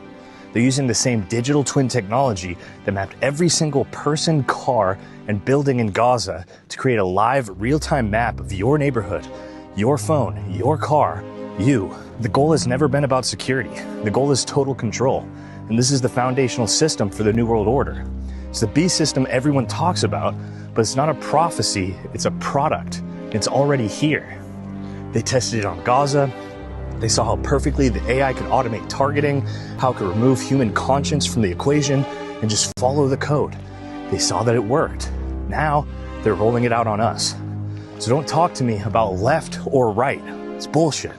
This is about a system of technological control that's so vast, so complete that it makes all of our political opinions completely irrelevant. So while we're fighting over bullshit in politics, they've brought the AI that they built for war back to us. Back in June of 2024. June 2024, okay? I showed you guys this magazine. And in June 2024, I told you that Shane Baum was going to win. That's not Kamala Harris. Y'all are fucking stupid. And that Trump was going to win. I said, I don't want him to win, but based on what I'm seeing, what, you know, these elitists are telling us, Shane Baum was going to win and Trump was going to win. This is the year where AMLO's presidential term was over, so was Biden's. And this is the year where Shane Baum was voted president. First woman. So you guys are saying that Mexicans are machistas, then you're stupid. That you don't know nothing about our people. It just comes to show you how fucking dumb you are. No matter how many college degrees you guys have, bro. Like, damn it, bro. I should have gone to college, bro. I would have been your guys' professor. Anyways, and then we saw here Donald Trump. Now, here's where it gets interesting, and here's where I thought for a moment, like, I hope this fucking broad here is doing good on behalf of our father, because you can't trust people. But I do believe that she is pacifying our gente. I believe that now more than ever. So watch. Sheinbaum, Trump. What's his name? Lewinsky, Putin. And who's that guy? Xing. And I believe now that's Netanyahu. So who's on the left side? Who's on the right side? And what's this all about? Economy, minerals, land, voting, meaning manipulation, infiltrating your minds with the one eye concept. You see this one eye feeding your brains like Ricky Ricardo. You know what I mean? You're just part of the system, kid. But guess what? One thing we never do is we don't forget faces. We don't forget faces. You don't know history. You never read history. Matter of fact, I don't think you ever shared a book about anything that you're saying. So that tells me that you're very uneducated. Because if you did have some sense, you would at least bring up some documentation showing our people exactly who we are, or where we erred, or where we might have made it better. But you see, the thing is, when you read history, you get debunked. So again, I said in June of 2024 that these two were going to win.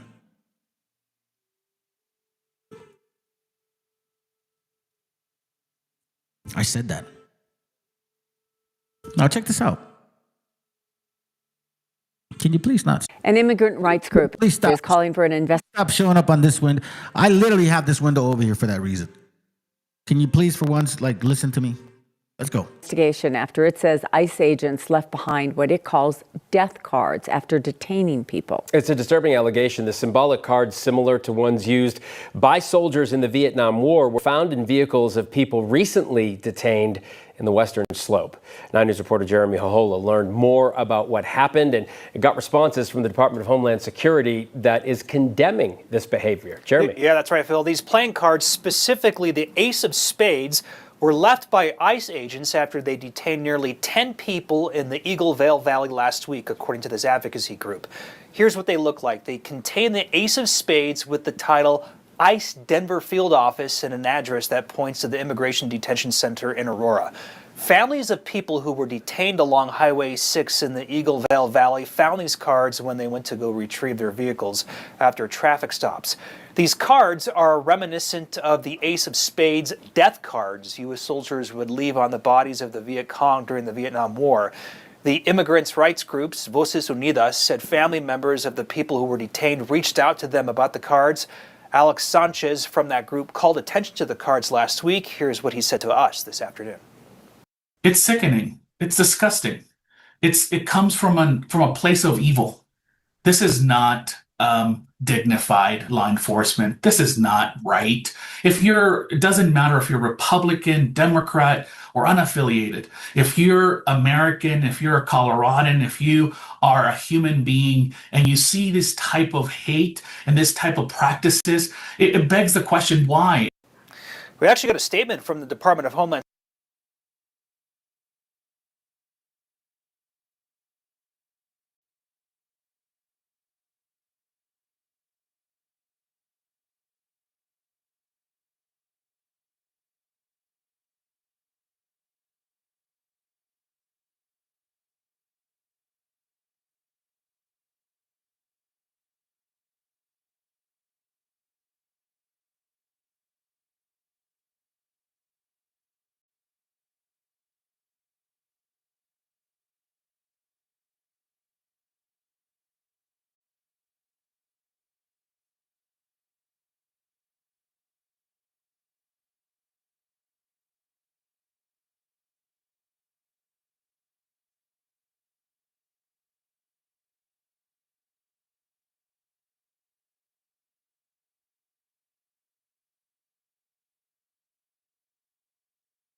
My bad, I was on mute. Sorry. As you can see, the history of the death cards, the Ace of Spades, okay? It says it's also known as the death cards enshrouded in lore and legend. The Ace of Spades is it's among the most recognizable and historical of images, from its foreboding portrayed to the stories told in songs conjured in its likeness. There's a few talismans that carry more symbolism, weight, and metaphor than the Ace of Spades. It's very demonic, to be honest with you. Yeah, my bad. I had it on mute, bro. Thank you. Caught it real quick. I really believe that this is why they hate y'all, fam. Seriously, man. I'm telling you. Están enojados con los latinos porque se están quedando con todas las mujeres que están robando los trabajos. Están robando las mujeres. Ya nadie quiere un gringo aburrido. No, hombre, quieren salsa, cumbia, reggaetón, tra. Espérate que Bad Bunny canta en el Super Bowl y roba el corazón de todas las gringas cuando ven cómo baila. Ya nadie va a tener novia. Nadie que sea el gringo. Gringos están... Thought I'd throw that jab in there. But no, on a serious tip, man, this is where it gets real crazy, okay? We are seeing the exposure of these people. We are seeing their downfall, their stupidity, pretty much. It's sad, man. It's really sad that we gotta go there, bro. Like I thought you guys were smart, man. I really thought you kids were smart. Damn it. Sometimes you let us older brothers down, bro. We would think that you guys would be at least capable and have and be palatable to bring out facts. Not go by booty calls or sexual preferences and shit, and that's how you go against your own gente. I really think Ricky Ricardo is sliding in that booty, bro. I really think it is, bro. I think that's what it is. I think he likes black women and, he wants to defend them. Has he ever showed his girl? Has he ever talked about who, you know what I'm saying? Unless you don't like women. A lot of times, family, you need to look at the people or what their interest is. Let's put it this way. How many razas have we heard of defending white people? And then eventually you find out that they married a white woman. These are the real facts. We're almost done. Dropping the files thus far, so prepare yourself for some pretty graphic details. The ritualistic abuse and sacrifice of young children. We have Prince Andrew torturing and raping women to death. We have Jeffrey Epstein saying how Jews use and manipulate academic institutions and large markets to take money from the Goyim while the Goyim are left to slave away in the real world. We have Trump being allegedly in the files, forcing himself on young underage women. We have Bush with his ritualistic sacrifice, cutting people's feet and sacrificing them to some demonic god. We have Jeffrey Epstein's bank account being named Baal, the ritual god of human sacrifice. We have elites on both sides participating in cannibalism, ripping out children's organs and eating them after filling them with feces. Countless references to Pizzagate in very graphic messages talking about pizza, how it tastes, how to eat it, all these kind of things that it's obviously not about pizza. We have the creation of 4chan and Reddit to promote and push out psyops, the admittance to what happened in Libya. We have trash talk on Zelensky saying that he is a cokehead and he is completely run entirely by Israel. Elon Musk, who wanted to get on the island but couldn't get on the island, so they just didn't let him on. Epstein being blocked from Xbox. We have Bill Gates getting an STD from a Russian prostitute and then giving it to his wife, needing Epstein to help him out. We have Bush and Clinton both raping people who are boys and girls, presumably many more, but many names are redacted. We have the systematic raping of girls, forcing them into pregnancy, making them go to full term, and then sacrificing their children. Mentions of adrenochrome. This is after only being out for a day or two. I'm going to keep digging into these files probably over the next week or so. So follow if you want to stay updated. I will continue to put out everything that I find, reporting on the truth, whether it's comfortable or uncomfortable, I will bring it to you. And then after I dig through all the files, I will do my best to come up with some sort of actionable thing that, as an American citizen, you can actually do. This is. I appreciate him for doing that. We're almost done. Oh man, come on, bro. Why are you popping up on my fucking screen over here, dude? Like for real, bro. Like seriously, computer. What are you dumb? We gotta educate you again. I thought computers were smarter than us. Sometimes I wonder if they really are. I think what they do is just process information quicker than us. They're not really intellectually advanced. Let's go. New email stadium, but you may want to think twice before using it. All right, so this spring, the Dodgers were excited to announce that they were adding facial recognition software to supposedly make it easier for fans to enter and exit the park. But it turns out it may be kind of shady. The controlling owner of the Dodgers, Mark Walter, may have other intentions. Mark Walter's actually on the leadership board for this company called Palantir, which is known for all kinds of sus activities, including being paid $30 million to build an immigrant surveillance system. In other words, they're going to be creating technology that monitors and watches immigrants. Well, I wonder how you could find and identify immigrants if you have so many people coming in and out of one place and you already know what their faces and names are. I swear to you, every single time news breaks about the Dodgers, it becomes even more scary. If you are going to the stadium, watch out. I highly recommend that you do not use the facial recognition software. Who knows if they're even like asking permission at this point, but it does seem like as of today, you do have to choose to be a part of the program. The truth is, if they're willing to do this, are they willing to break any other rules?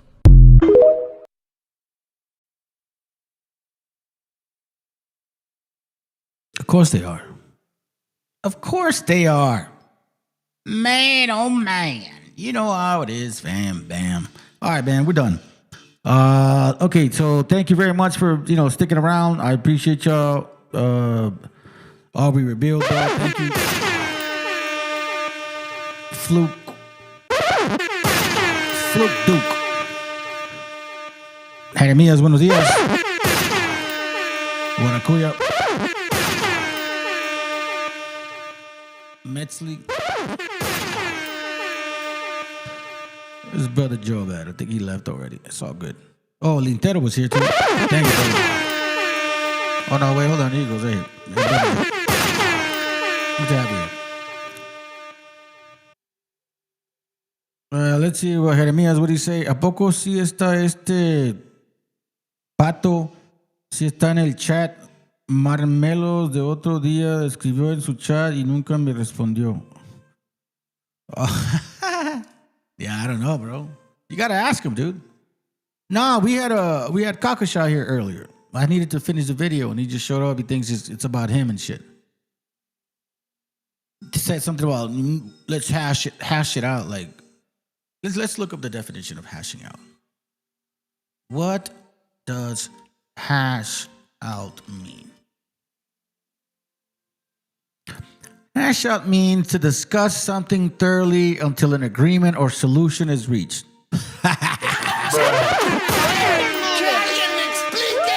That motherfucker doesn't even know what hash out means, bro.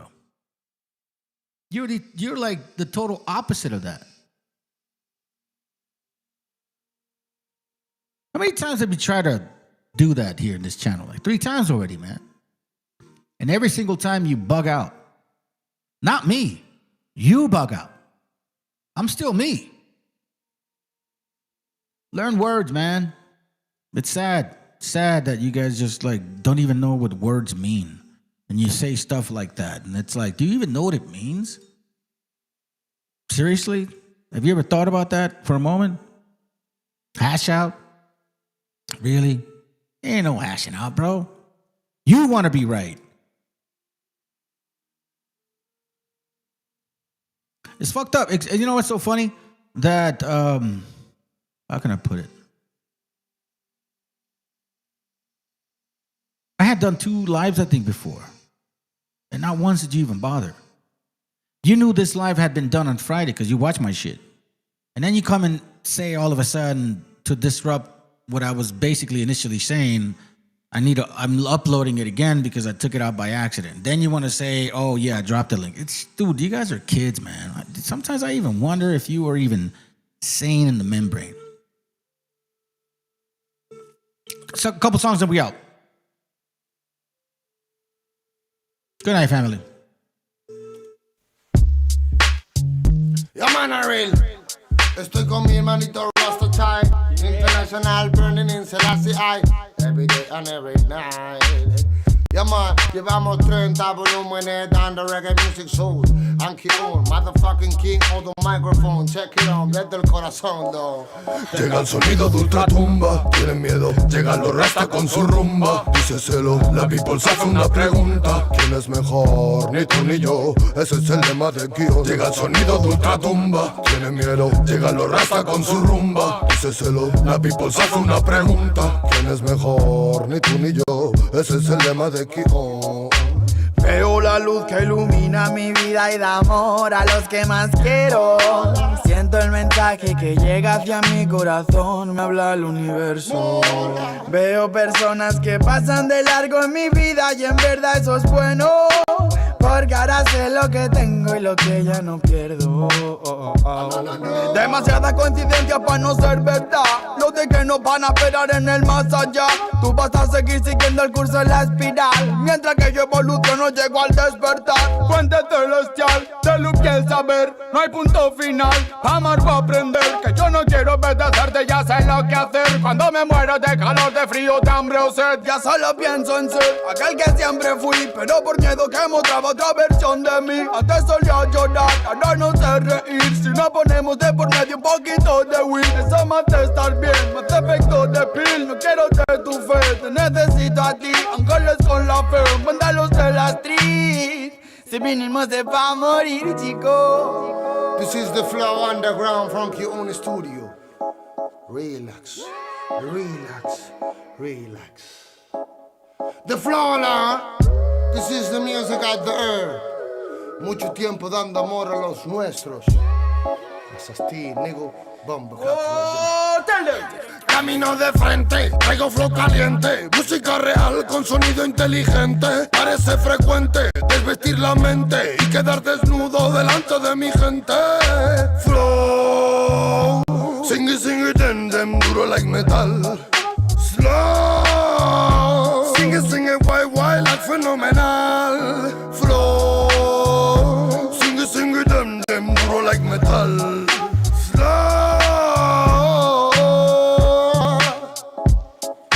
Cada palabra y balada que parte la sala, para nada son bobadas atrapadas en miradas. Pues mi familia es sagrada, aprenderá toda la grada. Camarada, sea alabada la persona que te daba su calor, su sabor, el perfume del honor. Coreando la canción de un humilde servidor. Pues tu amor, seguidor, es alivio para el dolor y energía para seguir siendo tu compositor. Flow.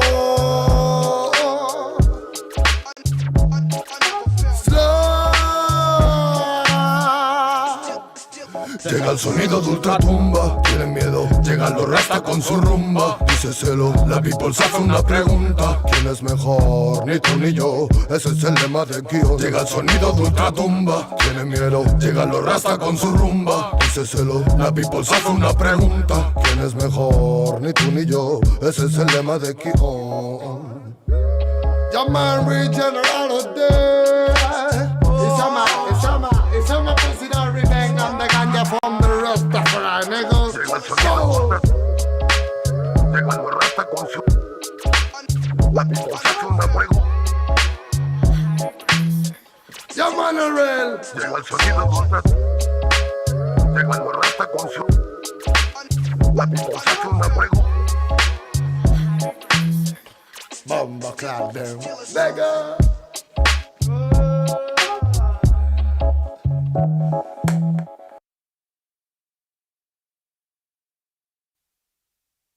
Yeah man, real bomba clock and I set the volume 8. This is the music from the my niggas.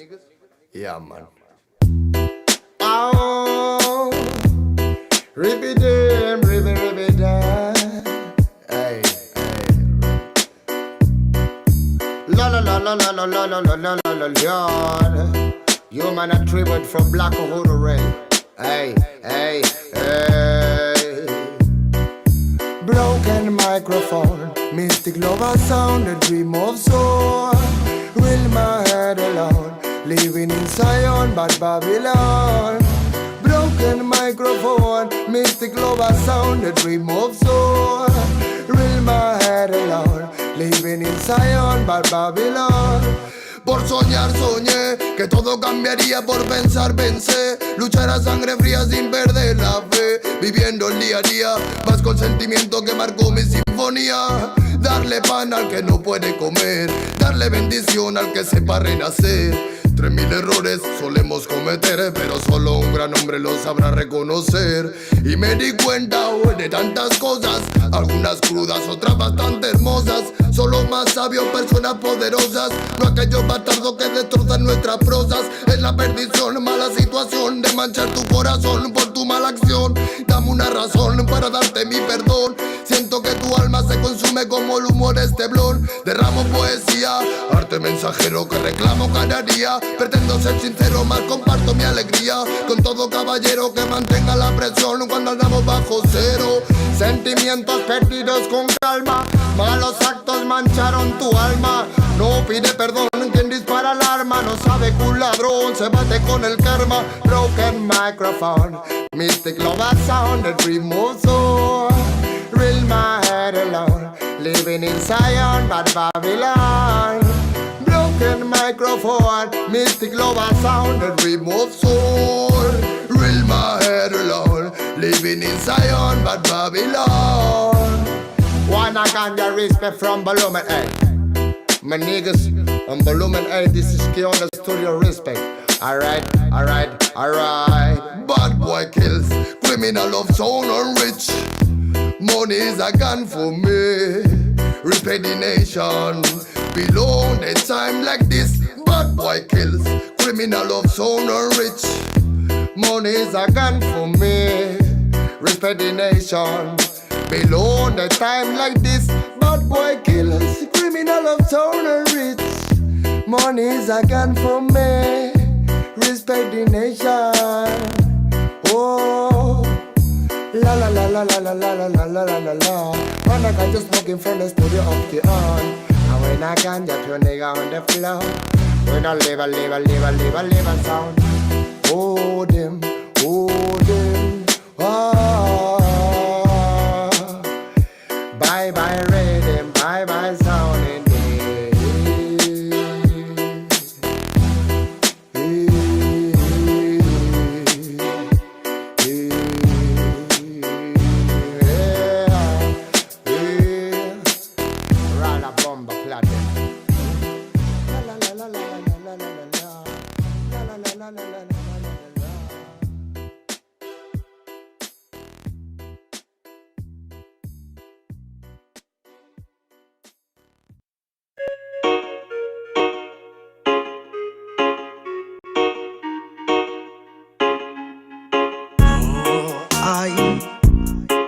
para pensar si hoy no queda más que reír por lo que nos hizo sentir. Si la intuición no te deja seguir, no te vayas a rendir, no te quiero ver sufrir. Escúchate, lucha, que mucha de tu fuerza nace de ti. Vas a ver que alimañas muerden tus entrañas, con sus artimañas extrañan tu fin. Sigue pues si tus pies tocan el suelo, el anzuelo no tira de ti. Grita fuerte si la vida te duele, que vuele el dolor, lo expulsamos de aquí. Dame ya nago.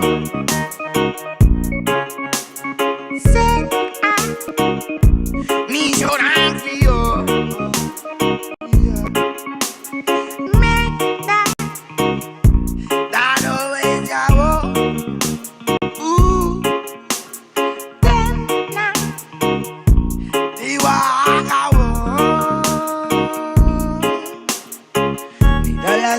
Antes de perder las formas, sé la luz del sol cuando no lo puedas ver. Cierra su boca cuando te hablen de más normas. Todo lo mal montado se ha de romper. Aunque que tú te rompas no hará más que estorbar. Si es bajo el castigo y mando de Lucifer, en verdad tú sabrás con lo que te conformas. Y yo con el super amor traer. Hablan sin sentido y se enamoran, pero todo llega y solo te queda esperar. Pasan los segundos y las horas y sin darte cuenta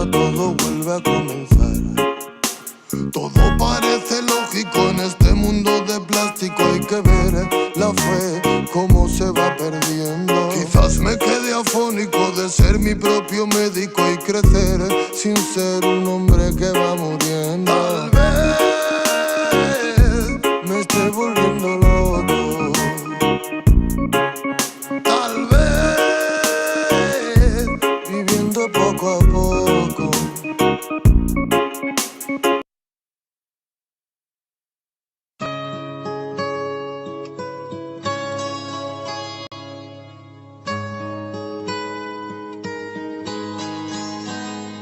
Soy de Perú, bandido, contento porque en esta parte del mundo he nacido. Más que orgulloso de crecer en donde yo he crecido. Me siento bendecido y aquí me quiero morir, y la verdad porque así será. Agradecido con la vida y con Dios que me puso aquí, y con todo aquello que influyó para que fuera en sí. Porque así yo puedo decirte gracias por mi color y idioma, y también por mi idiosincrasia. Yo soy uno más que aprecia la tierra en la que nació. Aunque el género en el que me expreso por aquí no se inventó, pero que chucha, esto es pa' aquel que escucha y se mantiene en lucha con el puño arriba y la capucha.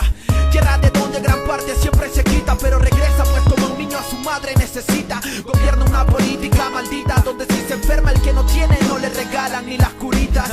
Por eso, pero no es sinónimo de progreso, y no esas mierdas sentadas en el Congreso. En fin, somos de un sitio en donde nada cae del cielo, en donde muchos trabajamos desde niños hasta abuelos. Lo que siempre se en esta mi tierra crece, a pesar que unas veces no paguen al que cosecha lo que merece. No solo aquí, también en toda América Latina, víctima de aquella supuesta raza más fina. Pero no olviden que en Perú no existen razas, somos una especie de seres humanos que se porten en masa, que cuando se revela atacarán enjambre. Un peruano se puede morir de todo, pero nunca de hambre. Yo represento a los desiertos y a la montaña, aquella selva que si miras de arriba te engaña y te hace pensar que el paraíso está en el suelo, donde se refleja el cielo temprano en la mañana. Yo soy peruano, así que mejor infórmese antes de juzgar a mi apariencia y mi piel morena. Aquellos seres humanos que sobresalen, soportando todo a pesar de que muchos les envenenan. Paisajes de mil colores, comidas de mil sabores, playas con arenas blanquitas, no quiero nada. Tierra de grandes señores, culturas y soñadores, gente amable que te hace pensar, yo me quedo acá.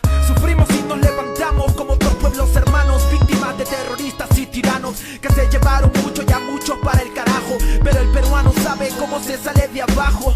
Por eso más de lo que sé y de lo que escucho, en todas partes siempre respetan a los peruchos. Y es un hecho que a la mayoría nada le complace, razón por la cual quiere ser el mejor en lo que hace. Y es que así se nace cuando eres peruano, aquí tienes de todo, pero también nada se regala, hermano. Norte, sur o centro, en donde quiera que te pares, lo dijo Romero, el Perú es de la concha su madre. Orgulloso de mi esencia, de mi herencia, tengo un tatuaje en la maleta que te indicará mi procedencia, para que quede bien claro de dónde es que soy. Represento a donde voy y así lo hicimos siempre hasta el sol de hoy. Esta canción yo la compuse estando lejos de mi patria, y no por querer hacerme el pendejo. Desde la costa, por la sierra hasta la selva somos cholos. Si tú me entiendes, no permitas que yo haga este coro solo. Yo represento a los desiertos y a la montaña, aquella selva que si miras de arriba te engaña y te hace pensar que el paraíso está en el suelo, donde se refleja el cielo temprano en la mañana. Yo soy peruano, así que mejor infórmese antes de juzgar a mi apariencia y mi piel morena. Aquellos seres humanos que sobresalen, soportando todo a pesar de que muchos les envenenan.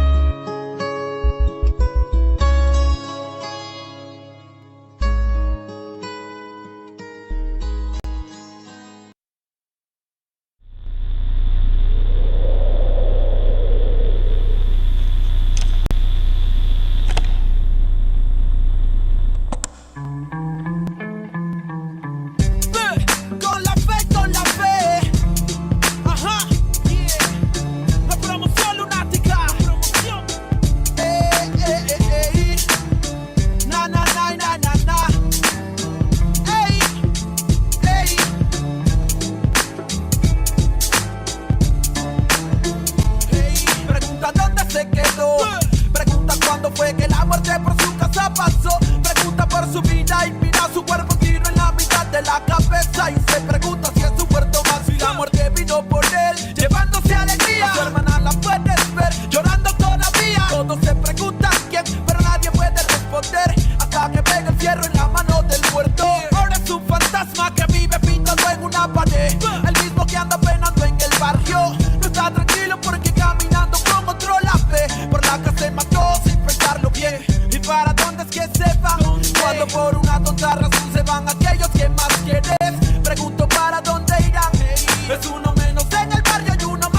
que la vida no tiene un valor y grita al cielo, mejor recógeme a mi Señor. Pase lo que pase hoy, siempre con la mente tu recuerdo en mi corazón te llevaré. Para donde quiera que yo voy, pienso diferente, y es que el amor de ahora está presente. Pase lo que pase hoy, siempre con la mente tu recuerdo en mi corazón te llevaré. Para donde quiera que yo voy, pienso diferente, y es que el amor de ahora está presente. Dime dónde están los que desaparecieron, los que no volvieron, los que de uniforme se vistieron. ¿Dónde están los que ya no están del soldado Juan, que una bala traspasó su cuerpo con el ruido de una? Son historias como mi prima Gloria, que su cuerpo no aparece pero queda su memoria. Niña de 5 años que su aliento ya es agónico. Encuentra cuerpo pero un hueso está en periódico. La vida es una tumba que la suerte te depara. La muerte está en la mano de aquel hombre que dispara. Padre que espera a su hijo que vive en la urbe, pero al día siguiente lo recogen en la morgue. Se cuentan horas, días y también los calendarios. Primo, nadie sabe si caras en cementerios. Como mi amigo Mario que jugaba a ser sicario, hasta mató a su hermano y lo tomó como algo serio. Se cuentan horas, días y también las estadísticas. Para la policía un expediente más en balística. La lista aumenta y también el desenfreno, como aquel niño que golpeado en el hogar se siente ajeno. Le pone freno y toma la decisión, sacando la pistola de su padre en el cajón. Su lápida ahora pinta: hijo mío, te queremos, y la muerte nos permite, algún día nos veremos. Pase lo que pase hoy, siempre con la mente tu recuerdo en mi corazón te llevaré. Para donde quiera que yo voy, pienso diferente, y es que el amor de ahora está presente. Pase lo que pase hoy, siempre con la mente tu recuerdo en mi corazón te llevaré. Para donde quiera que yo voy, pienso diferente, y es que el amor de ahora está presente. ¿Dónde van? ¿Dónde? Dime dónde van las almas que se pierden en el camino de la vida. ¿Dónde van? Dime dónde van. Que te tienen pulsos y otros por impulsos para el diván. Penas que se cuentan en la esquina. Cuidado con la neblina que la muerte se avecina por la acera. Joven estudiante muere en una balacera. Otro lío de pandillas que en el diario aparecerá. La vida se desaparece como el humo de un cigarro. Locos disparando desde un carro. Otra vida que se pierde bajo el cielo gris. No se puede ser feliz cuando gente muere en un desliz. Como Marco que soñaba con ser narco, viajar en barco y olvidarse de las penas en su cuarto. Pero cada vez que parcha ya se siente harto, y su corazón marchito marcha para el infarto. Almas en oferta como Berta, que se acuesta en una cama pero en otra se despierta. Son 14 años y ya perdió la niñez. Se desaparece un viernes y no regresa en 2 o 3. Coleccionando amores, sin importancia a los rumores. Malos menores, sin temores y sin valores, deambulando en cada city, con el futuro a convertirse en un graffiti. Pase lo que pase hoy, siempre con la mente tu recuerdo en mi corazón te llevaré. Para donde quiera que yo voy, pienso diferente, y es que el amor de ahora está presente. Pase lo que pase hoy, siempre con la mente tu recuerdo en mi corazón te llevaré. Para donde quiera que yo voy, pienso diferente, y es que el amor de ahora está presente.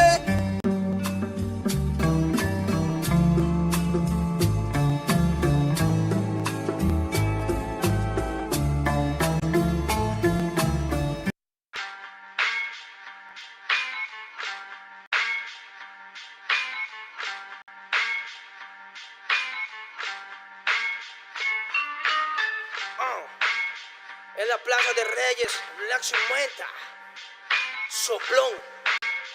Yeah. ¿Qué vas a saber? ¿Qué vas a saber tú? Oye, chibolito, faltóme. Pulpín de los pulpines, batería de Rapunzel, de rapeos, de raptos, de lagartos en cuartel. Cualquier la pega de cruel con un viejo coronel. Soy flojo, se me antojó dormirme en el laurel. Elevé mi level con un label y un Faber-Castell. Ya un papel, lo empape con sangre de todo aquel que se jura Nobel y no ve mis trenes en la riel. What's so man?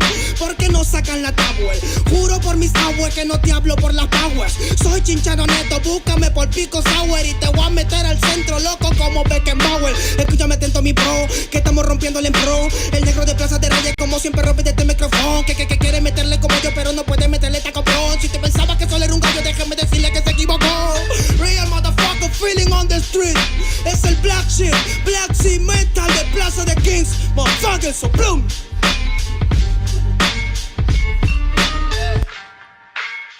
Nero Luis, man, desde Peña a la victoria para que sepa. Incas Mo, It's money gang, gang. Yeah, yeah. Yo también he llorado, gente. También me han desplazado por mi rasgo afrodescendiente. Sí, un perro no habla pero siente. Cuento historias callejeras pa' barrios de delincuentes. Soy un perro que te ladra, que te muerde y que te huele, nene. Soy más que Lele, ustedes para mí son pelele. Con mi jauría todo el día en busca de los cheles. Tengo un perro en fiscalía que nos mueve los papeles y otro en la comisaría para evitar el susto. Muchas veces me han llevado por solo como luzco. Perdón, madre mía, si yo le causé un disgusto, pero en esta vía yo crecí rodeado de perros chuscos. Yo sé que me quieren ganar, yo sé que me quieren tumbar y no pasará porque soy de verdad. Está súper rafina la Dodo Style, metido en latina aprendiendo un quizá. Yo tengo el style, no mido la raza del perro, yo mido por la lealtad y yo soy leal. La calle te enseña lo que no te enseña la universidad.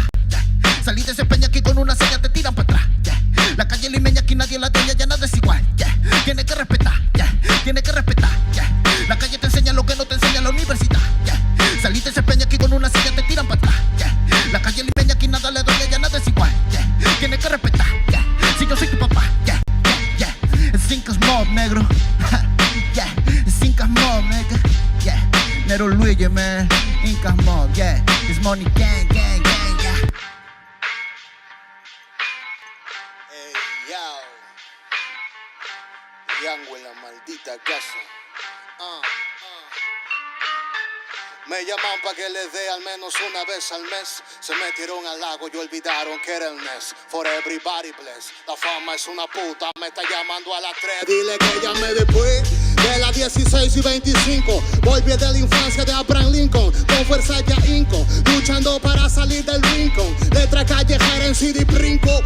Under del under, puede que tu viejo te lo mande. Sale de vez en cuando como el cóndor por los Andes. Mi cuerpo no es de madera como Dandy. Antes que me branden, yo seré el ola que los expande. Aunque esto me pique en la madera, no sirven ni para romper el ticket de un evento afuera. Loco por la carrera, desafían la gravedad. Yo espero tras la barrera y llego con la novedad. Niña, tú solo espera que te encontré la manera. He visto bastante por querer lograrlo saltando escalones dentro de la escalera. La vida me puso al depósito, yo soy de púlpito pa' que el mundo conociéramos de esta parte mejor intérprete Gaspar de esta cordillera, sin luz afuera. Que el espectáculo es dentro, la calle es mi templo, tiembla el pavimento, cuando yo me concentro, mis disparos son temas, la calle un poema, se siente desde cuando entro, y a toditos estos drogaditos que creen que rapean, los regreso al centro de mi balcón. Yo he visto el clon del clon en la misma gestión, pero a la malla no llega el balón, y para esta pantalla no existe patrón, yo ya me sé la cuestión, y doy fe por cada renglón, consciente de la operación del final de Mbappé con la edad de Buffon.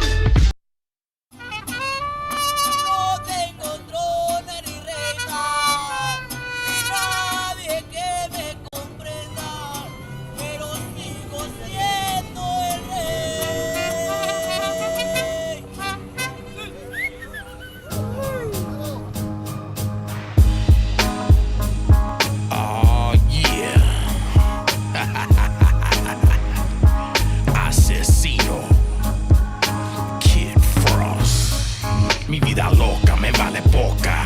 Aquí don cuates on me, ese that's 2 pistolas. 3 parts pure, 1 part baking soda. Take it out the microwave before it bubble over. Hooters on a quota, look over your shoulders. I push weight box plays, I don't sling boulders. I make moves, the kind that move mountains. My voice echo thunder, the streets stay pounded. It's Guaguera, Tijuana, La Frontera. 17.5 and I pull it out my sweater. I'm DOC, duck of the cover, yeah homes. Nobody does it better, I'm a mean go-getter. Glands of adrenaline, quick on my toes like I'm laced with a betterment. Seasoned rap veteran, I ain't got a floss. Every move that I make, let you know that I'm a boss.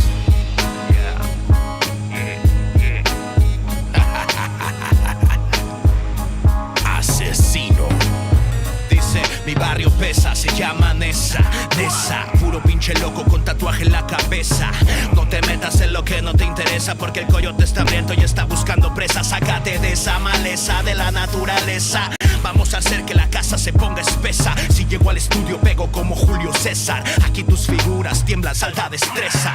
Tengo gente que está metida en la empresa, que en la cara tienen a la muerte impresa.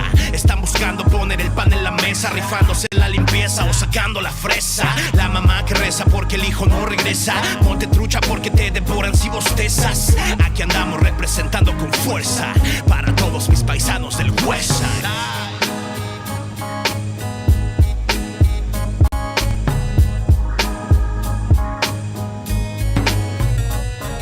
Esta es mi ciudad,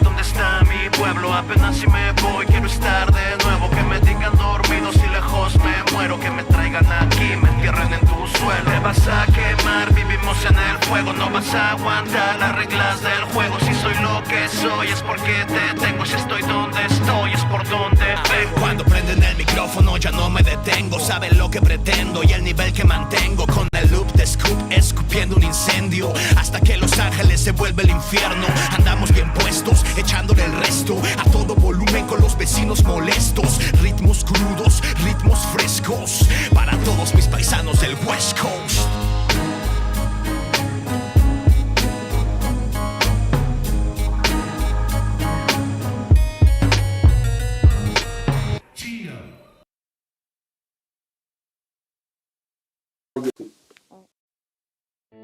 Chicanos killing Chicanos is what they want.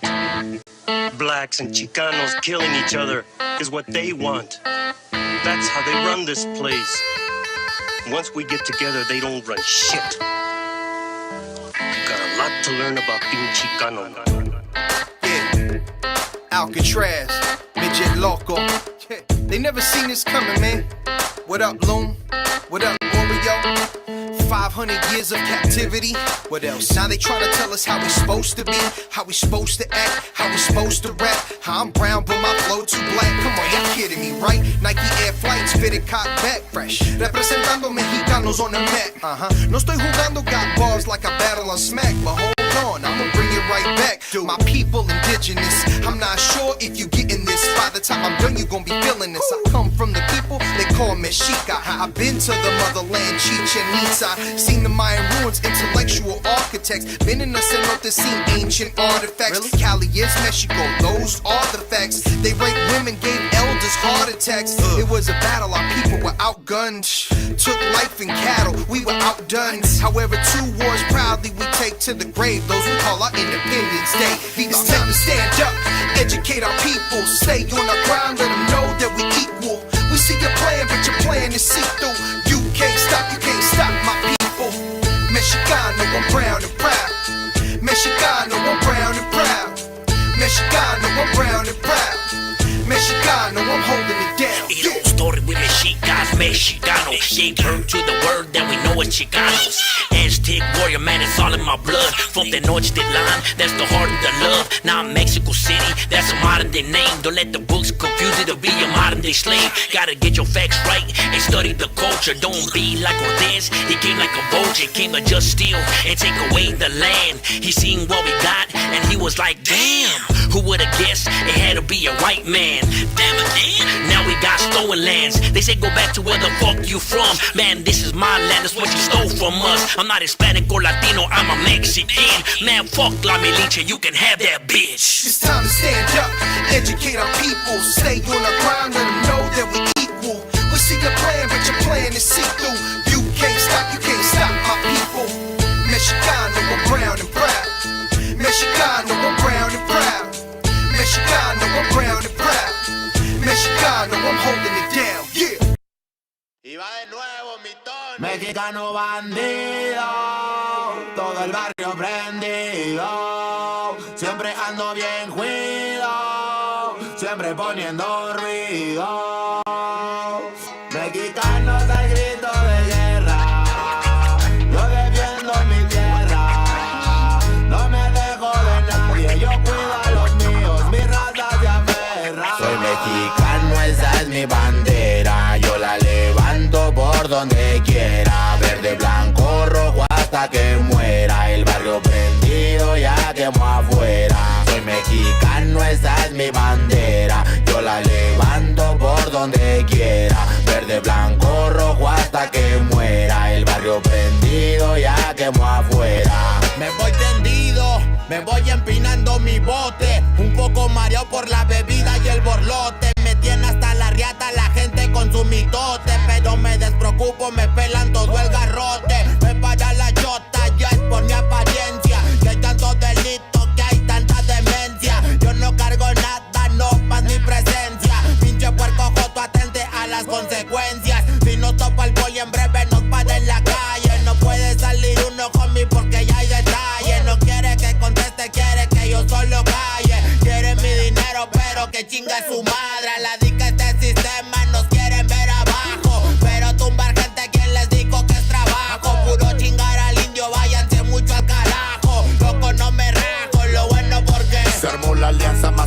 moda del país. Todo el mundo ya conoce las rimas de estos MCs. Pa' ponerme más feliz, unos baisas de hachís, mis paisas en el gabacho bien truchas con la polis. Loco en Guanajuato con los ojos bien tumbados, de coto con el Quesada, rifando por todos lados. Atento si prendo un blunt en cabina cuando grabo, represento Nuevo León junto a mi carnal el Davo. Cuando voy pa' Jalisco el pasado está olvidado, con el perro de la C bien grifo pedo y enfiestado. Chécate mi banderón unido como había soñado, bien bajado ese balón, compa lefty bien bajado. Puro hip hop mexa hasta que amanezca. Pásenme un mezcal y que no se apague la yesca. Ya saben que aquí andamos pilas pa' lo que se ofrezca. Si escribo estas rimas es pa' que se enorgullezca. Verde marihuana, blanca cocaína, roja la sangre que escurre de una nueva herida. Yo salí de la ruina, nunca se me olvida. Con disciplina y respeto sigo en siempre la movida. Ando bien high, la vida es un freestyle. Disfruta lo que hay, vivo entre el bien y el mal, carnal. Crazy life todo el día, bien da live. Pinto tu barda con spray, lo que canto es real. Azules y rojas las sirenas que me persiguen. No suben pa' la virgen, salen todos cuando chifle. Mi barrio no lo pisen, que andamos todos grises. Maldito policía, no quiero que me revises.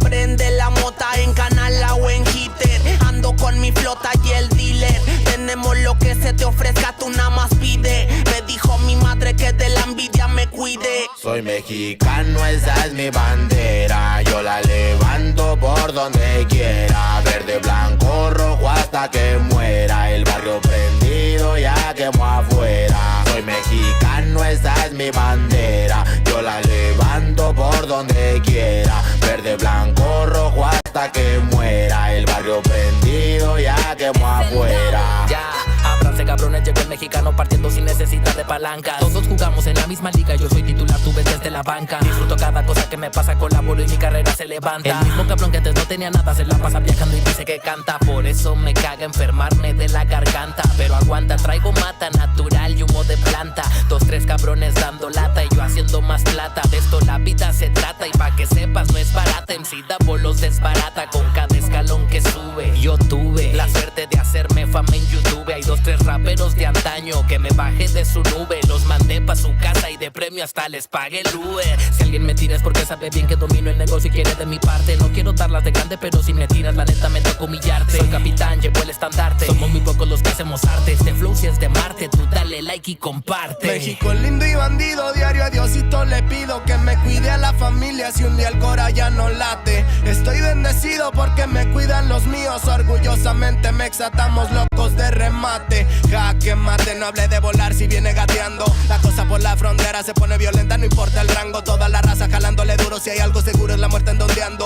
Sudor y la sangre en la frente, los de alzada controlando. Se roban la atención, ya saben quiénes son. Vatos locos con sazón como el de un corridón. No quiera tomarme el pelo si ando todo pelón. Levantando la bandera, viva México cabrón. Es el perrito de la C. La bandera con un águila, Simón, mi tierra es esta. Me vale si mi piel o si mi acento les molesta. Acá jalan horas extras, nunca duermen la siesta. Están los que van pa'l jale y los que la viven de fiesta. Otros que en el pintón se tatúan de corazón. 3 colores en el pecho, morirían por su nación. Aunque su puto gobierno los puso en la situación de no terminar la escuela y terminar en la prisión. ¡Viva México, ladrones! ¿Qué hubo, les presidente? Ya saben que por mí policías chinguen a 20. Y ahí están mis 20 pa' la cagua. Aguas, que es tierra caliente de Chiapas hasta Chihuahua. Wow, wow, wow, yipi yo, yipi yucas. Guanas, Montequín, Aguas, Tijuas y San Lucas. San Luis Potoyes, Mataulipas, La Puebluca.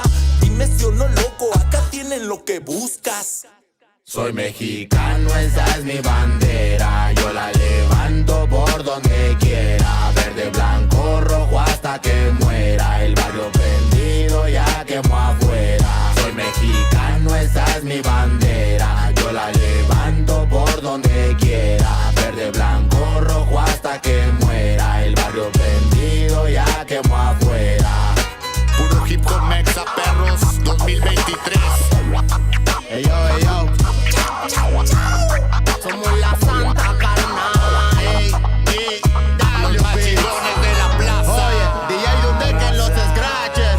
Desde alzada, mi perro. No saben quién soy o sí. Oye.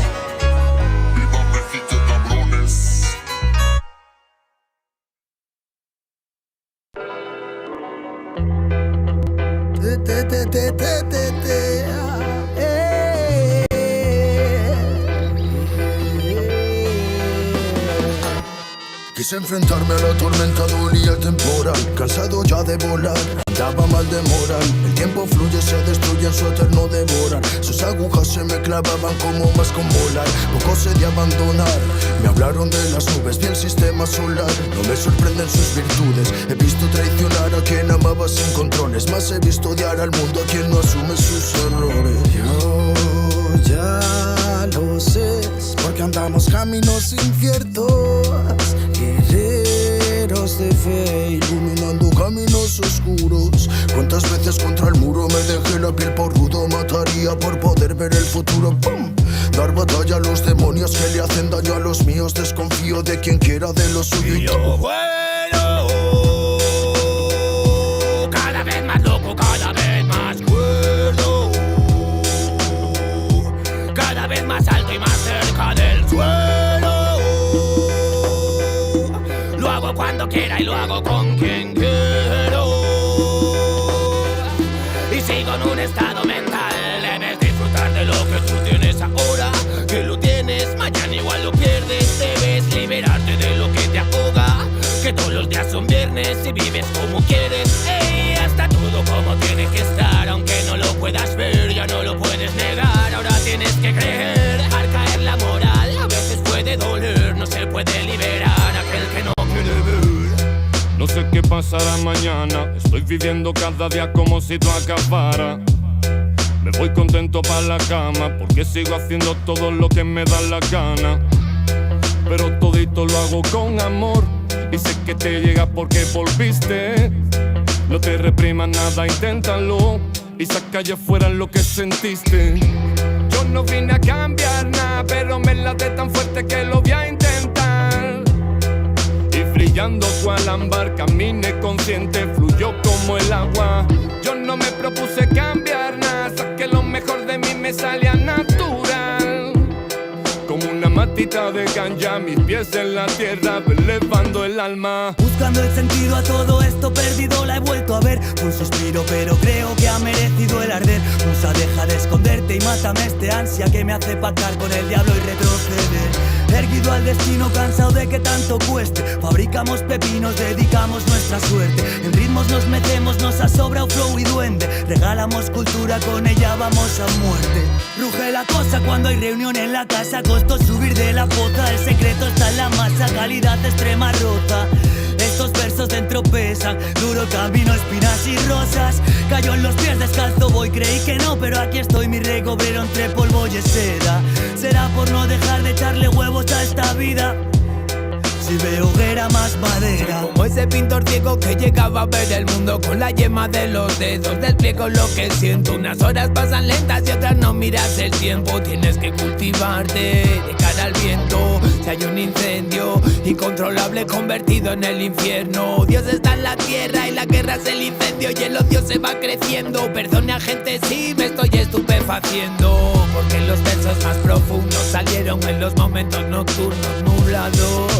Voy solo conmigo y sin pensar en el pasado respiro, porque habrá pasado el tiempo y sé que algo habré aprendido. Háblame al oído, mundo loco, que todavía no te he entendido, y enséñame un camino que yo sigo mi destino. Y algo sigue vivo fino y eso me da ánimo para exprimir mi sonido al máximo. Na na na na na na na na. Puto largo, místago de Garolo, Galos y Chusterfield. Hoy estamos en la casa. Vámonos, chavales, esta es la buenísima, que lo sepáis. El final de todo. Ahora esto está Stop it.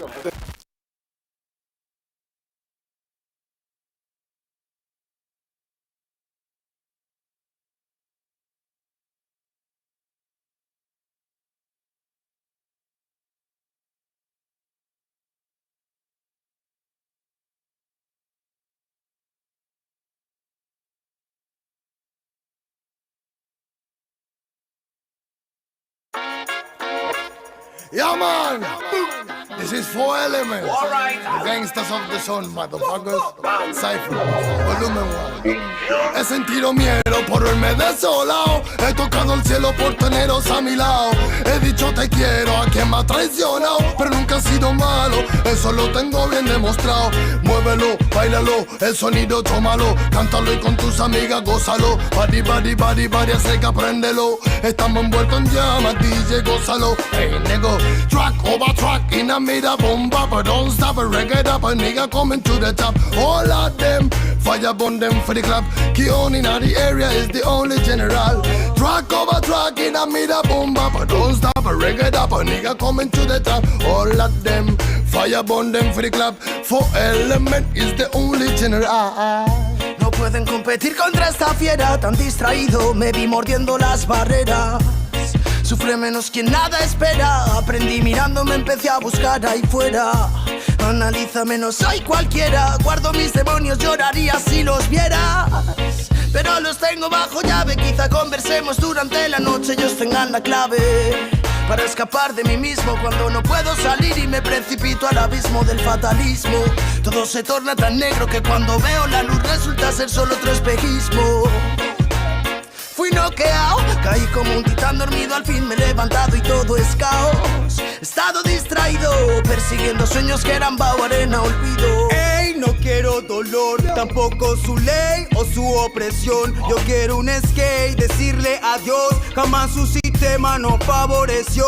Grité Mayday, nadie me ayudó, ni la policía, ni el rey, ni su Dios. Yo quiero saber dónde se quedó aquel pueblo libre y su revolución. Llegó tu condena, te moverás y romperás los problemas, no es novedad que no verás otra forma de olvidar las penas que queman tu órbita vibracional. No quiero ser normal, tampoco singular, no hay norma que transforme mi moral. Logré quitarme los prejuicios, admito que estoy completamente enamorado de todo género musical. Con represión la condición es infrahumana, la religión paga con prisión al que nada trama. Piensa en fama, frustrado tumbado en tu cama. Te mojarás si llueves si no te mueves con ganas. Romper ramas por envidia, tu mamá no te deja plantar. Y en guerras en Siria y tú quejándote por no afrontar problemas de mierda, con niñatos de mierda que viven en su burbuja, la cual nunca va a explotar. Nadie es una mentira y en ella tu vida va a acabar. No ves la verdad, en la tele no la vas a encontrar. Tus padres te mienten porque ellos también creyeron que todo es normal en el mundo que construyeron. No me queda nada de ese ruido del sistema. Vengo con mi pana construyendo una epopeya. Como Popeye, marihuana, comida y cena. Las bajas vibraciones, mi luz le quema again. Venimos armados de fe y no nos dejamos arrastrar por la corriente. Hacemos todo al revés. Y si hoy no sientes, porque de dentro afuera, que estamos creando despacito la tortuga, ganó a la liebre. 4 elementos fusionados con el éter, conectando realidades de la calle, volando tu mente, despertando al ser consciente. Esto es para que lo cantes, liberando tensiones y abrazando lo que sientes. Oh yeah, Bomba clava, hay 4 elementos.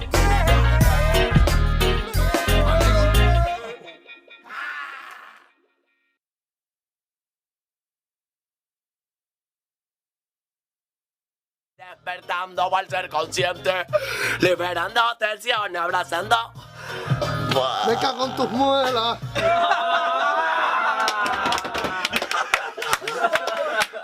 Hermano, ponme mi caso un segundo.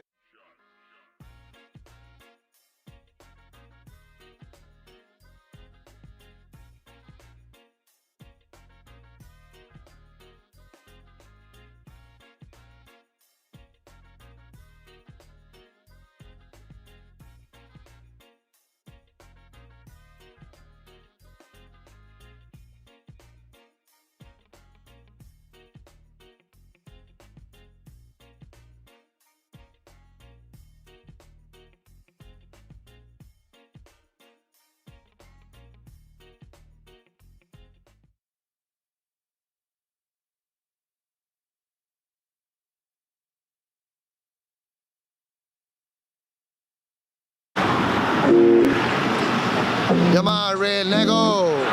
Estoy con 4 elements, pure nigga on a microphone.